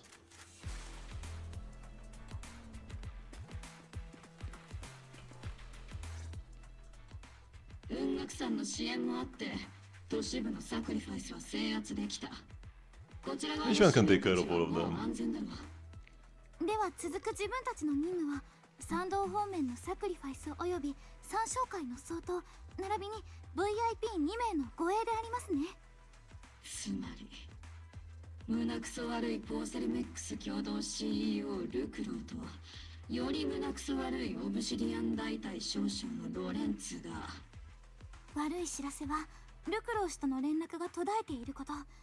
いい知らせは少将が山道下にある避難地点へ向かっていることでありますね。いいと悪いが逆の可能性もあるが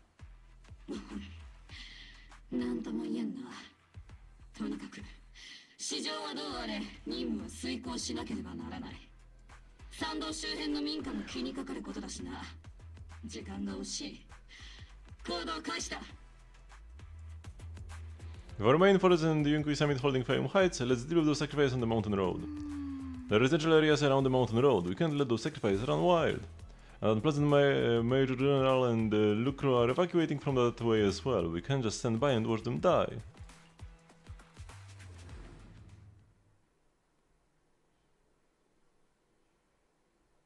Can't we?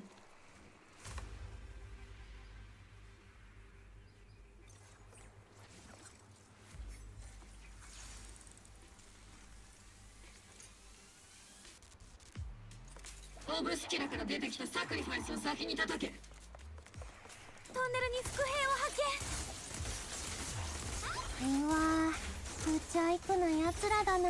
倒れているのはボーセルメックスの人たちのようでありますね。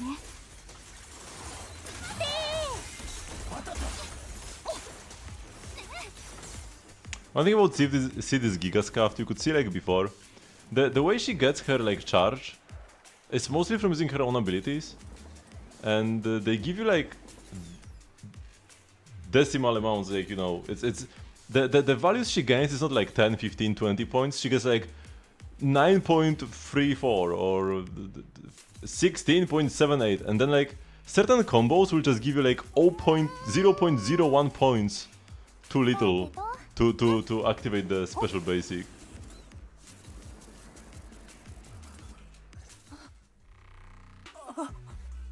あいつら、あの怪物たちはエーテリアスじゃ。落ち着いてください。エーテリアスなんかじゃなかった。自分たちはオブシリアン大隊です。あなたはもう安全であります。みんな死んでしまったの。落ち着いてください。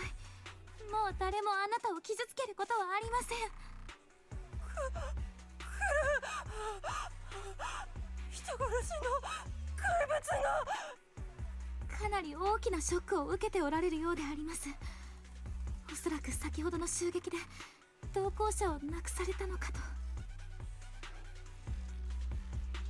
格好を見るに彼女はポーセルメックスの人間だろう。晩餐会でも彼女を見かけた気がする。一緒にいたのも同じポーセルメックスの幹部たちだろう。気に食わない連中ではあるが、こうしてのたれ死ぬべきかと言われれば。 His voice comes to the military radio on his chest. オニビ、君は知りたがっていたな。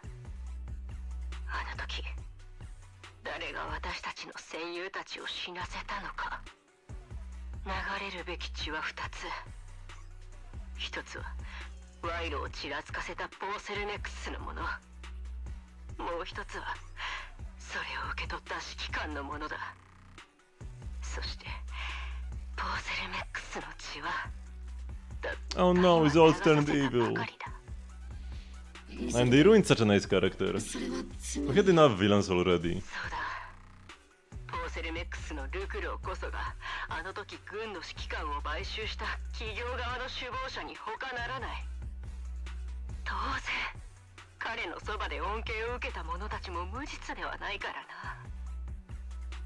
よって共に血を流してもらった。 This is even more disappointing than her like being ill and dying. 無実ではない。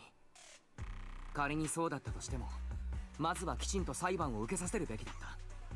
プロ棋しながら君の正義感にはつくづく感心する。しかしきっと君も過去に似たような経験があるだろう。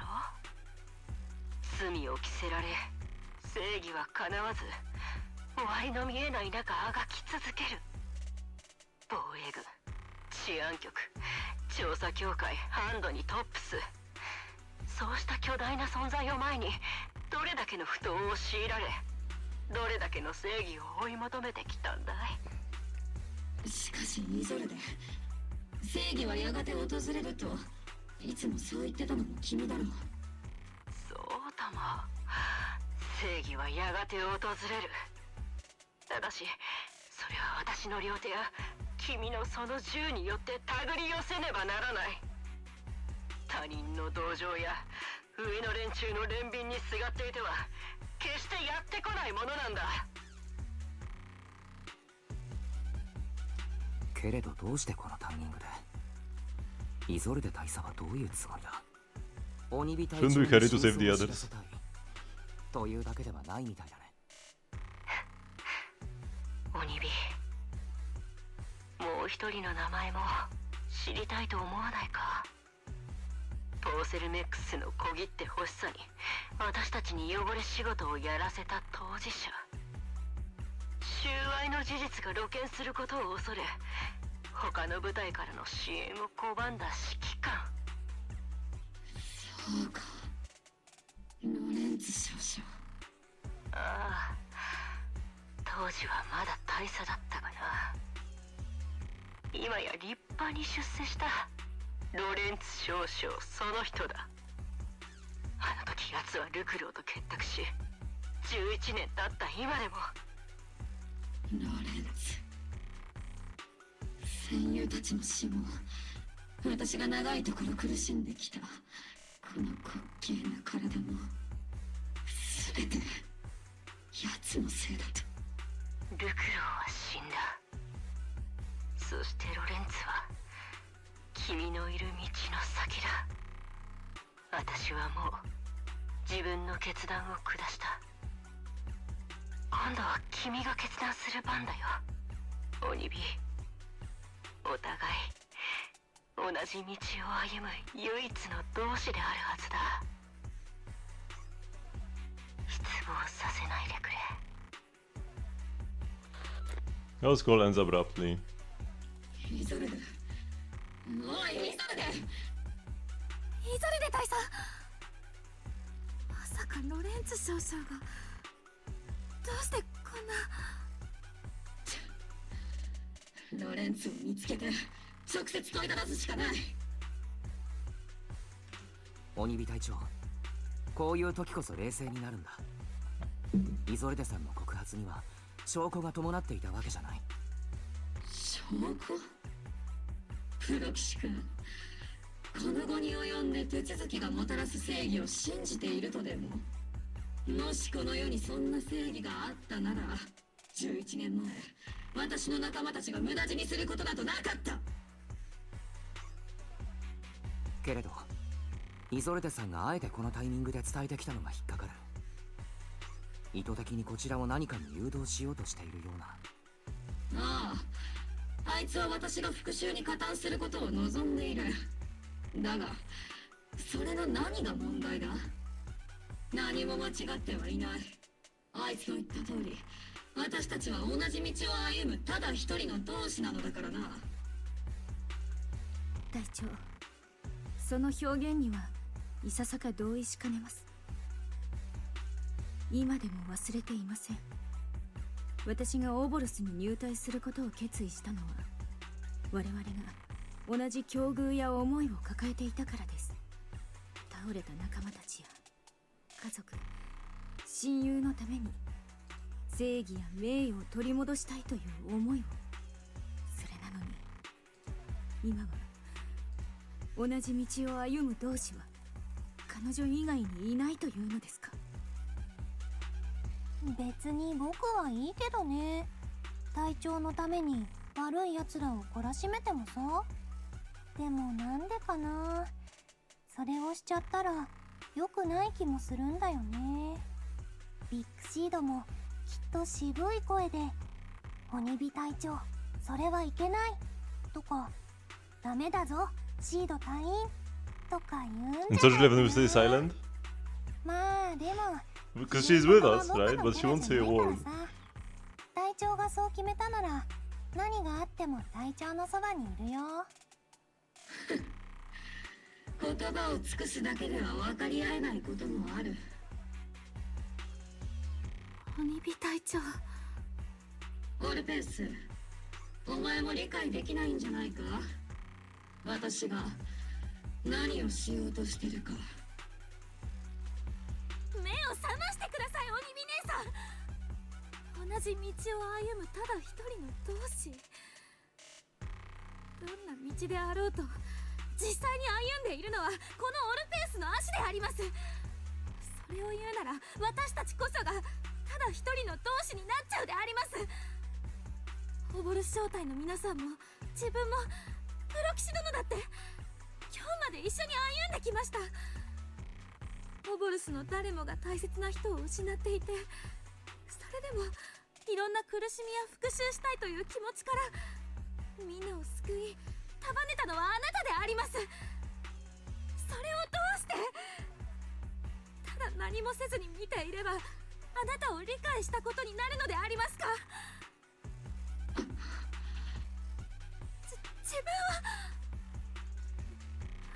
申し訳ありません。つい自分を制御できなくて。任務はまだ終わってない。個人的な問題は多々あるとしても They would be all dead by now. Wasted so much time. そうだろう、鬼火隊長。ああ、引き続き前進し、道中のエーデリアスを殲滅する。オボルス、戦闘準備だ。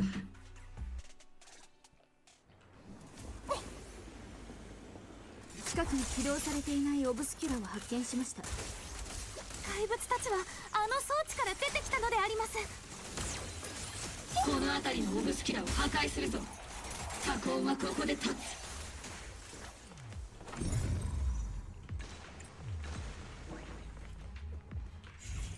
Oh, I already opened the path, but it's still locked here. I need to first investigate the thingy.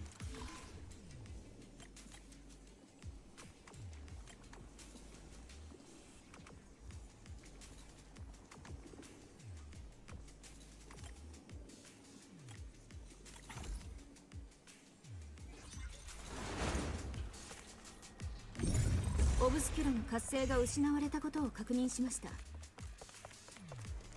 のオブスキュラの位置は大佐の情報にはありませんでした。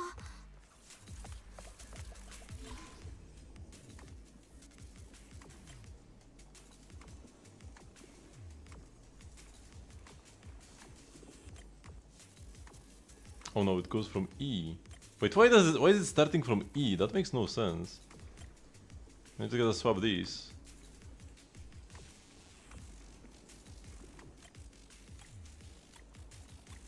Should it start from A? 前方にオブスキュラを発見。オブスは徹底的に片付けるぞ。 You can get to the outside of the residential area through here.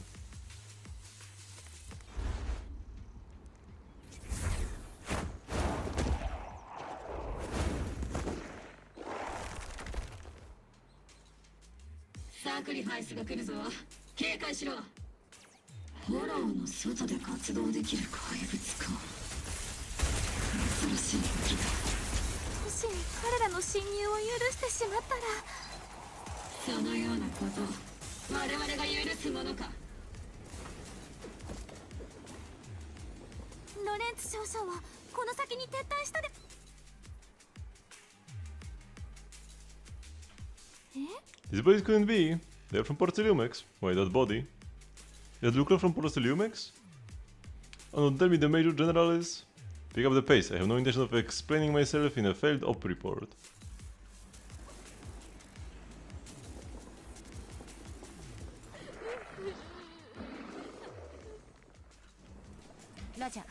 Oh no, such a small cool boy.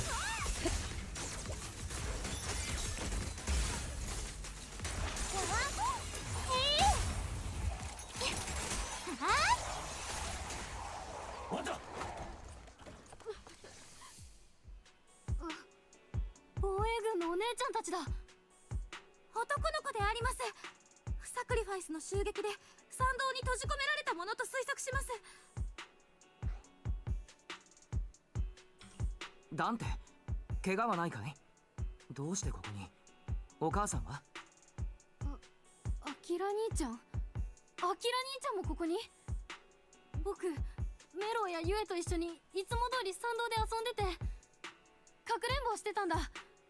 僕は通りから離れてる雑貨店に隠れたんだけど、いきなり怪物があの箱から出てきたんだ。あのため息みたいな音がしてた箱だよ。やっぱり中に怪物が隠れてたんだ。メロウとユエは参道から修道院まで戻れたけど、僕はここに閉じ込められちゃって。もう大丈夫だ、ダンテ。防衛軍のお兄さんやお姉さんたちが来てくれたから、君は安全になった。What should have happened is that we see his dead body and then it's like, man, if we didn't argue for like 10 minutes back there, we could have saved him. But now he's dead. このことはお知り合いでありますか？ああ、この子は修道院に住んでいるダンテ。彼のおじさんはみんなと同じ防衛軍の兵士だったんだ。兵士だった。ダンテのおじさんも鬼火隊長の仲間たち Oh, let's waste more time. Amazing. 11年前の旧都陥落で戦っていたんだ。 But sad music is playing, so it's time to reminisce. そうか、戦友たちの親族だったか。戦友、その鉄砲さんっていうか鉄砲のお姉ちゃんはおじさんと戦友だったの？ああ、坊やの叔父上と私は戦友だ。じゃあお姉ちゃんはきっとすごい兵士なんだね。おじさんもすごい兵士だったんだって。でも帰ってこなかった。お姉ちゃんたちはちゃんとお家に帰ってね。帰りを待ってる人がきっといるから。もちろんであります、ダンテ君。ご安心ください。ダンテ君、もし叔父上の仇を討つことができるとしたら、お前はどうする？仇？でもおじさんが帰ってこれなかったのはみんなを守るためだったんでしょ？お前の叔父上を死なせた悪を、いや、傷つけた怪物を。 Why is he talking about revenge to like a 10-year-old? お前にとって慰めになるか？慰め。もちろん怪物だったらやっつけてやりたいよ。でもやっつけたからっておじさんはもう帰ってこないんでしょ？おじさんが兵士になったのはきっと怖い怪物と戦わなきゃいけなくてもみんなを守りたかったからだもん。だから僕、怪物を倒すよりもみんなを守る兵士になって母さんを泣かせない男になる方が大事だと思うんだ。だからお姉ちゃんも元気でお家に帰ってね。お母さんとか弟とか妹さんたちを泣かせちゃダメだよ。ああ、そうだな。ダンテ君も早く家に帰るんだ。今頃お前の母親が家で心配してるだろうからな。防衛 We're just gonna let him go? お兄ちゃんお姉ちゃんたちがきっとあなたとお母さんを So Eleven 守 can って take みせ him. るであり It's ます。 not like she's doing anything. 急いで帰るよ。 The squad calls in support over the ready to escort Dante back to Senbei. Okay, he will be escorted. ダンテ君、いい子ですね。ああ、ロレンツのゲス野郎はあんなこの家族を何人七に送ってきたんだろうな。鬼火隊長。さあ、引き続き進むぞ。 Magus gives a quiet order. The squad keeps marching. Their target, Major General Lawrence.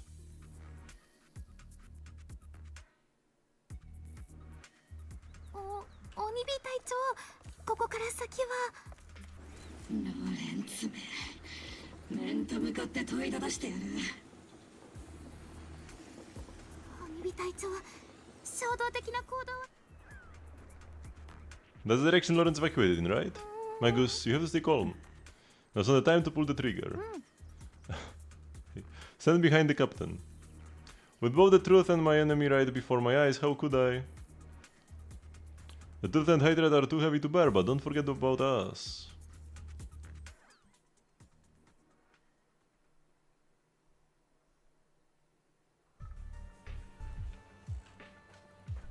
Totally not a suspicious boss arena. Actually no, this is Selium Bay. Wait, how are we here?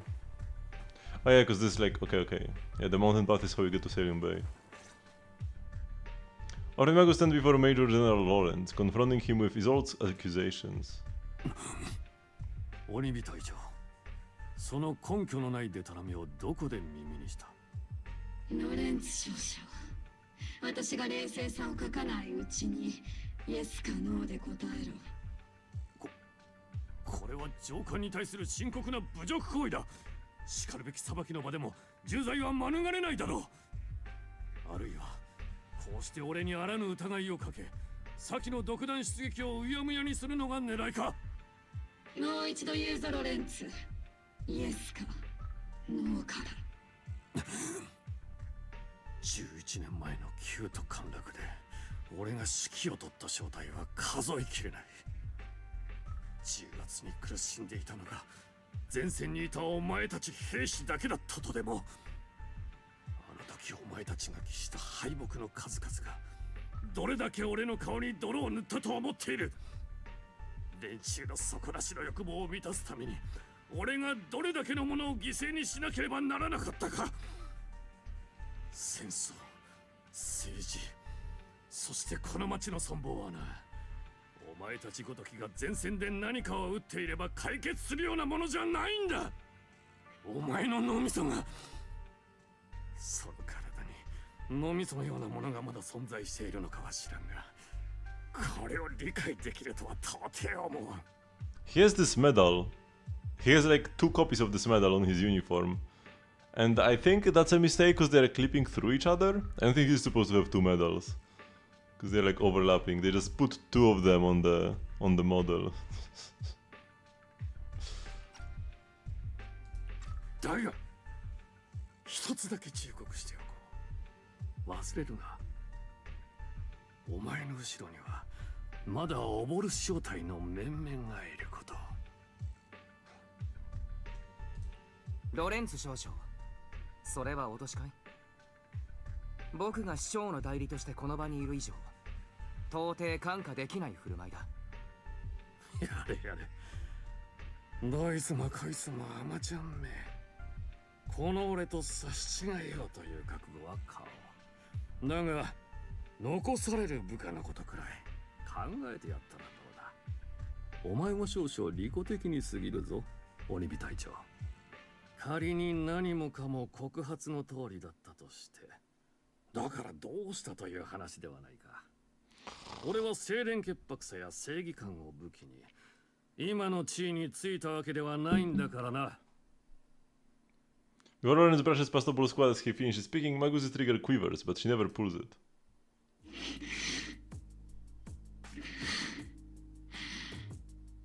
鬼火隊長。鬼火隊長、君にとってどれだけ残酷なことだったかが分かっている。けれど、自制は正しい選択だった。あいつの言う通りだ。私の後ろには隊員たちやプロ騎士君がいる。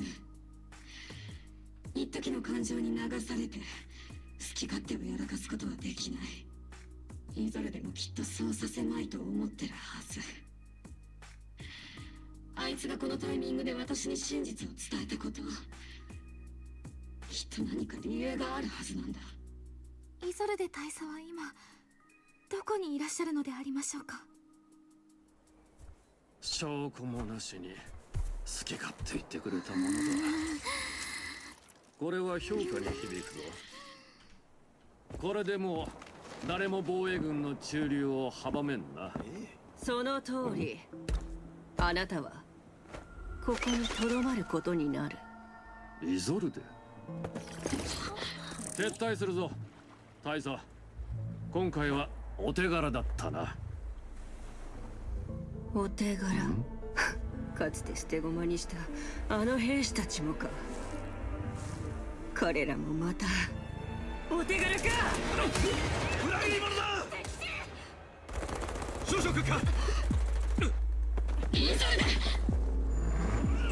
イゾルデ。鬼火、君が果たせなかった誓いは私が遂げた。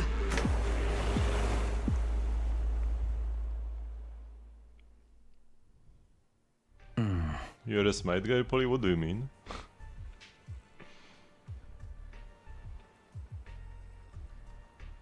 In what color of clothes does sweat not show? Ever since I started shaving my armpits, I don't really have to worry about sweat stains on my clothes. So, yeah, not sure actually. I think if you sweat enough, you would see it anywhere. I don't know, maybe black would be best? I don't know though.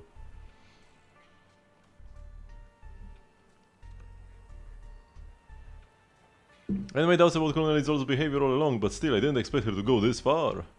Has he been hiding a fierce need for revenge beneath his calm and exposed exterior? He? Is all this a guy? Okay, sure, like, whatever. Magus seems to have taken quite a blow, but thankfully Orphe has been with her the whole time. Not like she could ever leave. But don't interrupt Magus and Orphe right now, I should go check on the others instead. Oh no, there's a third quest. Wait, Yishivan is here? I know I doubt about results. Oh. Wait, then why did they have a thing about them? It's the same dialogue.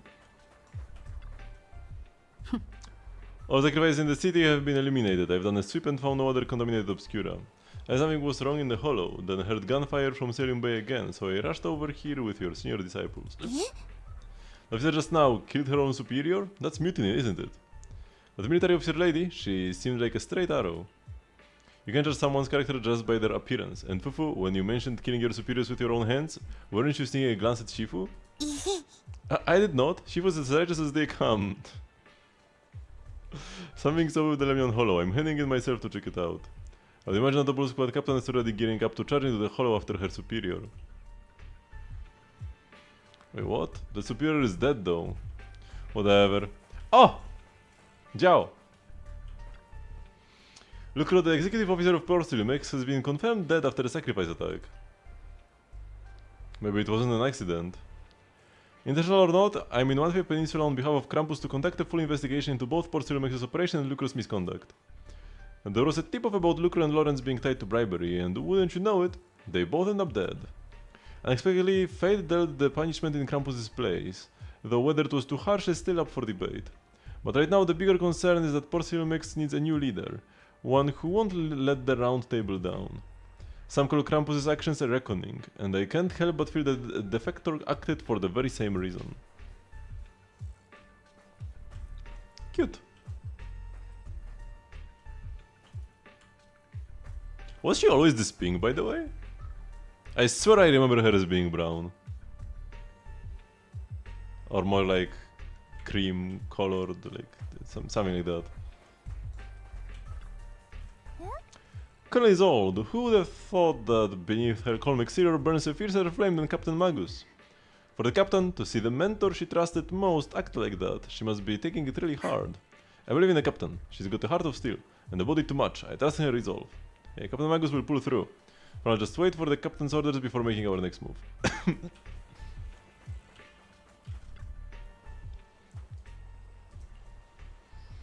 Captain Magus? Before you could say a word of comfort to Magus, Ferry's alarm rang out once again. 警告ラマニアンホローその全域におけるエーテル活性が過去に観測されたピーク値に近づいています。特異高活性エーテル宮妻の異常な活性化を確認。Oh no! まずいな。どうしてよりにもよってこんな時に Maybe because Isolde fled in the hollow. また動き始めたんだな。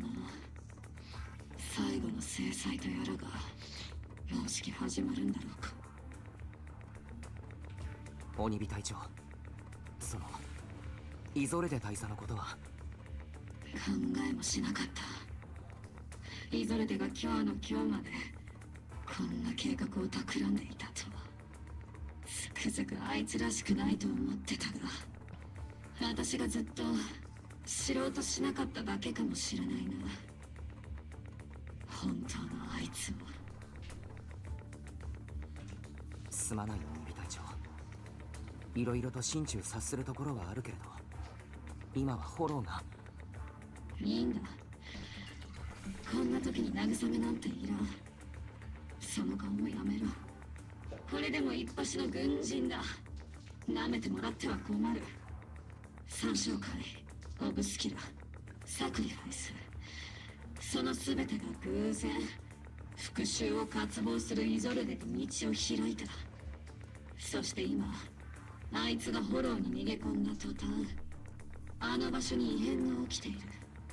イゾルデが軍人の原則に反することをしでかしたのなら、私は決してあいつを許さない。ホローの危機を止めるためにも、イゾルデ大佐に事情を問いただすためにも、自分たちは再び出撃しなければならないのであります。僕も引き続きみんなの作戦に協力する。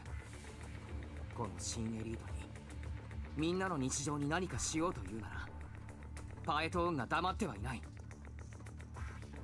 あのフォローがここまでヤバくなった以上、我ら雲岳さんもここで見物してる場合じゃないな。今そこに渦巻いているエネルギーは相当なものだ。お前さんたちだけじゃ手に負えない可能性がある。私も行こう。11年前、あの時も雲岳さんの宗主と名乗る者に手に負えない危機から救われた。だが今回は共に救う立場だぞ、イシェン。ああ、彼女もきっと喜ぶさ。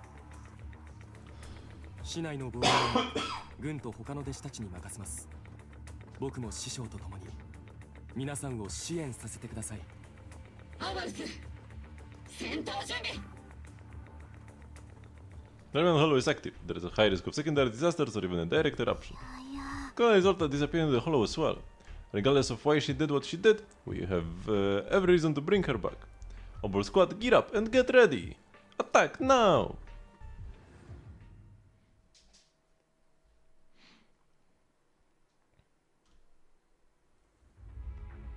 ホロー中の宮妻が全てあの塔の方へ集まっている。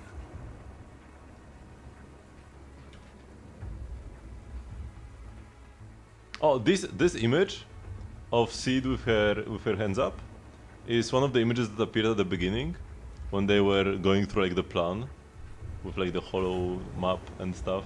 I was like, we haven't seen this image yet, and every other image was like already like a portrait of a character or whatever, and now here it is. Every single image there was recycled from somewhere else. このまま放っておけばかなり深刻な結果を招く恐れがある。警告、ラマニアンホロー全域のエーテル活性が過去の観測記録における最大値を突破しました。だったら見せてもらおう。あそこに何があるのか。そして何だろうが必ず止めてみせる。警告、ラマニアンホロー全域のエーテル活性上昇速度現在も加速中。この一切を止めないとものすごく悪いことが起きる。そうでありますね。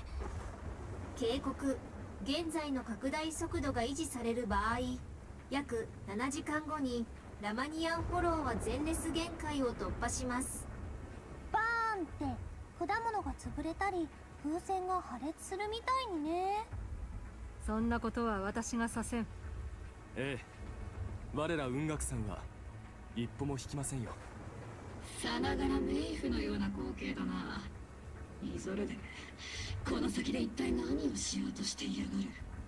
みんな進もう。イゾルデさんを見つけるためにも三小会を止めて最悪の事態を防ぐためにも。オブルス小隊、戦闘準備。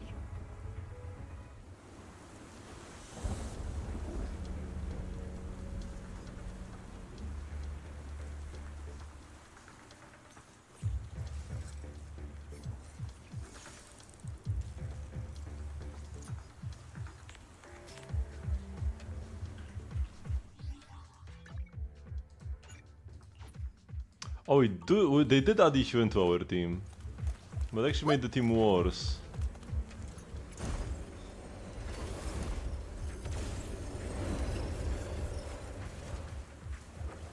Sarah's running. People run.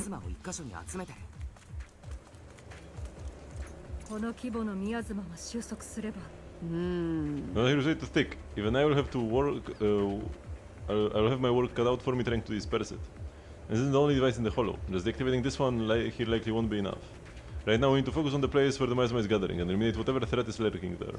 装置は宮妻で連結されている。そのせいで破壊が難しい。This control panel requires a password. Look around nearby for clues to the code.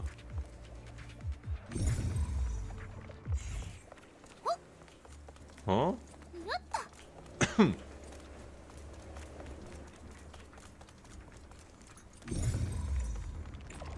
Oh, by nearby they just mean investigate the thing itself.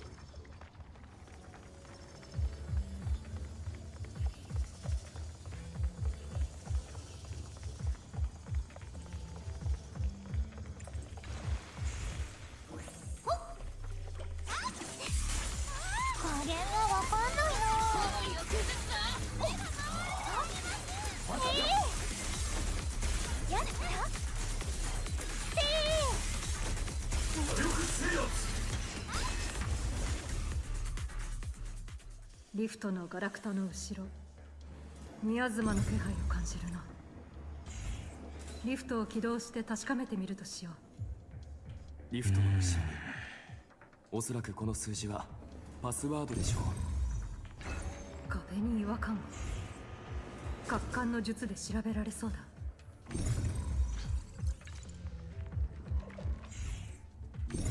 3752 Wowie。パスワード探しにまた手間を取ってしまった。もう時間がないぞ。 Now you're worried?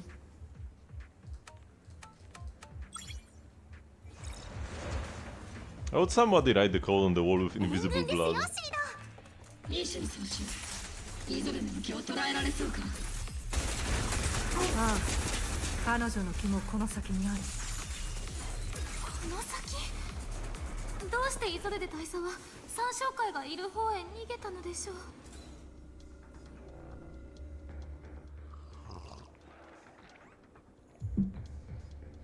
Is he here as our like puzzle helper? You think my perception technique? I spotted the ID card we need to get through the gate. It's inside that energy shield. We need to find a way to shut down the shield and get the ID card.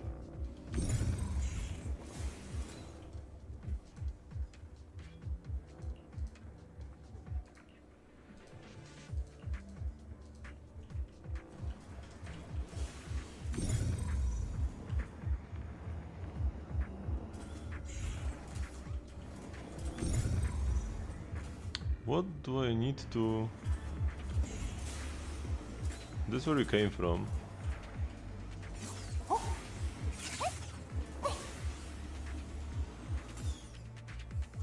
Oh, the cable. Oh, no, no, no! Don't!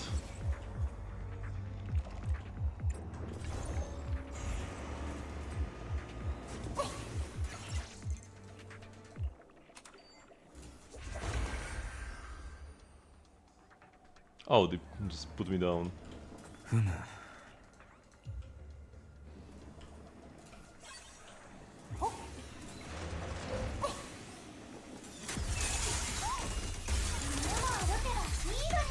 前方に宮妻装置を発見。サラとメボラクはすぐそこにいるはずだ。Him again, okay, whatever, I'm not gonna talk to him anymore.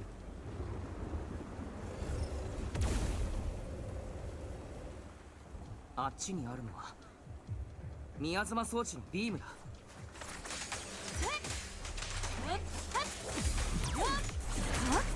間に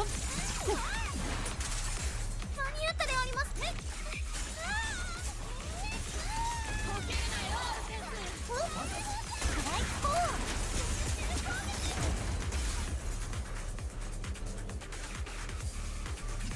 また宮妻装置が起動されたであります。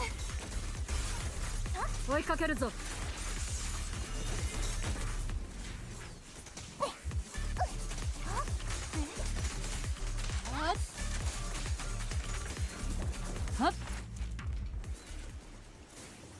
あの人たち装置を起動しています。今度始まりの主とやらは君たちに一体どんな教えを授けたんだ。破滅、災害、混乱、これが全て始まりの主の望みだっていうのか。パエトーン、誰もがあなたのように輝かしい名前を持っていると思わないことね。この陰鬱な世界であなたが追い求めている太陽が果たして唯一無二の光なのかしら。あなたにはわからないでしょうね。私たちが希望の主に拝謁するためにどれだけの犠牲を払う覚悟があるのか。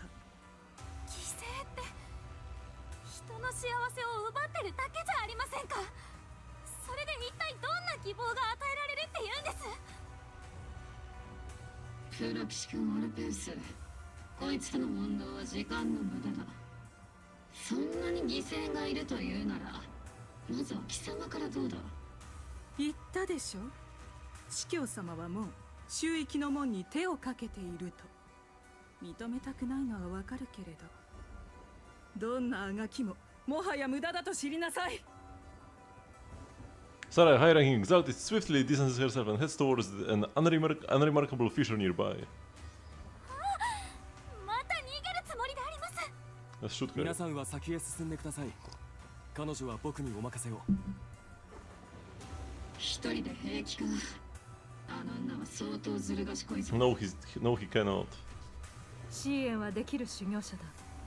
あいつに任せよう。よし、このまま進むぞ。目標は宮妻が Is he gonna die as well? そしてイゾルデがいる場所だ。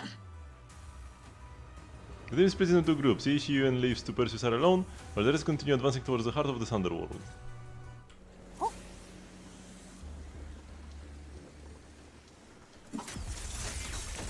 の兵士たちは、彼らの制服は11年前のものだ。招かれざる客人たちよ、随分遅かったですね。おとなしく降伏するであります。司教メボラク。これ以上抵抗するなら塵も残らんくらいに焼き尽くすぞ。私を撃つつもりかい？ならば言ってみろ。どうしてあの時は引き金を引かなかった？ Huh? She's Mevorak? That is deeply unsatisfying, if you ask me. Unexpected, but like unexpected because it was not foreshadowed at all. Not unexpected because what they cooked.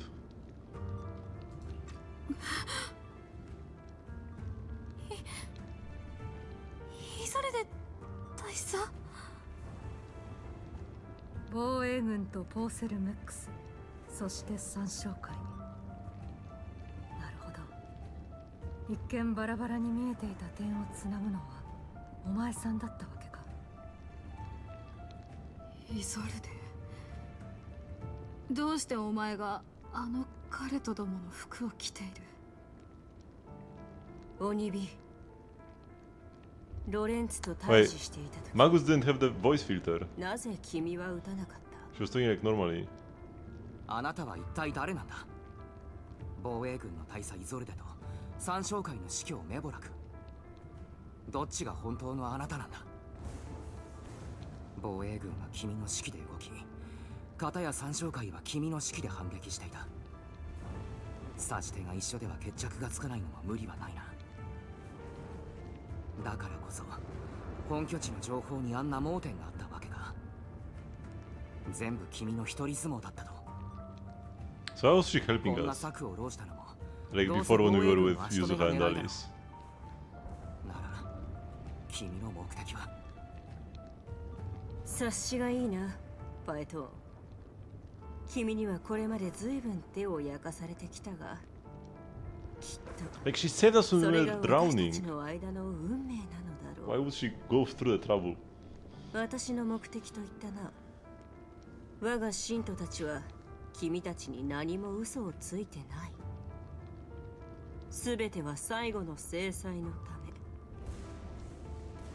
め。ならイゾルデ、エイヒ地区で起きた悲劇の一切はまさかお前の仕業だと。 And once again, Magus doesn't have the voice filter. 悲劇だと。まあそうとも言えるかもしれない。私が彼らの仇を討つために、あるいは君が追い求めた正義のために苦心して築き上げたことは Clogged by something. 確かに悲劇だった。なぜなら私はとても悲しい思いをしたからだよ。流れるべき地と相対した時、君の見せた弱さと裏切りにな。裏切りだって？鬼火隊長は何年も軍内部で調査を続けてきたんだ。もちろん立場上横やりもいろいろあったろうけれど、あの時君は撃てたはずだ。私はオブシディアン大隊の兵士だ。それが敵でないのなら撃つことはできない。軍人という立場を差し置いても、新エリートの方は私的に制裁を加える権利を認めていないんだ。そして何より私はオボルス正体を預かる身。一個人の怨恨で私についてきてくれる者たちを巻き込むわけにはいかないんだ。そうか。本当にすまない。なぜ私は忘れていたのだろうね。君の後ろにはもう新たな絆が出来上がっていたというのに。ならば私一人で追悼するとしよう。忘れ去られた亡き魂たちのために。制裁は間もなく始まる。君たちも見届けたいというのなら歓迎しよう。あいつを止めるぞ。A surge of violent miasma flares up around Isolde, forcing Ishuan, who was casting techniques, and the Obol squad to retreat.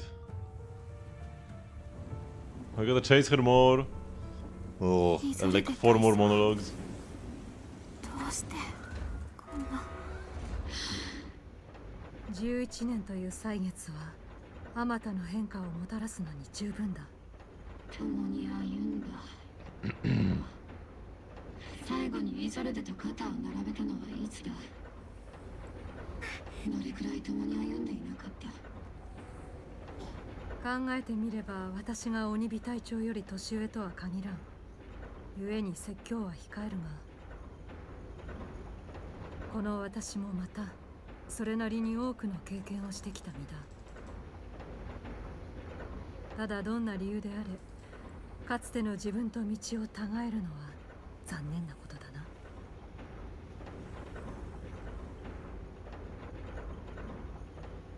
宮妻が収束する場所はすぐ先だ。I know that we're waiting for the dialogue, but still. イゾルデ大佐もそこにおられますか？鬼火、イゾルデが犯した罪というのは到底許しがたいものだろう。ああ、分かってる。私はとっくに一人前の軍人だ。イゾルデ大佐、あなたは重大な罪を犯したのであります。自分たちに従って共にフォローを出て審判を受けてください。ひたむきで愚か。そこがまた昔の彼女のようだ。ロレンツ少将とルクロさんはもう死んでしまった。あなたの復讐はもう終わったはずだ。なのにどうして止まろうとしないんだ。終わった。死んだ兵士たちは二度と帰っては来ない。この町は彼らに大きな借りがあるまま何をもって償えるというんだ。正直始まりの主がどのような世界を見せてくれるのか私には分からない。だがせめてこの失望に満ちた世界とは比べるべくもないもののはずだ。しかし君の言う通り復讐は終わった。この世における私の未練もここから周域への門を叩く時だ。町を守る兵士と悪の司教。本当のあなたはどちらなんだ。あなたはイゾルデさん、それともメボラ君。どちらもただの名前に過ぎないよ。君がパエトーンという名前を必要としているのと同じだ。カローレ・アルナが罪人の名前として人々の記憶に刻まれてもなお彼女の正義を信じる君たちがいるように、私もまた忘れ去られた名前たちのために悪と呼ばれることを選んだんだ。それでも私には正義がないというのだな。あいつらの敵を取ってやりたい気持ちはわかる。だがなぜよりにもよってそんな邪道を選んだ。なら何をもって復讐を遂げろと。浄化？正義か？まさか愛などとは言わないだろう。頼れるのは罪にまみれたこの手だけだ。戻ってこいイゾルデ。彼らはもう戻ってこないんだ。この上でお前まで失ったら私は。私だってもう来るところまで来てしまったさ。鬼火、ありきたりな言葉や胸を打つようなセリフはもう役に立たない。本物の兵士らしく銃と剣で決着をつけよ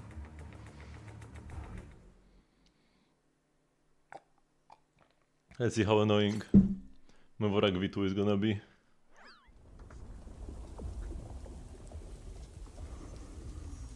甘ったれるの。いいか、復讐に岐路などない。作戦開始。い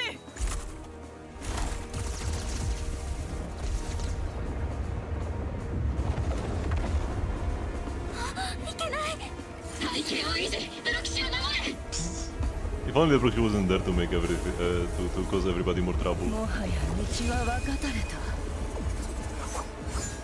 今さら戻れるものか。 Maybe we could have struck her down before her transformation.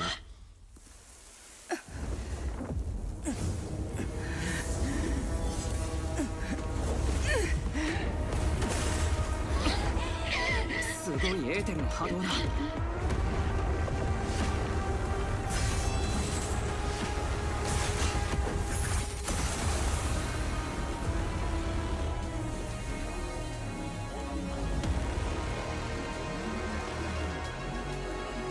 She went. たぎるものには程遠い。その名が泣いているぞ。鬼火。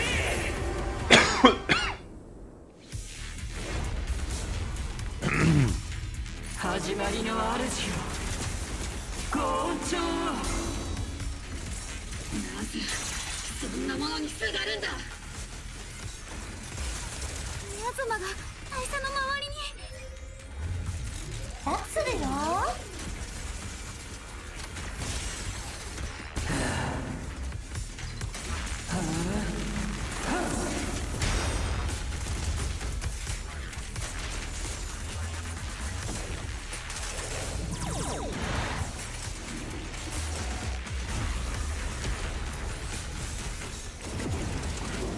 Oh no, she dodged the big hit, man.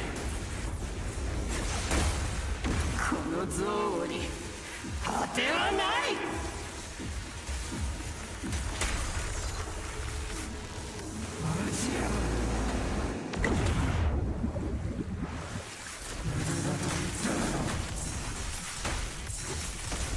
Oh, I'm not an Ishuan. I thought I'm an Ishuan. What is my Ishuan? Oh my god, I was spamming my E to like do the counter. 宮妻シールドが破れました。弱ってるうちに畳みかけろ。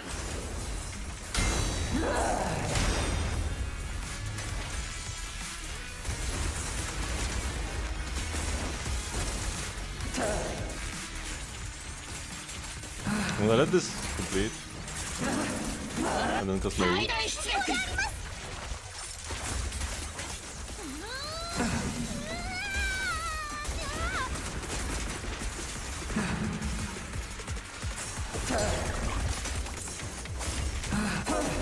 任用創生。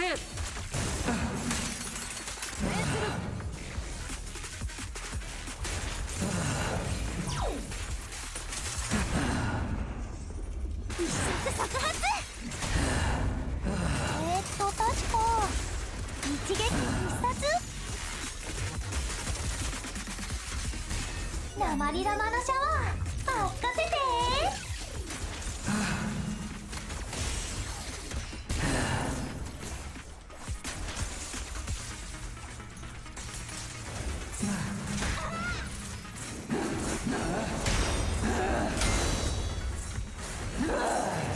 Whoa, why did she stop? Oh my god, and then music again. 冥府より舞い戻れ。私のために戦え。オブシディアン大隊。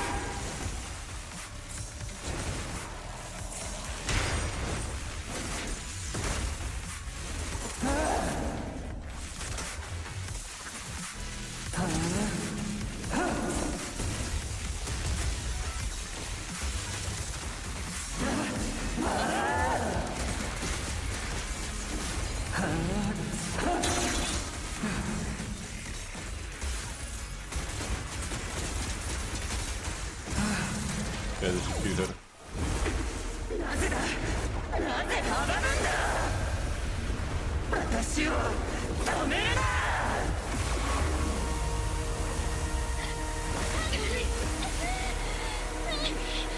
復讐の火は私の中に燃えている。けどその火に飲まれてはダメだ。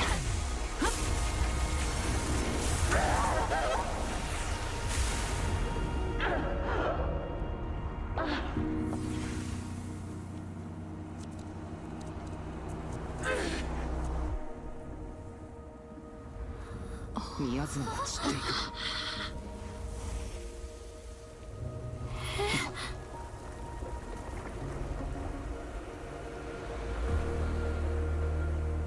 イソルデ。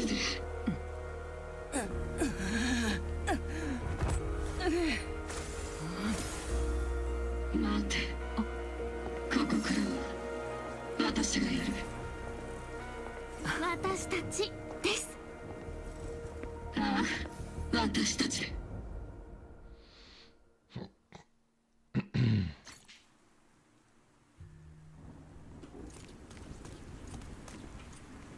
Captain Magus doesn't seem as happy, or as angry as she usually does after a victory.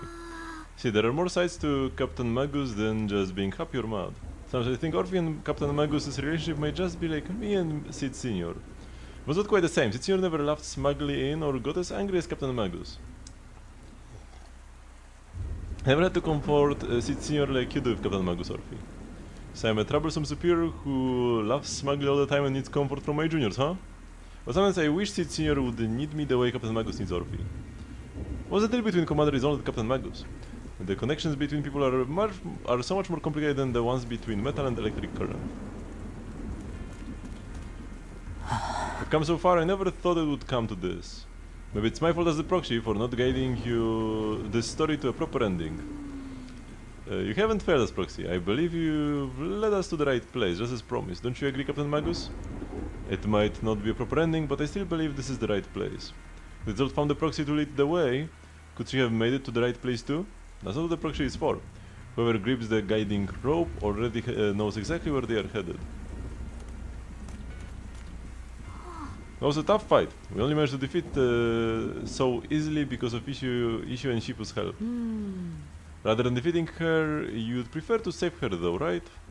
Well, like she said, she's gone too far down the wrong path to turn back now. Irreversible regrets have a way of sticking with you to the very end. I always had a question I wanted to ask you, High Preceptor Yishuen, but I never found the right moment. Go ahead, just don't let your doubts affect your battle with her. Memories may have grown blurry with time and with my hardware's age, but 11 years back, the English mystic who stepped in front of Isolde and me to save us. Her white-haired silhouette looked just like yours, yet somehow different. If I remember correctly, she was also the High Preceptor of Yunkui Summit back then. As my sister, Yi Jiang, the 12th High Preceptor of Yunkui Summit.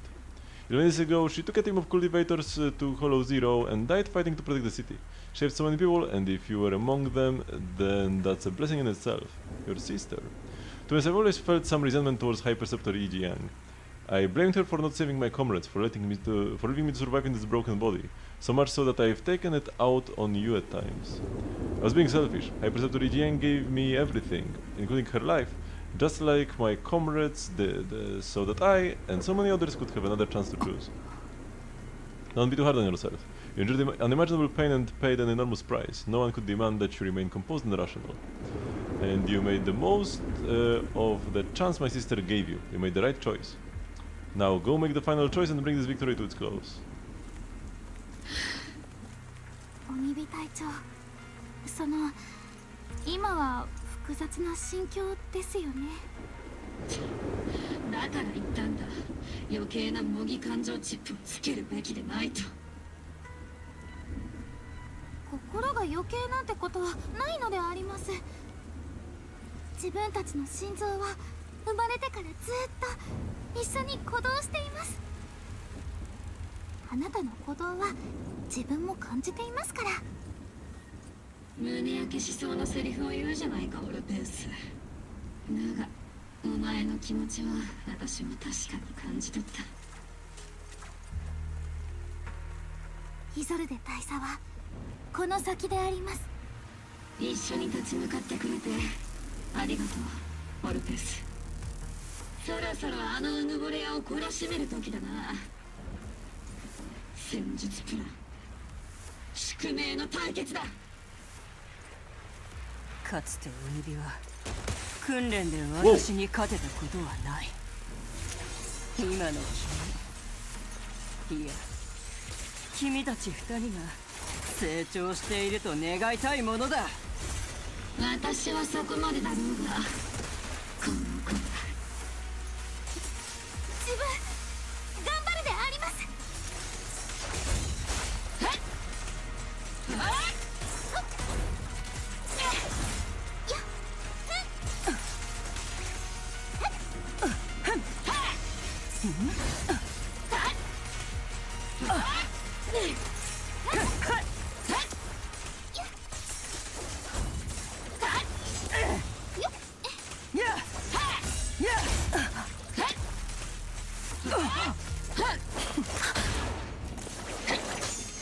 Okay, that transition was pretty cool. 君の覚悟、刃で証明してみろ、オニビー。腕も意志も鈍ったようだな。I want to hear the dialogue so I didn't tap too fast, but I guess that was a mistake. Whoa!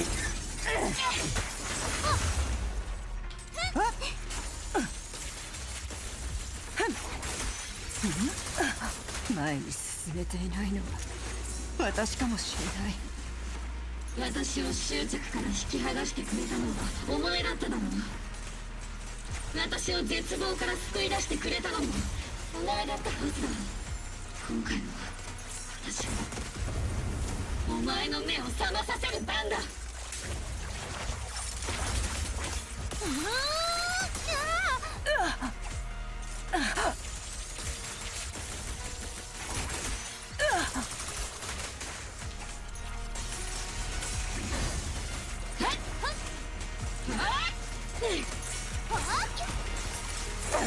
まだやれる。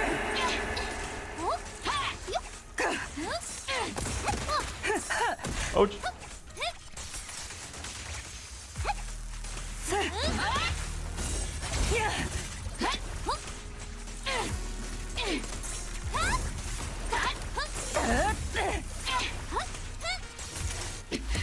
Man, that's actually pretty tense. I like this fight. やめましょう大佐。復讐しようが吹っ切れようが全てはもう戻らないんだ。ああ、全ては戻らない。だから前へと進むのであります。もう二度と戦友を失うなんてごめんだ。大佐もであります。戦友だともう大勢なくした。一人増えるくらいなんだ。弱さは命取りだ。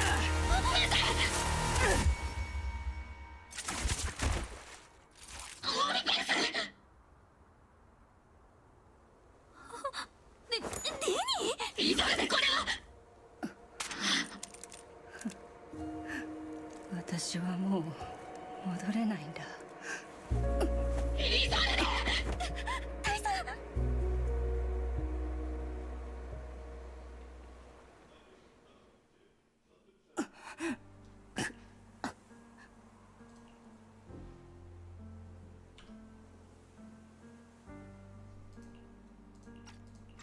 もう手遅れなんだ。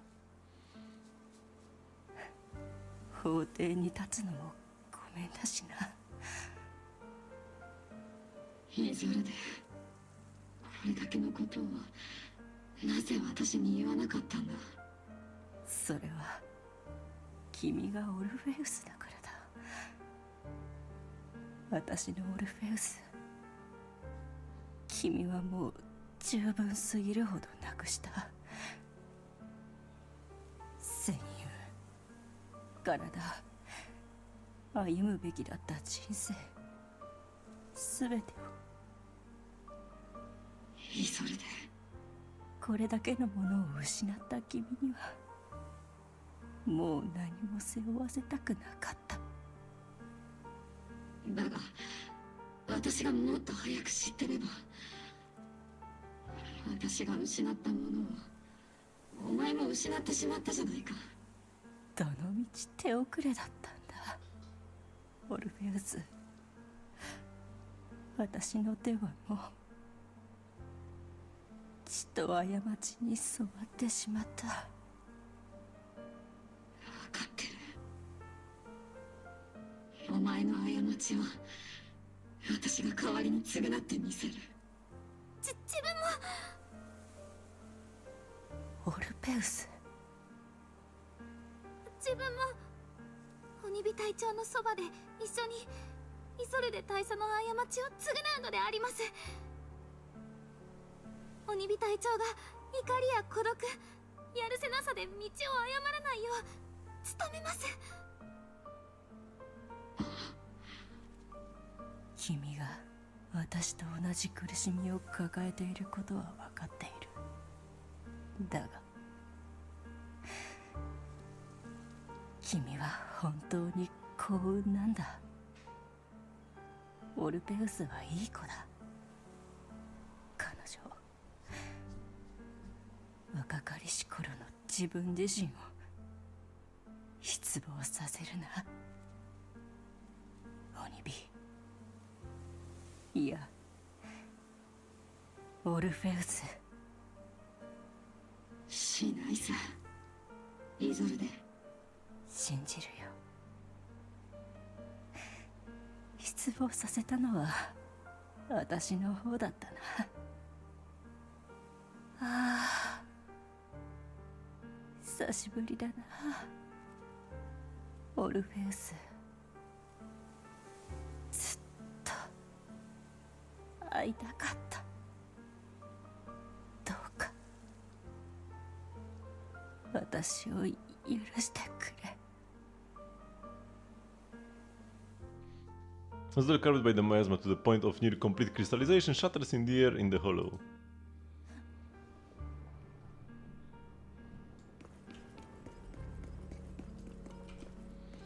Ella has committed an unforgivable sin, but I think when she left, she felt some relief, but also some remorse. As for her crimes, even if they can't be fully repaid, I will do my best to atone for them. I won't let Captain Magus carry his burden alone. マスター、付近に異常なエーテル波動信号を検出しました。異常なエーテル波動？ミアズマの波動だな。これは一体僕と共鳴している。プロ騎士殿、気をつけてください。あれは先生、カローレ先生。宮妻が見せている幻か？リーン、アキラ、もうそばにいられないけれど、二人の勇気と才能はエーリオスの誰にも負けないから。これは先生と離れ離れになった時の。あなたとリンでエーリオスの火種を。先生、あなたの言う始まりの主とは一体。始まりの主？先生、誰と話しているんだ？周域への門は0号フォローにあるの。声高に賛美するに足る秘密がその向こうにあると。三将会と先生。分かったわ。謁見の道を切り開きましょう。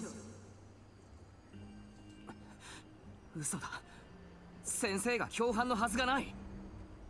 その道の果てには私が探しているものも。先生は一体何を探していたんだ？どんな代償を払ってでも。どんな代償を払ってでも。どんな罪を犯してでも。どんな罪を犯してでも。僕たちを捨ててでも追う必要があったのか？私の旅が円満に終わる保証はないし、エリートの向かう先が深淵か希望かもわからない。でも私は信じている。あの子たちはまばゆいパエトーンなのだから。The magic illusion in the air shatters and fades. However, Miasma, the Exaltists, and what exactly teacher is, these suspicions still remain unknown, lingering in the hollow. On the path which Miasma retreats, you evacuate the hollow alongside the bull squad.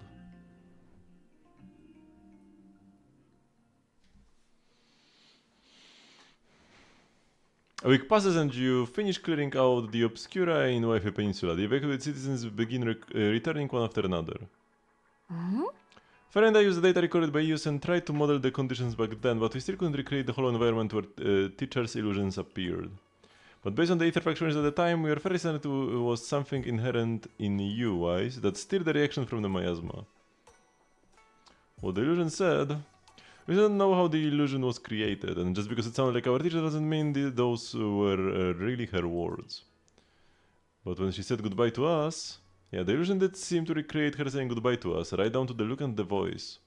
Still, if our teacher did choose to work with the Exaltists, she must have had her reasons. Whose voice echoes from the courtyard, interrupting the conversation between siblings. Big trouble, there's a bunch of tough-looking soldiers at the gate asking for you. It's the defense force. I'll go deal with them. I'm terrible at dealing with aggressive people. I will leave this one to you, Junior.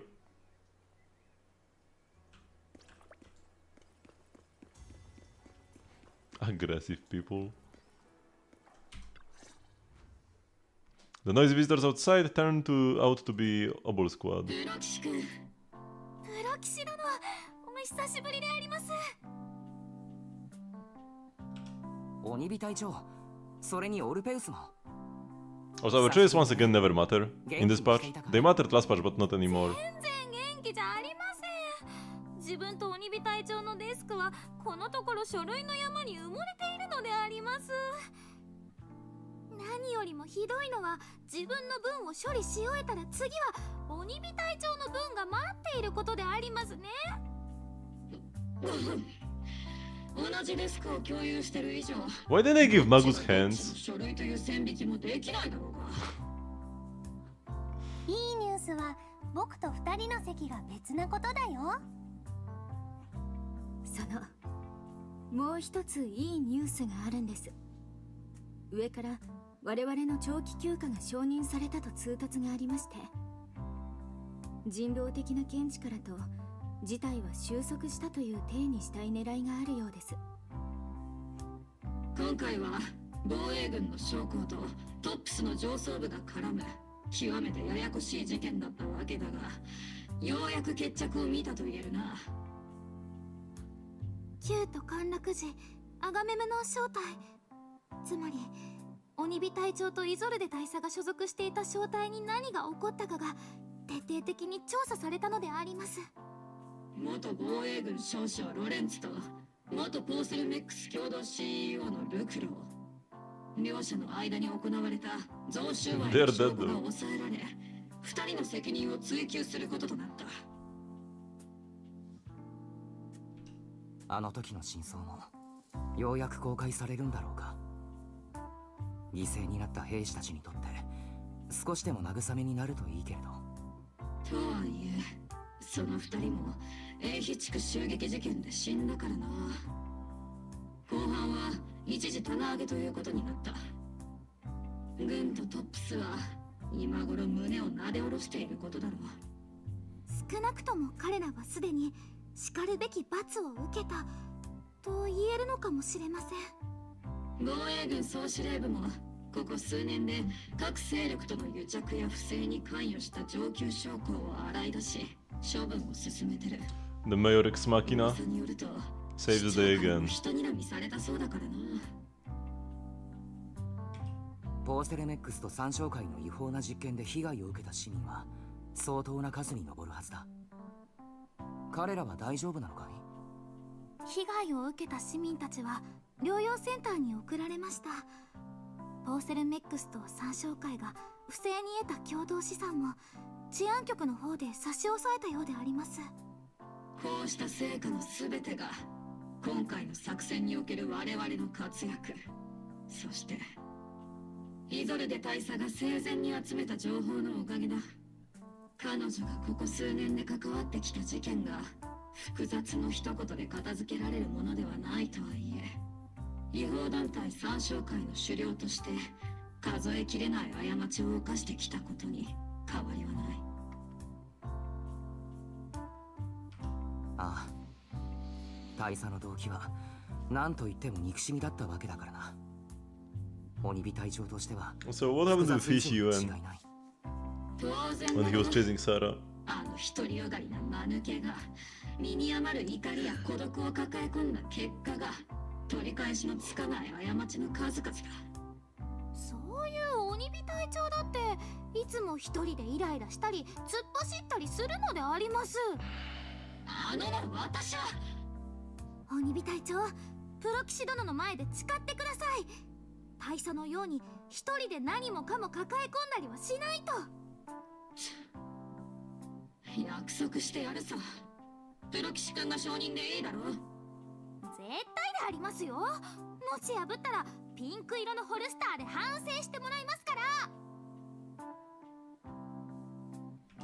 それはそうと、あの時のオボルス正体はやはり命令違反ということになってしまったんだろうか。軍事法廷に呼ばれたりしなかったのかい？自分たちはいいことをしたのですから、罰を受ける道理なんてないであります。オルペウス、オボルス正体はあの時軍隊にあってはならない逸脱をした。それは確かだ。だが三商会を殲滅し市民を守った功績から軍は我々に勲章を授与してくれた。そうか。何もかも完璧にこなすなんて簡単なことではないからな。大断言とは言えないけれど、なんとか一件落着というところだろうか。プロ騎士君の恩師カローレ・アルヌという人 This sounds like Amber helping us look for our sister. 情報を追っていくつもりだ。 Back in 1.0. プロ騎士殿がその方を信じているというなら、自分たちもそれに習うのであります。さてと、円比地区に来てからこの方、作戦に次ぐ So throughout the entire story, our ether powers didn't come in handy even a single time, really. 休暇をもらえた以上、隊員たちとしばらく長期兵で羽を伸ばすつもりだ。We were just a nuisance to everybody. バカンスでありますね。 At least back in 1.7 we did revive. また Or お会いしましょうであります。 cleanse Vivian. Even though it was our fault, she was corrupted in the first place, but at least we cleansed the corruption. Here we did nothing. We did use sometimes the techniques to like clear out like some minor miasma, but anybody could do this from the temple, and they would probably do it way better, without being a dead weight. One more thing, Proxy. While Captain Magus and I were sorting through Commander Isolde's documents, we found this. Commander Isolde left it for you, Proxy. Orvi hands over a letter bearing the seal of the Obsidian Division. The private letter Isolde left for you. As much as I would like to know, I will stay out of it. Catch you later, Proxy.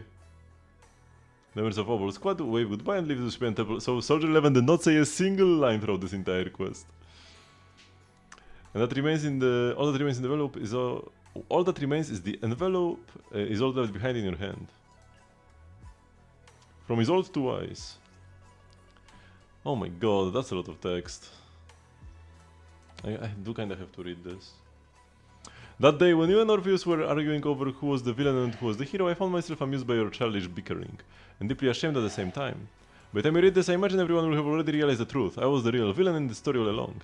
There is no point in drowning myself in guilt or remorse now, I suppose. I'm writing this because I have a few selfish requests. They are not just for my own sake, but for the sake of justice.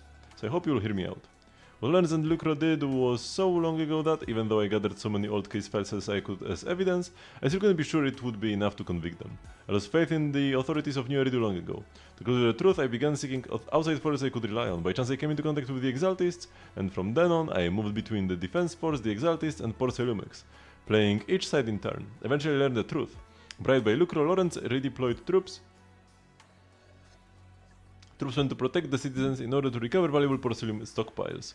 In the end, these soldiers were left to die at the hands of monsters that crawled out of the miasma. During my investigation, I inherited the power of the Exaltist Overseer. This inheritance seemed to have nothing to do with faith or devotion.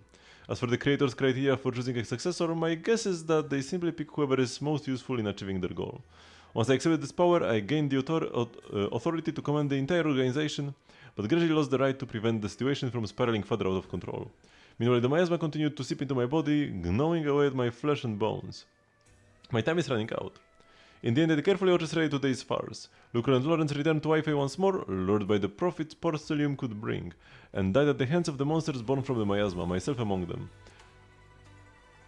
At this time, I have collected ample evidence to prove their corruption and their callous disregards for human life.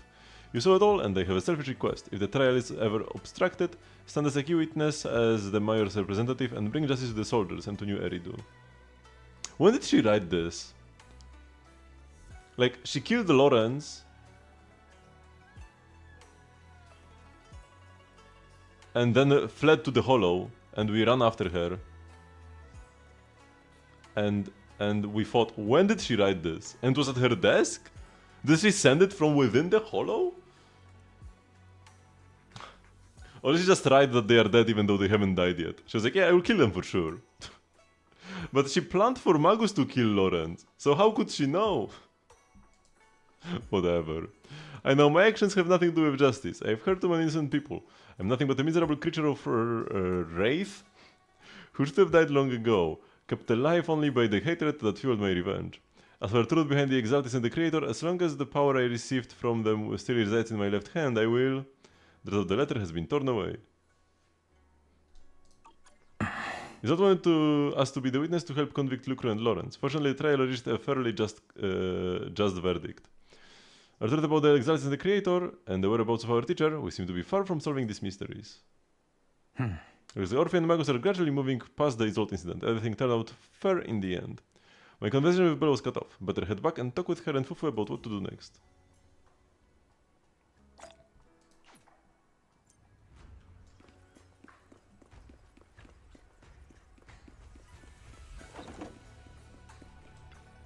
Huh? See no clues about where your teacher went?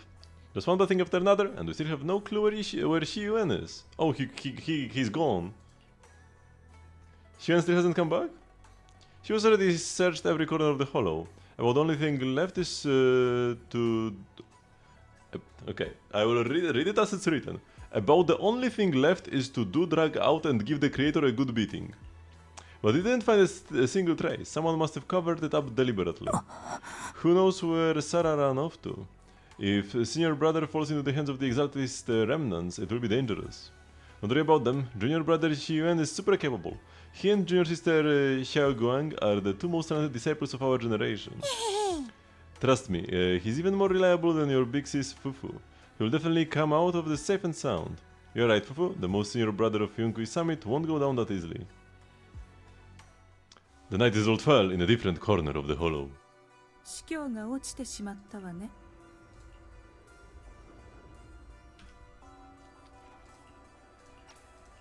なぜでしょう。それなのにあなたは少しも悲しんでいない。明日は我が身とは思わないのですか？悲しむ？大して経験でもなかった司教様のために。司教と言ったって所詮は肩書きだもの。受け継がれていく力にとっての印に過ぎないわ。今あなたの左手にある力がそうだと。ええ、これこそ始まりの主がくださった恩寵。その権威を代行できる栄誉がついに私のものになったわ。始まりの主、そんなものが本当に存在するとあなたは He's a traitor? Not yet, but... その目で見たものが何よりの勝者ではないかしら。 He may become one. それはイゾルデ大佐が行使していたあの力はおよそ凡人の手には届かないところにあるものでした。あなたが信徒なんかじゃないのは知ってるわ。でも考えてもみて。イゾルデのような経験さに欠ける人間でも始まりの主がくださった恩寵を享受できた。たとえ凡人だろうと偉業の成就に尽力するのなら、あのお方は惜しみなく力をお貸しくださるわ。あなたの望みもきっと叶う。僕の望み。 Another mail down the drain.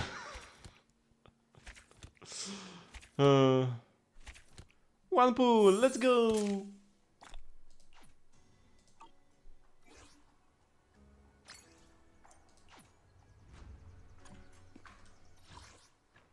Okay, let's spend the rest of my charge. Dropping like flies. Mana to got A ranked. Yun got refined by the creator. Also, I'm so happy. Like, these enemies are like electric weak and not ice weak or anything, but I'm so happy I don't have to fight the frog anymore. Now, I will probably go back to the previous stage as well, but I was just so fed up with the frog, man. The RNG jumps that could make the run last 10 seconds longer for no good reason, and they could do nothing about it, were so annoying. This isn't that much shorter. Oh, come on. This isn't that much shorter than the previous one, on average, but it's just consistent.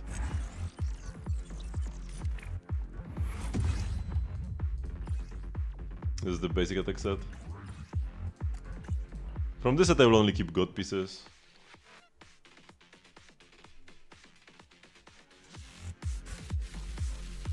If I ever decide to like drop all pen ratio on Ellen, then the 2 piece of this set could be decent.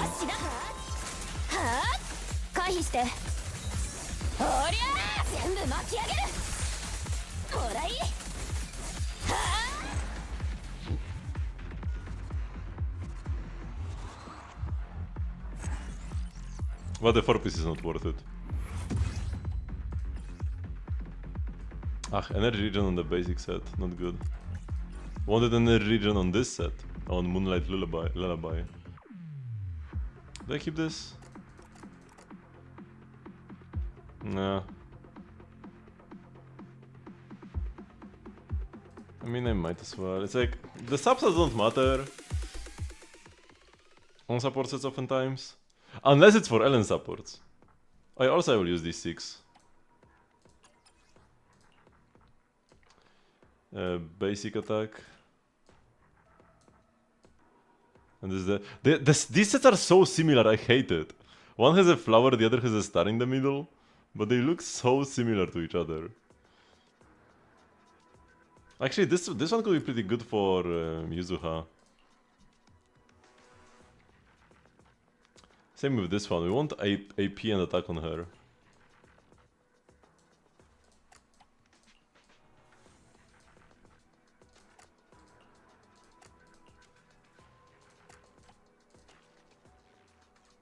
This is the support set.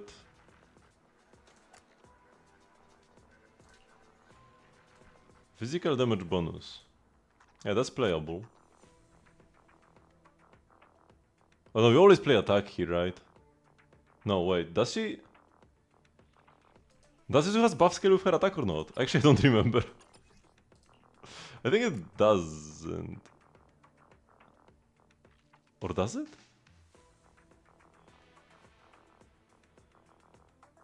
No, it doesn't. She has an... No. Anomaly mastery scaling buff? I don't even know at this point, man.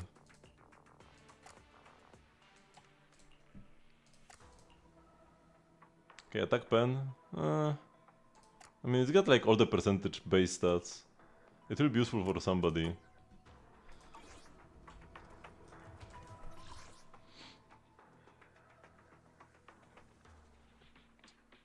Okay, I will TP here. I remember when I was talking about like the scratch cards and that you can like scratch a card only to like look if there is the poop or not and then like pass the day. They changed that. You can't do that anymore. Or rather, I mean, when I tested it didn't work and then I saw people saying that it doesn't work anymore. I'm not sure if it ever worked because I've never had it work for me, but yeah. So what I'm gonna do right now is do the scratch card for 8 days. Because days 3 and 8 guarantee you polychromes. But just like, I will get no matter, I will get even if I will get them even if I only get 20. And then for the rest of the days I will go shaky. So 8 days scratch card and then 20 something days the other doggo. I will claim the achievements later. Actually, no, I'll claim them now, because it will annoy me for the coming days otherwise. Repay.